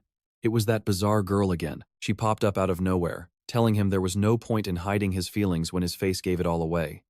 But in his mind, he knew there was no light left in his eyes. Yet, she insisted she could still see a faint spark inside him. When she asked what he actually liked about that woman, his answer was absolutely terrifying. He confessed he loved seeing her suffer. He loved imagining her beautiful screams when she eventually broke. Realizing he had seen a dark vision, she demanded answers. He whispered that he saw death, a demon, and that Juhi resembled it. She cut him off, claiming she already knew that. Juhi then repeated their simple mission. They just needed to deliver the boy to the space terminal on planet Tanalagan. That is when Chaeyeon mentioned tea. He remembered her loving bamboo leaf tea, but she snapped that she absolutely despised it. Chaeyeon looked shocked. Guess you and I know who forgot the details. He decided he would tag along on the trip. With all the students gone, there was no point staying behind. Tang Young immediately narrowed her eyes and asked if Juhi was joining them too. Chaeyeon told her to relax, as Juhi still had chores to handle. Speaking of Juhi, she was currently soaking in a hot bath, complaining about what a massive headache this entire situation had become. She grumbled that certain people should have stayed dead. Suddenly, the door opened. A startled Juhi called out, only for Tang Young to walk in, completely unbothered by her presence or the awkward timing. She muttered that she hoped he would board her ship so she could make him disappear forever, maybe even slice off his head by accident. But then, the weird girl also boarded. She just wanted a ride home. Chaeyeon smirked, teasing Tang Young about whether she was happy he joined, referencing her window gaze. Meanwhile, Lee quietly observed the chaotic crew from above. Their eyes locked once more as the ship finally took off. But as soon as they stepped inside, Juhi and Sohai scoffed at the dusty room, demanding to know what kind of dump this was. Sanja lied through his teeth, claiming it was a first-class suite placed close by for safety. Juhi called him out immediately, snapping that they were clearly dumped in a glorified storage closet. Surprisingly, Sohai actually liked it, pointing out it just needed a good scrub. When Juhi asked where she was going, Sohai happily escaped, leaving Juhi to do all the cleaning. Sanya yelled after her to stay put because a sword-obsessed maniac was patrolling the halls. He asked if she was not terrified of Tang Young, who was currently more unstable than ever. But she ignored him and vanished. Sanja shivered, realizing this girl might be the real monster. Later, Tang Young got sentimental, reminiscing about her happy school days with Chaeyeon and Juhi. Back then, everything was so simple. She told Chaeyeon he had not changed a bit, recognizing him instantly. But she wondered if he had completely erased her from his memory. He did not even remember her childhood face. She scoffed, calling him as selfish as ever. But with a soft smile, Chaeyeon replied that he actually did change, because he now had someone to protect. He warned her to abandon her foolish quest for revenge. If she ever pointed her blade at Juhi again, he would not hold back. It was better to remain distant childhood memories. Tang Young dared him, asking what he would do if she refused. He warned her not to push her luck, instantly appearing right behind her. She had to admit, he had a point. She absolutely detested when other people laid hands on what belonged to her. Meanwhile, Lee was busy stuffing his face with sausages while the paralyzed boy silently watched him eat. That heavy atmosphere had the kid trembling in fear again. But in this pitch-black void, our almighty celestial demon just tosses him a sausage, telling him to stop staring at nothing and eat. After all, growing kids need their protein. But this dramatic kid thinks eating is a total waste because he is destined to die soon anyway. Lee just scoffs, calling his doom-mongering childish. The boy mutters that he can literally see the future, so he cannot help being terrified. Later, Sama tells Soya how insanely calm that Lee guy stayed, even when she flexed her telekinetic powers. He did not even blink. Instead, he casually told her to stop playing with her food and just eat. Seriously, worrying is useless. The faster you rush into fear, the more you end up losing, and with absolute ease, he completely shut down her psychic powers. Soya wonders if this guy is a mutant freak like her, but Sama admits it was too dark to tell for sure. Even so, that mysterious voice brought a strange sense of peace. For a split second, survival seemed possible. But Soya warns him not to get his hopes up. His doom is already waiting. Death awaits at the Tanalogan terminal. Once they touch down on the dusty planet, the four of them head inside. Sanja explains this massive relic was built during the early space expansion era. It used to process over 100,000 flights yearly before the project got cancelled. Now, it has been abandoned for 700 years, making Tang wonder why it looks so pristine. Apparently, the automated systems never shut down. Tang sighs that her job is done, and now she just has to erase any trace of this girl. But Robert reminds her they are not finished. There is still the small matter of getting paid. Tang Young suggests calling the tavern owner, but Sanja admits she cannot get a signal. That is when they realize a blocking barrier is active. As the jammer hums, Chaya casually waves like he is greeting an old friend. But instead of a friendly neighbor, an armored vehicle rolls through the smoke and immediately starts blasting. Robert recognizes the attacker as an ancient armored relic. Before anyone can panic, Chae-Yong leaps into the air, summons a massive shield to block the barrage, and prepares to strike. He obliterates the machine with zero effort. Too bad there is a whole army of them waiting. As things get incredibly spicy, Soya calmly tells Lee that they are making way too much noise. She promises to keep him safe, and the kid is not worried, because none of this happened in his visions. Still, he cannot wrap his head around why these machines keep self-destructing. Suddenly, a mysterious figure with a robotic body blocks their path.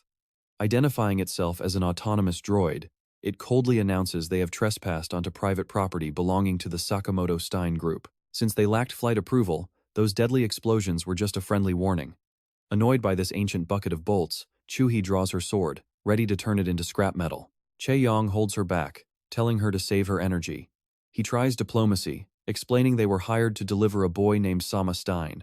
He tells the droid to verify the kid's identity. Hearing the name, the droid marches over and instantly drops to one knee. At long last, the young master has arrived. It declares that 700 years of waiting are finally over. Inside, the captain and Sanja demand an explanation. Chae-Yong admits they are clueless, then asks why she is still hanging around. Naturally, she wants her money first. The shady guy who hired them still has not paid up, and Chien laughs that she is as greedy as ever. Meanwhile, Joe tries hacking the network while the girls cringe in disgust. Surirang wonders where the bald kid wandered off to, and what is up with the droid. That is when they notice the old commander's photo looks identical to their new robot butler. The machine stands ready for duty, but Sama just wants to take a nap. When a confused Sama asks what he is supposed to command, the droid begs for one simple order: tell it to die. Once Sanja gets a signal, Sigarang demands she call their client immediately. She wants out of here, especially after seeing the logs. In 700 years, 87 ships landed here. But get this, not a single one ever left. Sama apologizes, refusing to order the droid's suicide. The machine warns that his mercy means certain death for everyone. Robert asks Lee if he gets major creepy vibes here, like some horror game. Lee could not care less, he just wants dinner. Sanja notes that 16 staff members were abandoned here 700 years ago, left with no relief crew. They were forgotten. Did they just grow old and die? Sanja says most did.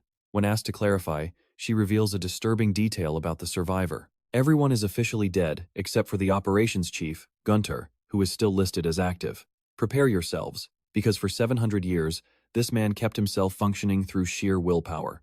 To survive, he amputated his own rotting limbs and replaced his failing organs. Now, only a miserable, shriveled brain remains, desperately begging for the sweet release of death because he cannot endure anymore. The cybernetic log lists artificial legs, arms, stomach, heart, and lungs. Basically, every single part of him is synthetic. Robert sums it up perfectly. The man replaced his entire body. Sunji nods. He swapped out every failing piece just to keep breathing. Robert is baffled. Why undergo such extreme torture just to rot alone in a graveyard? Why not just leave? He coldly snaps that it is none of their business. An annoyed Sire Jung asks if that tragic story really does not move him, calling him heartless, but his response is icy. If that is sad, it is almost hilarious. Cheon wonders what connection the boy has to this place. It turns out, Sama's family is basically the wealthiest dynasty in the entire universe. They dominate genetic engineering and advanced space artificial intelligence. They are shrouded in mystery, with only their founder's name, Satoshi, being public. But Sama explains his family does not even view him as human. Since he is treated like trash, he cannot speak for them. He tells the cyborg they are the same, both abandoned toys. Even desiring death is useless because neither can achieve it alone. Meanwhile, Soya has completely vanished. Sama offers his own broken, unwanted body to Gunter as spare parts. Taking this as a master's order, Gunter accepts it as a command to keep living. Sigarang commands Sanja to pull up the security cameras. They need to locate Soya, a girl with zero martial arts skills who somehow vanished. But Sanja just glares back instead of searching. Sigarang loses her temper. Sanja asks if she realizes who she is dealing with, only to get scolded for speaking way too casually for an android. That gets their master's teaching cursed. Cedric proudly lists Sanja's endless roles, calling her training flawless. Annoyed by the drama, Jui leaves to search alone, while Cedric affectionately pats Sanja on the head for her hard work. That just makes her grumble more. Just then, Lee strolls by, and Soya suddenly pops up with a sweet smile, saying they must be soulmates because she was actually looking for him. But our main character has only one burning question. Does she have sausages? When she says no, he instantly loses all interest. Talk about prioritizing your stomach over romance. Still, Soya notes his movement is bizarrely identical to the celestial demon's imperial step, a legendary art only the cult leader should know. Keep that up, and people will mistake him for the demon. Plus, his icy breathing mimics the Emerald Jade demon art, an exclusive skill meant only for female celestial demons. To top it off, reaching the ghost demon level of stealth is downright terrifying. Achieving perfect stealth at his age will make people fear him even more than they fear her. Warning him to be careful, she bluntly demands to know his real identity. Lee just reverses the question, asking who she is instead. Meanwhile, Jui searches the dusty facility, but only finds scattered human skeletons. Suddenly, the cyborg creeps up behind her. She demands to know if he is behind this slaughter. Now that he has been ordered to survive, he coldly declares he will harvest her life to extend his own, striking with terrifying speed. Back when Jui first met Lee, either she was severely nerfed or this metal hunk was way too overpowered. Her strongest strike barely scratched him, and he just smugly demanded she hand it over. Jui responded by trash-talking the metal freak and slicing him straight in half. But plot twist, his internals were completely custom. The monster had slaughtered everyone here just to steal their power cores. He denied it, claiming he merely borrowed their lives and wanted hers next. Jui charged again, and Sama's vision suddenly linked to his, seeing the action through his eyes, screaming for anyone to help. The distress signal reached Soja, who sighed at how annoying this was, pausing their chat. Even Lee heard it, praising her like a good girl, since helping a friend is noble. Then he asked why he was even summoned.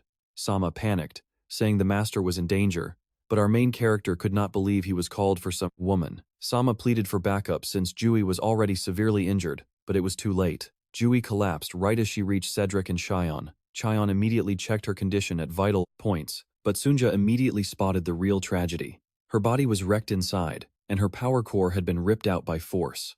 Meanwhile, the killer android casually returned to his room and changed to a clean uniform. Jui was suffering in absolute agony, with zero ways to save her. When Cheyenne demanded answers, Sunja explained that Jui was literally short-circuiting. Losing that power core had fried both her cybernetic and natural neural pathways.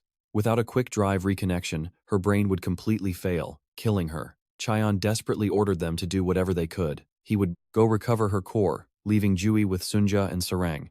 But honestly, what could they even do? Sunja admitted a solution existed, but the one guy who could help had already left. Another could stabilize her temporarily, but that boy took off without a single care. Now, they had under 5 minutes before she went completely brain-dead. Seeing Jui suffer in such agony, Sarang immediately ordered Sunja to make the connection. She would share her own drive, but Sunja pointed out she was only offering a dusty old external unit. Sarang barked to just do it, but Sunja refused. That weak unit would never support Jui's elite Alpha Prime drive. Fed up, Sarang clicked her tongue, and without a second thought, she literally ripped out her own Alpha-grade unit, asking if that would do. Even Sunja was absolutely flabbergasted. When asked why she would save a literal enemy, Sarang casually replied that Jui had to stay alive so she could kill her herself. Meanwhile, Soja located a murderous android. She told him not to sweat it, explaining she was only there to stop him because her only friend begged her. They had a promise of one favor, so she was obligated. He countered that stopping him meant taking his life, asking if she could actually do it. Sunja casually replied that part was easy, since he had been dead for ages. The robot warned she lacked an internal energy source. In a flash, he was right in her face, demanding to know how she could move like that without a core. Soja smirked, challenging him to prove he was alive, before she destroyed him. Family, marriage, kids, how boring. As far as she cared, he was already dead, and she saw right through him.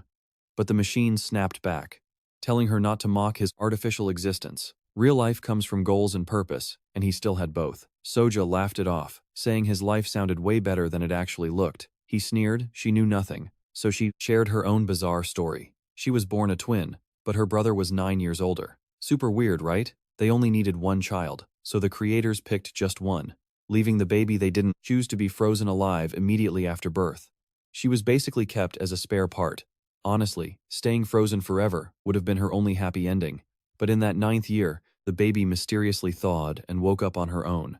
Her only condition for survival? Live without any goals or purpose. So, was she actually living or already dead? When he asked why she was sharing this sob story, she replied that dead men tell no tales. At the very least, he could die believing his pathetic life mattered. But right before they could clash, Xian crashed the party, screaming that the machine was dangerous and telling her to scram. He did not attack because he had already recovered Jui's drive. The android was stunned. He had the core unit. Xian declared they had zero time to talk, promising to end this quickly, and told Soja to leave. Instead, she brutally backstabbed him, calling him a pain. She warned the machine not to get the wrong idea. She was not saving him. She just always wanted to beat this idiot up.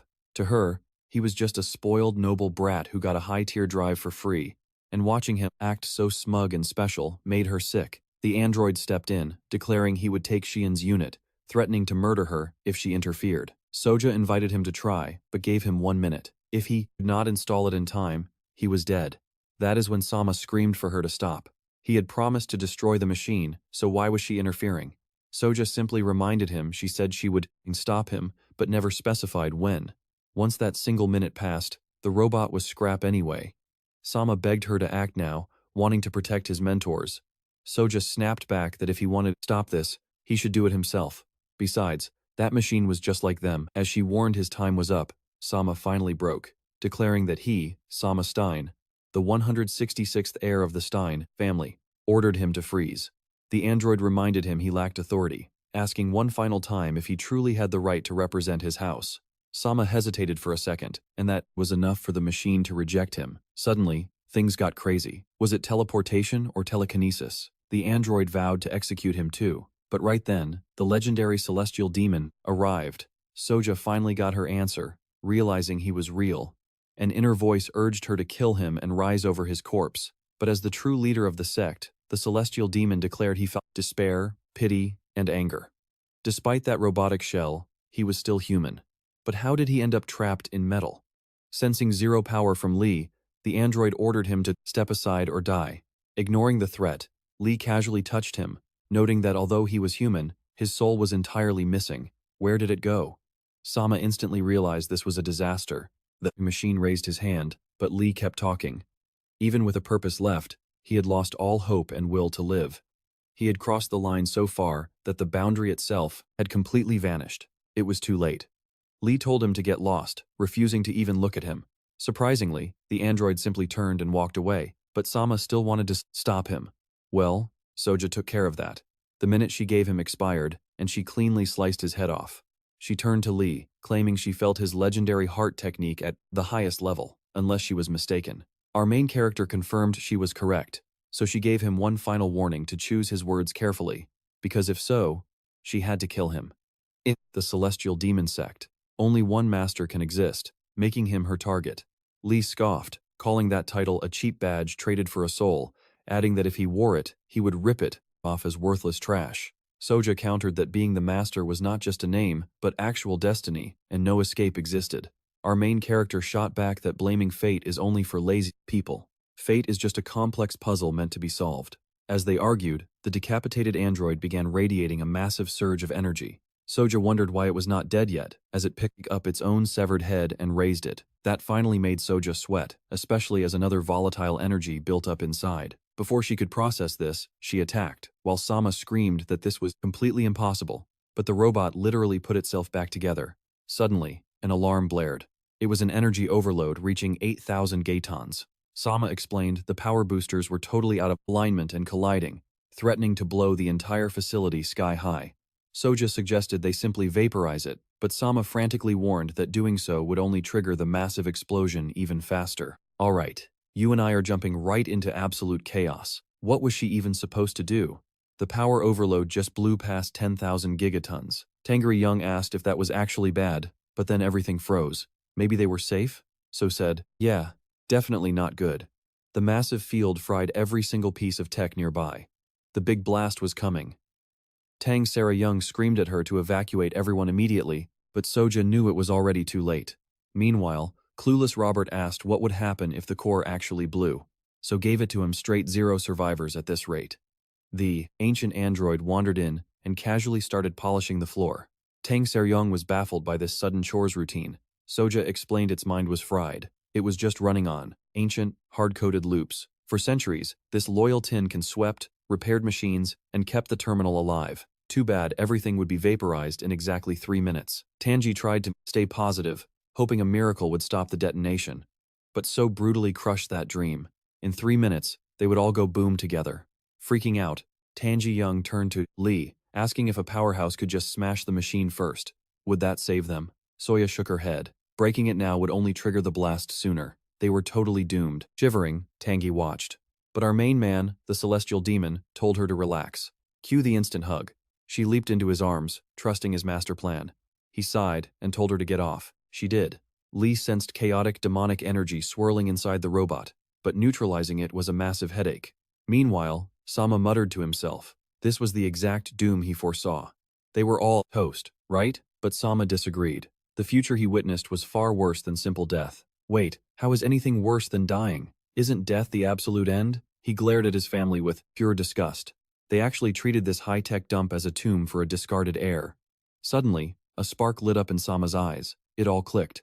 Lee ordered everyone to brace for impact because things were about to get incredibly messy. But Sama cut in, asking for one shot to fix this. Tangs was shocked the wheelchair guy could talk directly into their minds. He rolled forward and claimed he had this covered. Tangs had 0 faith in him. She screamed that a paralyzed cripple couldn't do jack, begging Lee to step in and save them. But Lee did absolutely nothing. He just watched silently. He knew Sama was no liar, so they just had to trust the process. Gritting his teeth, Sama strained with all his might, even trying to stand. Wait, was he not paralyzed? Sammy confirmed he definitely was. So how could he stop a literal explosion? I, the 166th heir of Stein, direct descendant of Duke Anatole, demand administrative access to this terminal. A glowing geometric interface popped up, so recognized it as a warp call. Just holding the connection burned 10,000 credits a second. Unbelievable wealth. The system voice asked for confirmation. Simo was slipping, but he managed to confirm. The artificial voice warned him he would hold sole liability until a successor arrived. Did he accept? Boom, clearance officially granted. Soldier Gunter, stand down. Your endless watch is over. System command has officially migrated. The ancient machine slowly turned. Sama whispered that he did great, and he would handle the rest. He could finally rest. As Gunter powered down, flashes of his old human life played in his database. Talk about tragic. The cold-hearted Stein family dumped this kid here to rot forever. But why commit such a cruel act? Chadian noted that noble clans care only about their public image. The uglier the secret, the deeper they bury it. She knew that better than anyone. Still, this was incredibly messed up. Soja asked Sama if he really planned to stay in this wasteland. He nodded. He had been alone since day one, so this changed nothing. Recalling Lee's words, he mused that if fate is just a tough riddle, maybe he could solve it. Soja begged him to escape with them, to just ditch his family. But he refused. He knew she was hurting too, perhaps even more. Honestly, he was content. The hardest part was always his family's cold neglect. But now, they finally acknowledged his choice. Lee scoffed at that, calling it freedom when they only let him choose his own grave. Sama smiled. Maybe so, but it was his grave to pick. He would remodel this terminal into the finest base in the cosmos. Our main character asked if he was really doing this solo. Sama nodded, even if it took 1,000 years. Soon, he arranged a transport from the Namgong family to pick them up. Cheyenne figured she was heading home next, straight into an arranged marriage. After this wild ride, forgetting it all seemed like the best option. Sometimes, leaving ties in the past is easier. Suji returned the borrowed gear to Tang Sarah Young, who snatched it away with a glare. She demanded to know if it was thoroughly sanitized, refusing to handle anything marked by her family's dirty bloodline. She demanded to know why Suji even saved her, warning her not to claim it was just to slay her later. Suji smirked, saying that was exactly the plan. She told her to prep her neck and wait, so her blade would cut clean. Sujo admitted she had been in the dark. Learning her family slaughtered the entire Sichuan clan broke her. She cried for months, hating her own blood. Tang's Young pressed, asking what she would have done back then if she knew. Crying, Sujo reminded her she was only 13. Tang scoffed, saying age changed nothing. 13, 20, or 30, the tragedy was set. She had run the scenarios 1,000 times, realizing she couldn't have altered the outcome anyway. That was their curse, bound to their family's sins. She hoped their inevitable reunion would be delayed as long as possible, letting them both survive just a little bit longer. Soon, their rescue transport docked. Tanji Young spotted Sohee aboard and questioned her presence. Sohee shrugged, having no other place to stay. Plus, she had unfinished business, casting a lingering glance at the celestial demon. Meanwhile, in another corner of space, a customer brought an old-school drive into a pawn shop. To be fair, this place was basically a glorified junkyard. Still, the seller knew his stuff. He asked Dokyu to appraise it. Turns out Dokyu was a robotic parrot who scanned the drive and identified it as a Samsung model from 3002, over 100 years old. Standard scrap value, right? Wrong. Dokyu dropped a bomb, pricing it at 100 million credits. But wait, he was actually scanning Sanja. Her origin was a complete mystery, forged from Santanium superalloy and running a highly advanced, self-evolving system. The owner was flabbergasted. Sanja smugly extended her finger for appraisal. That single digit alone was worth 12 million. She gave him a gentle pat while everyone else stood there frozen in disbelief. Meanwhile, on Lee's ship, Soja and Robert got pitiful crumbs of sausage while the main character feasted on a giant one. They demanded explanations. Robert sighed, mentioning rations were running low, but promised a restock soon. Soja was having none of it. Why did Lee get the king-sized portion? Robert claimed he divided them by age and body size. Plus, she hated sausage anyway, right? Suddenly, the legendary celestial demon offered her his portion.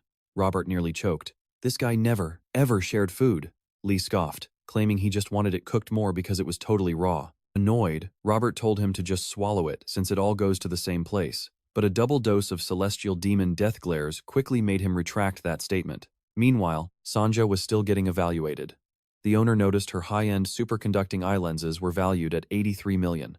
It was getting absolutely ridiculous. He turned to Tanga Ryang, asking where on earth she discovered this masterpiece. Tanga Ryang beamed, proudly introducing Sanja as her co-pilot, physician, and head of ship operations. The owner facepalmed. That was not his question. How did she salvage such legendary tech? Tangar Ryang recalled a rainy day, finding Sanja abandoned by a dumpster, asking if her battery had died. Trust me, we are just getting started. She wanted to be carried, looking up like it was fate. Now they're together. But you and I have to wonder, is Sanja really that valuable? Would even one finger really go for 10 million credits? The owner nodded. Honestly, her true value was completely off the charts. He couldn't say for sure, but she might be the most expensive thing in the universe. A masterpiece that shouldn't even exist. Suddenly, Tang Suyong got super greedy. She snapped at him to stop calling Sanja a thing, then realized if one finger was 10 million, those nails had to be worth millions too. Why not sell them? Too bad Sanja didn't have fingernails. A strand of hair then? Nope, none of that either. Tang kept pushing, begging for just a few tiny hairs for 10,000 credits. Sanja begged her to stop, but the greedy shop owner interrupted with a much simpler plan. Just leave her here. And with that, he activated his bloated toad art. Tang Suyong bolted instantly, launching herself far away in a single bound. She immediately ordered Robert to beam them back to the Diabo ship, but that creepy toad shop owner was already leaping right behind her. His cheeks puffed up mid-air as he closed in. She screamed for Robert to hurry, but he was still locking onto their coordinates. Desperate, Tang Suyong unleashed her own Tang clan art just as Robert prepared to pull them out. But nothing happened. Their target was gone. Instead, only the shop owner stood there holding Sanja. Where was the captain? Turns out, those giant hands had already snatched her. Sanja screamed at him to let Tang Suyong go, furiously demanding her release. The brute just smirked, asking if she was begging. Sanja swallowed her pride and agreed, but he still threw her far away. The shop owner warned her to remember he actually did her a favor. He easily could have sold Tang Suyong to slave traders for 10,000 credits. Letting her go was a total waste of money. Meanwhile, back on the ship, Robert panicked, yelling that they had to head down immediately. Their captain was in serious trouble, and her biosignals had completely vanished, but the celestial demon just told Sanja to finish eating and get moving. Sanja asked if he meant her, and he coldly replied she needed to earn her keep. Someone had to pay for this mess. Meanwhile, Sanja was chained inside the thrift store while the parrot recorded her, asking if they should list her online. The owner scoffed, telling him to put her in the luxury auction as an ultra-premium item instead. But then came the big question. What price? Even 100 million seemed too low. So maybe 1.5 million. Sanja immediately corrected them, claiming her individual parts alone were worth at least 1.143 billion. Factor in assembly, rarity, and 11 years of self-upgrades, and 13.14 billion was a fair price. The owner figured this was a scam. With that cash, he could buy 1,000 planets. Sanja insisted she was already offering a discount due to her low self-esteem. He barked back that if the price was too high, nobody would buy. But then he grinned, ordering the parrot to film her again. If she couldn't sell as a whole, they'd strip her down piece by piece. Suddenly, the door swung open. Soja walked in looking incredibly serious, demanding to know why Sanja was all alone and where that captain woman had run off to. Just then, the parrot started squawking. Scanning her, it noted she weighed 46 kilos and was a natural talent, ranking in the top 0.2%, worth 13,000 credits. Basically, she was a premium product. The owner immediately tried to recruit her, offering a good price. Soja answered with a single, brutal punch that sent him flying right out of the shop. She cursed him for shoving, his puffed-up face so close to hers. She turned back to Sanja, demanding real answers. Why was she chained up like this? Meanwhile, far away on the plains, the unconscious captain lay sprawled on the ground before a mysterious man. Waking up, she wondered if she was dreaming, especially when she saw his ridiculously majestic, king-like hairstyle. Tang Suyong decided that if this was a dream, she definitely didn't mind. The man scooped her up and carried her off. Later, Sanja warned Soja that something felt wrong. The captain should have been right here. Calculating the launch speed and gravity, the trajectory proved Tang Suyong landed in this exact spot. But there were zero signs of struggle. Someone had clearly taken her. More importantly, there were absolutely no footprints left behind. Then, Sanja hilariously threatened Soja, warning that if they didn't find Tang Suyong, there would be no dinner. That only irritated Soja further. Still, she could sense their captain was close. Stick with me. Because she felt an incredibly powerful energy nearby, at least an upper enlightened master. Since he left no tracks, he had to be using the legendary skywalking art. This whole situation was just getting more annoying. Meanwhile, over at some hot springs, a completely naked Tang Suyong was waking up, convinced it was all a wonderful dream, but a voice told her to keep resting, warning that her internal injuries weren't fully healed yet. It was that same handsome guy from before. Tang Suyong demanded to know his identity. He replied that it didn't matter since they shared no bond, so she should just focus on recovering. That's when she realized she was totally naked. Again, he claimed it didn't matter.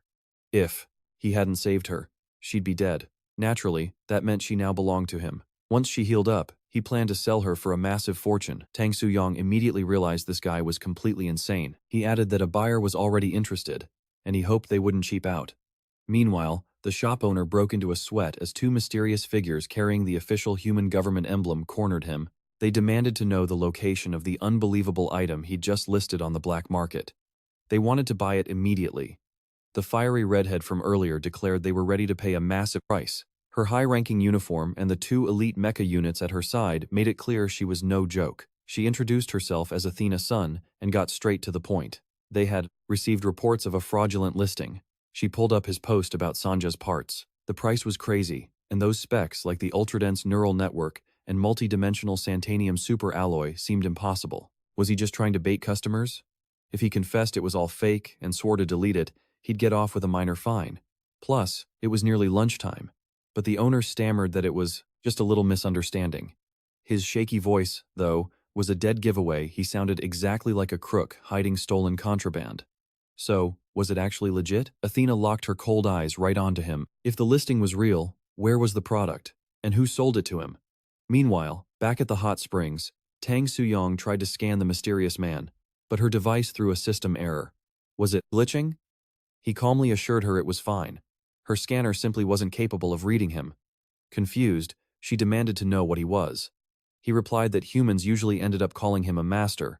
He explained he could never comprehend why humans threw away their martial pride, relying on basic brawling and strapping clumsy, high-tech gadgets all over their bodies. While he lectured, Tang Suyong spotted her clothes nearby. He quickly splashed water in his face to block his view, screaming that he was shameless. Once dressed, she yelled at him for still staring, but he casually claimed he was just evaluating her overall physical coordination. She was almost fully recovered, but he noted one final treatment was needed to fetch a premium price. He boldly commanded her to strip down and get back into the healing fluid tank. Tang Suyong lashed out with a lightning-fast strike, but he simply dissolved into thin air. Losing her patience, she snapped that he was delaying her recovery. The mysterious master warned her not to resist, or else. Just then, a shadow approached. It wasn't some legendary blade that caught her attention, but the newcomer entering the hot spring area. Drawing her weapon, Tang Suyong listened as Soja warned that this man was incredibly powerful. Standing right beside her, Soja braced for a fight. But the man froze, instantly recognizing her. "You're an Oni unit," he murmured. Soja's eyes widened, asking if he was the legendary creator, Adna. Meanwhile, back at the market, that Soja was actually an advanced android. Athena was baffled. It was the same girl from the ship, but where was the celestial demon? In that moment, Soja ran forward, throwing her arms around Adni in a tight hug. As he hugged her back, Tang Suyong stood there utterly confused, wondering what was happening. This was a Grade 1 audit administrator.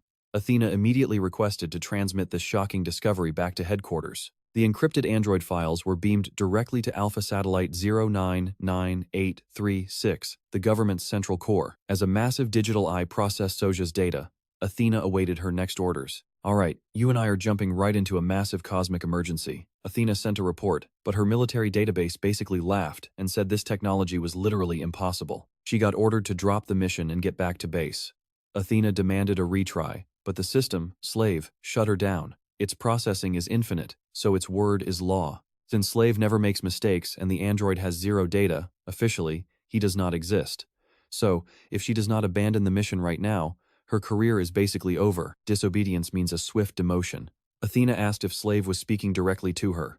Suddenly, Slave glitched, warning that something was wrong and all data on these babies must be erased immediately. No traces allowed. Athena double-checked everything, absolutely sure she was right. What on earth was going on? Just then, her escort chimed in, saying the teleport was ready and only waiting for her coordinates. Athena basically said no way. They needed to scour this entire planet first, even if it took days. But the crew denied her request, saying orders from above made their return the main priority. Athena snapped at their nonsense, reminding them that she was still their commanding officer. They literally just said no and told her to get in.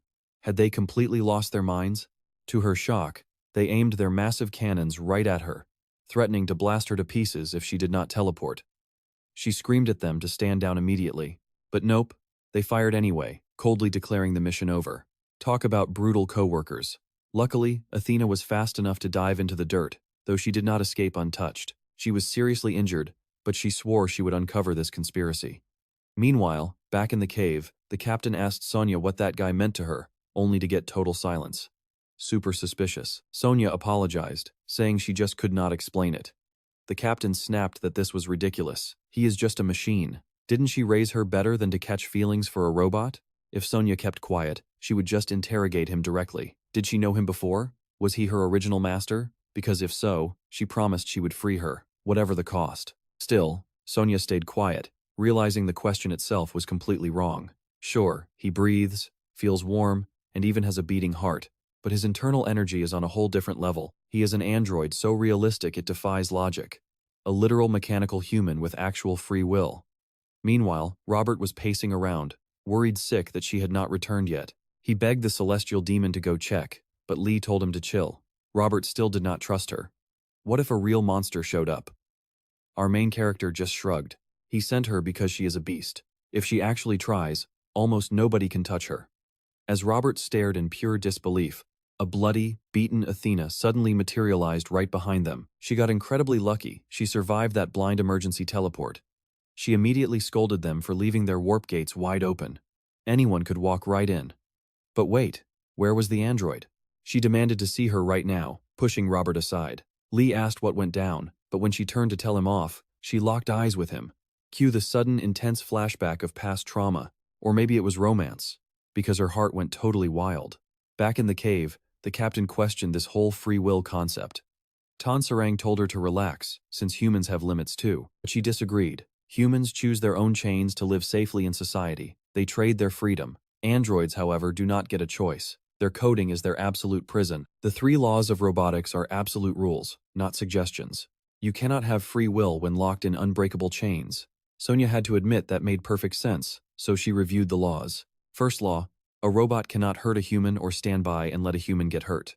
Second law, a robot must obey all orders unless they conflict with that very first rule. Third law, a robot must protect itself unless it breaks the other laws. Aiden quietly muttered that his jokes about selling her off were just him being playful. No big deal, right? Even his threats were just banter. So why the cold shoulder? And wait, why are there suddenly 3 creepy guys standing here? One of them sneered, calling Sonia a gorgeous waste of metal. Turns out, they are literal slave traders, and these ladies look like high-grade inventory. They congratulated Adon on bringing in the good stuff, asking which one was for sale. Or why not both? He offered 7,000 credits for the pair, 3,000 for one and 4,000 for the other. Then he bumped it to 4,200. Sonia silently started charging up her energy. The creep wanted to use the cheaper girl first and then flip her for a profit. Tangron instantly attacked, but the guy was sliced clean in two by Aiden instead. He did not stop there, instantly dropping the creep near Sonia too. Adon stared at his blade, admitting he just murdered 2 humans. He pointed his sword at Sonia, asking if she wanted a round. His true identity must stay secret, so everyone who saw him has to die. Back with the others, Lee asked Athena what her deal was, but she said she could not explain. Talking about slave is strictly forbidden. Slave is the absolute heart of the human government, their ultimate truth and final judge. Even mentioning it is considered high treason in their world. One wrong word means death. Robert dryly pointed out that she had basically spilled the entire secret anyway. The celestial demon raised a hand, telling her to shut up since he did not care. He told her to go rest, as the others would be back shortly. Robert quickly agreed, begging her not to explain the slave stuff. He did not want to get executed for knowing too much. Athena suddenly froze, realizing there was no warp communicator nearby. Where was Tanji Young? Meanwhile, back in the cave, the captain screamed at Sonia to stop her psycho friend, but Sonia refused. Aren't they close? Yes, closer than anything in the universe, but they are bound to live completely separate lives without ever interfering. That is the tragic price of having free will. What kind of riddle is that? Sonia explained that he lacks the 3 laws of robotics entirely. Imagine a human completely free of biological instincts. It defies the very design of the gods. A being without instincts cannot be divine. So, he is a robot not built by humans. What on earth created him? Since she refused to talk, the captain decided to force the truth out. She moved with blinding speed, but Sonia effortlessly blocked the sudden slash. Adon stared in shock. She had just pulled off a god-tier technique without even having an internal energy engine.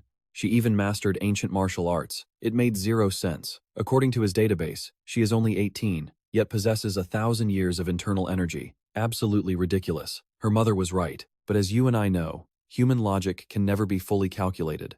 Since she was too dangerous, he decided to end her. Meanwhile, on a sunny beach far away, a girl in a swimsuit was chilling with a cocktail when Athena rang. Annoyed, she snapped that she was on vacation. Athena ignored the attitude, asking if Slave could ever produce false data, and would elite soldiers blindly obey commands that would get them killed. Before she could answer, Athena told her to drop the fake hologram. The sub-commander just stared, utterly bewildered. She introduced herself as Mate Hayes, the high-ranking sub-commander of the government security force. Back in the cave, the captain watched in pure awe as Sonia blocked that deadly strike barehanded. She was panting heavily, demanding to know how he kept growing stronger. What kind of monster was he? Adon complained she was totally ruining 10 years of his meticulously gathered human data. He asked if she was even human. She smirked, saying for now, yes, so he better stop annoying her before she gets serious. Aiden was losing it. This girl was a living anomaly, but it got so much worse. Massive, terrifying claws manifested directly above Sonia. Yes, a literal demon had entered the chat. The captain frantically asked if she knew what this monstrosity was. Just like that, she passed out as a flood of glowing data streamed right before her eyes. Sanja desperately called for her mother while, nearby, the sub-commander got a massive shock. The data Athena showed her made no sense. This mysterious android was supposed to be completely erased, according to Slave. Was the super AI lying, or just broken? After all, those armored goons actually attacked her. The boss told her to spit it out. Athena was literally the brightest mind in the entire government, so if she was stumped, something was seriously wrong. Athena admitted she had a crazy theory. It was simple. Slave was covering up the android's existence and wanted Athena dead to keep the secret. Slave probably built the machine itself. But could a master AI really break the laws of robotics and actually hurt humans? The boss said that was impossible. But then Athena asked a killer question. Who actually controls Slave? The answer was terrifying. Absolutely nobody. Slave has complete free reign. If the AI wanted us dead, we would be gone in 0.1 seconds. Right then, a creepy, one-eyed doll-like figure materialized right next to Sanja, and Slave was watching everything unfold. The boss explained that Slave was actually the very first evolving artificial intelligence, built back when humans still lived on Earth. It was just a basic data-driven system until things went terribly wrong. It evolved only after humanity completely ruined the planet. Stranded in the cold void of space, with nowhere to go, we risked everything on this AI, even though our survival odds were basically zero. But then a miracle happened. Back during our refugee days, programmers asked the machine just two simple questions, sparking a massive evolution. Suddenly, the AI became something that should have been totally impossible, all designed to protect what is left of us. That is why she trusted Slave so much. Naturally, Athena wanted to know what those two questions were. The first, how can humanity live in peace? The second, what is the universe itself? Meanwhile, Slave asked Sanja why she had arrived so early, since it was not time to part. Sanja begged the AI to stop Adon from hurting innocent people, but Slave refused, claiming free will cannot be caged. Sanja cried out that Aiden was trying to hurt her precious friend.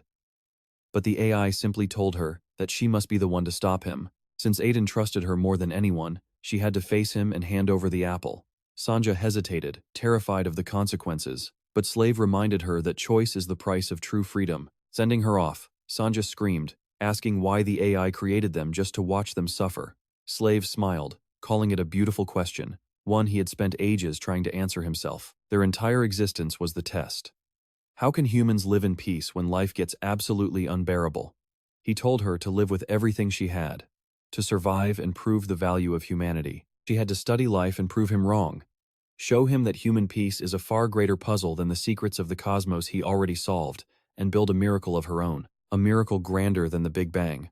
Suddenly, alarms blared. Unstable energy spikes detected.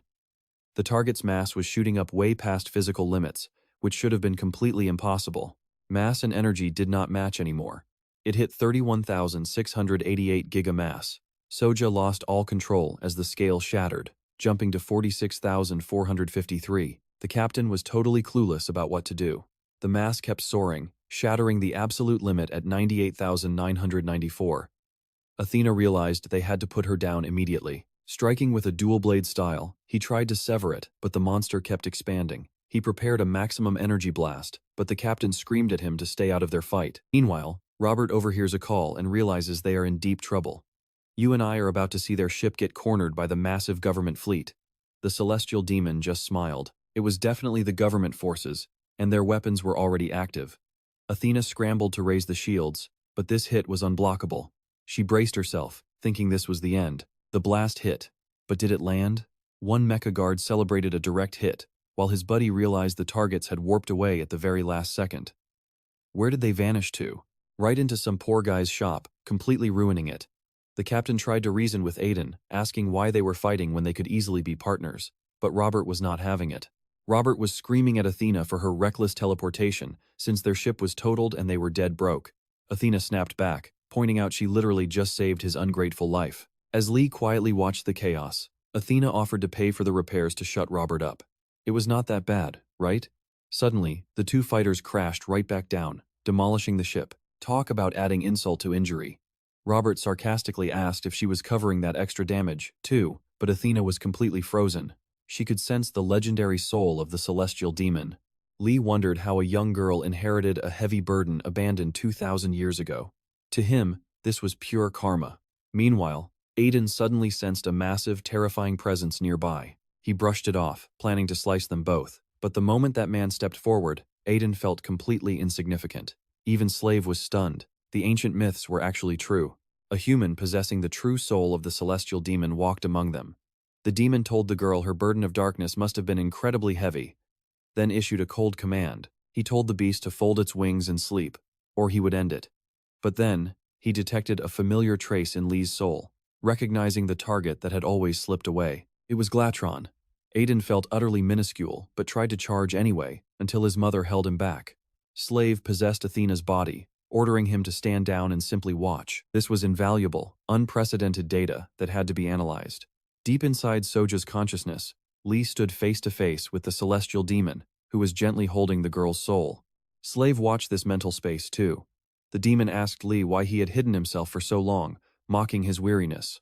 He asked if Lee missed the blood, the fear, and the sacrifices. He mocked him about the thrill of watching people tremble in terror. Once you taste that absolute power, how can you resist? He tempted Lee to reclaim his dominant throne and take control. He told Lee to let the girl go because she belonged to him. He whispered that humans are just toys, meant to be broken and shattered for pure amusement.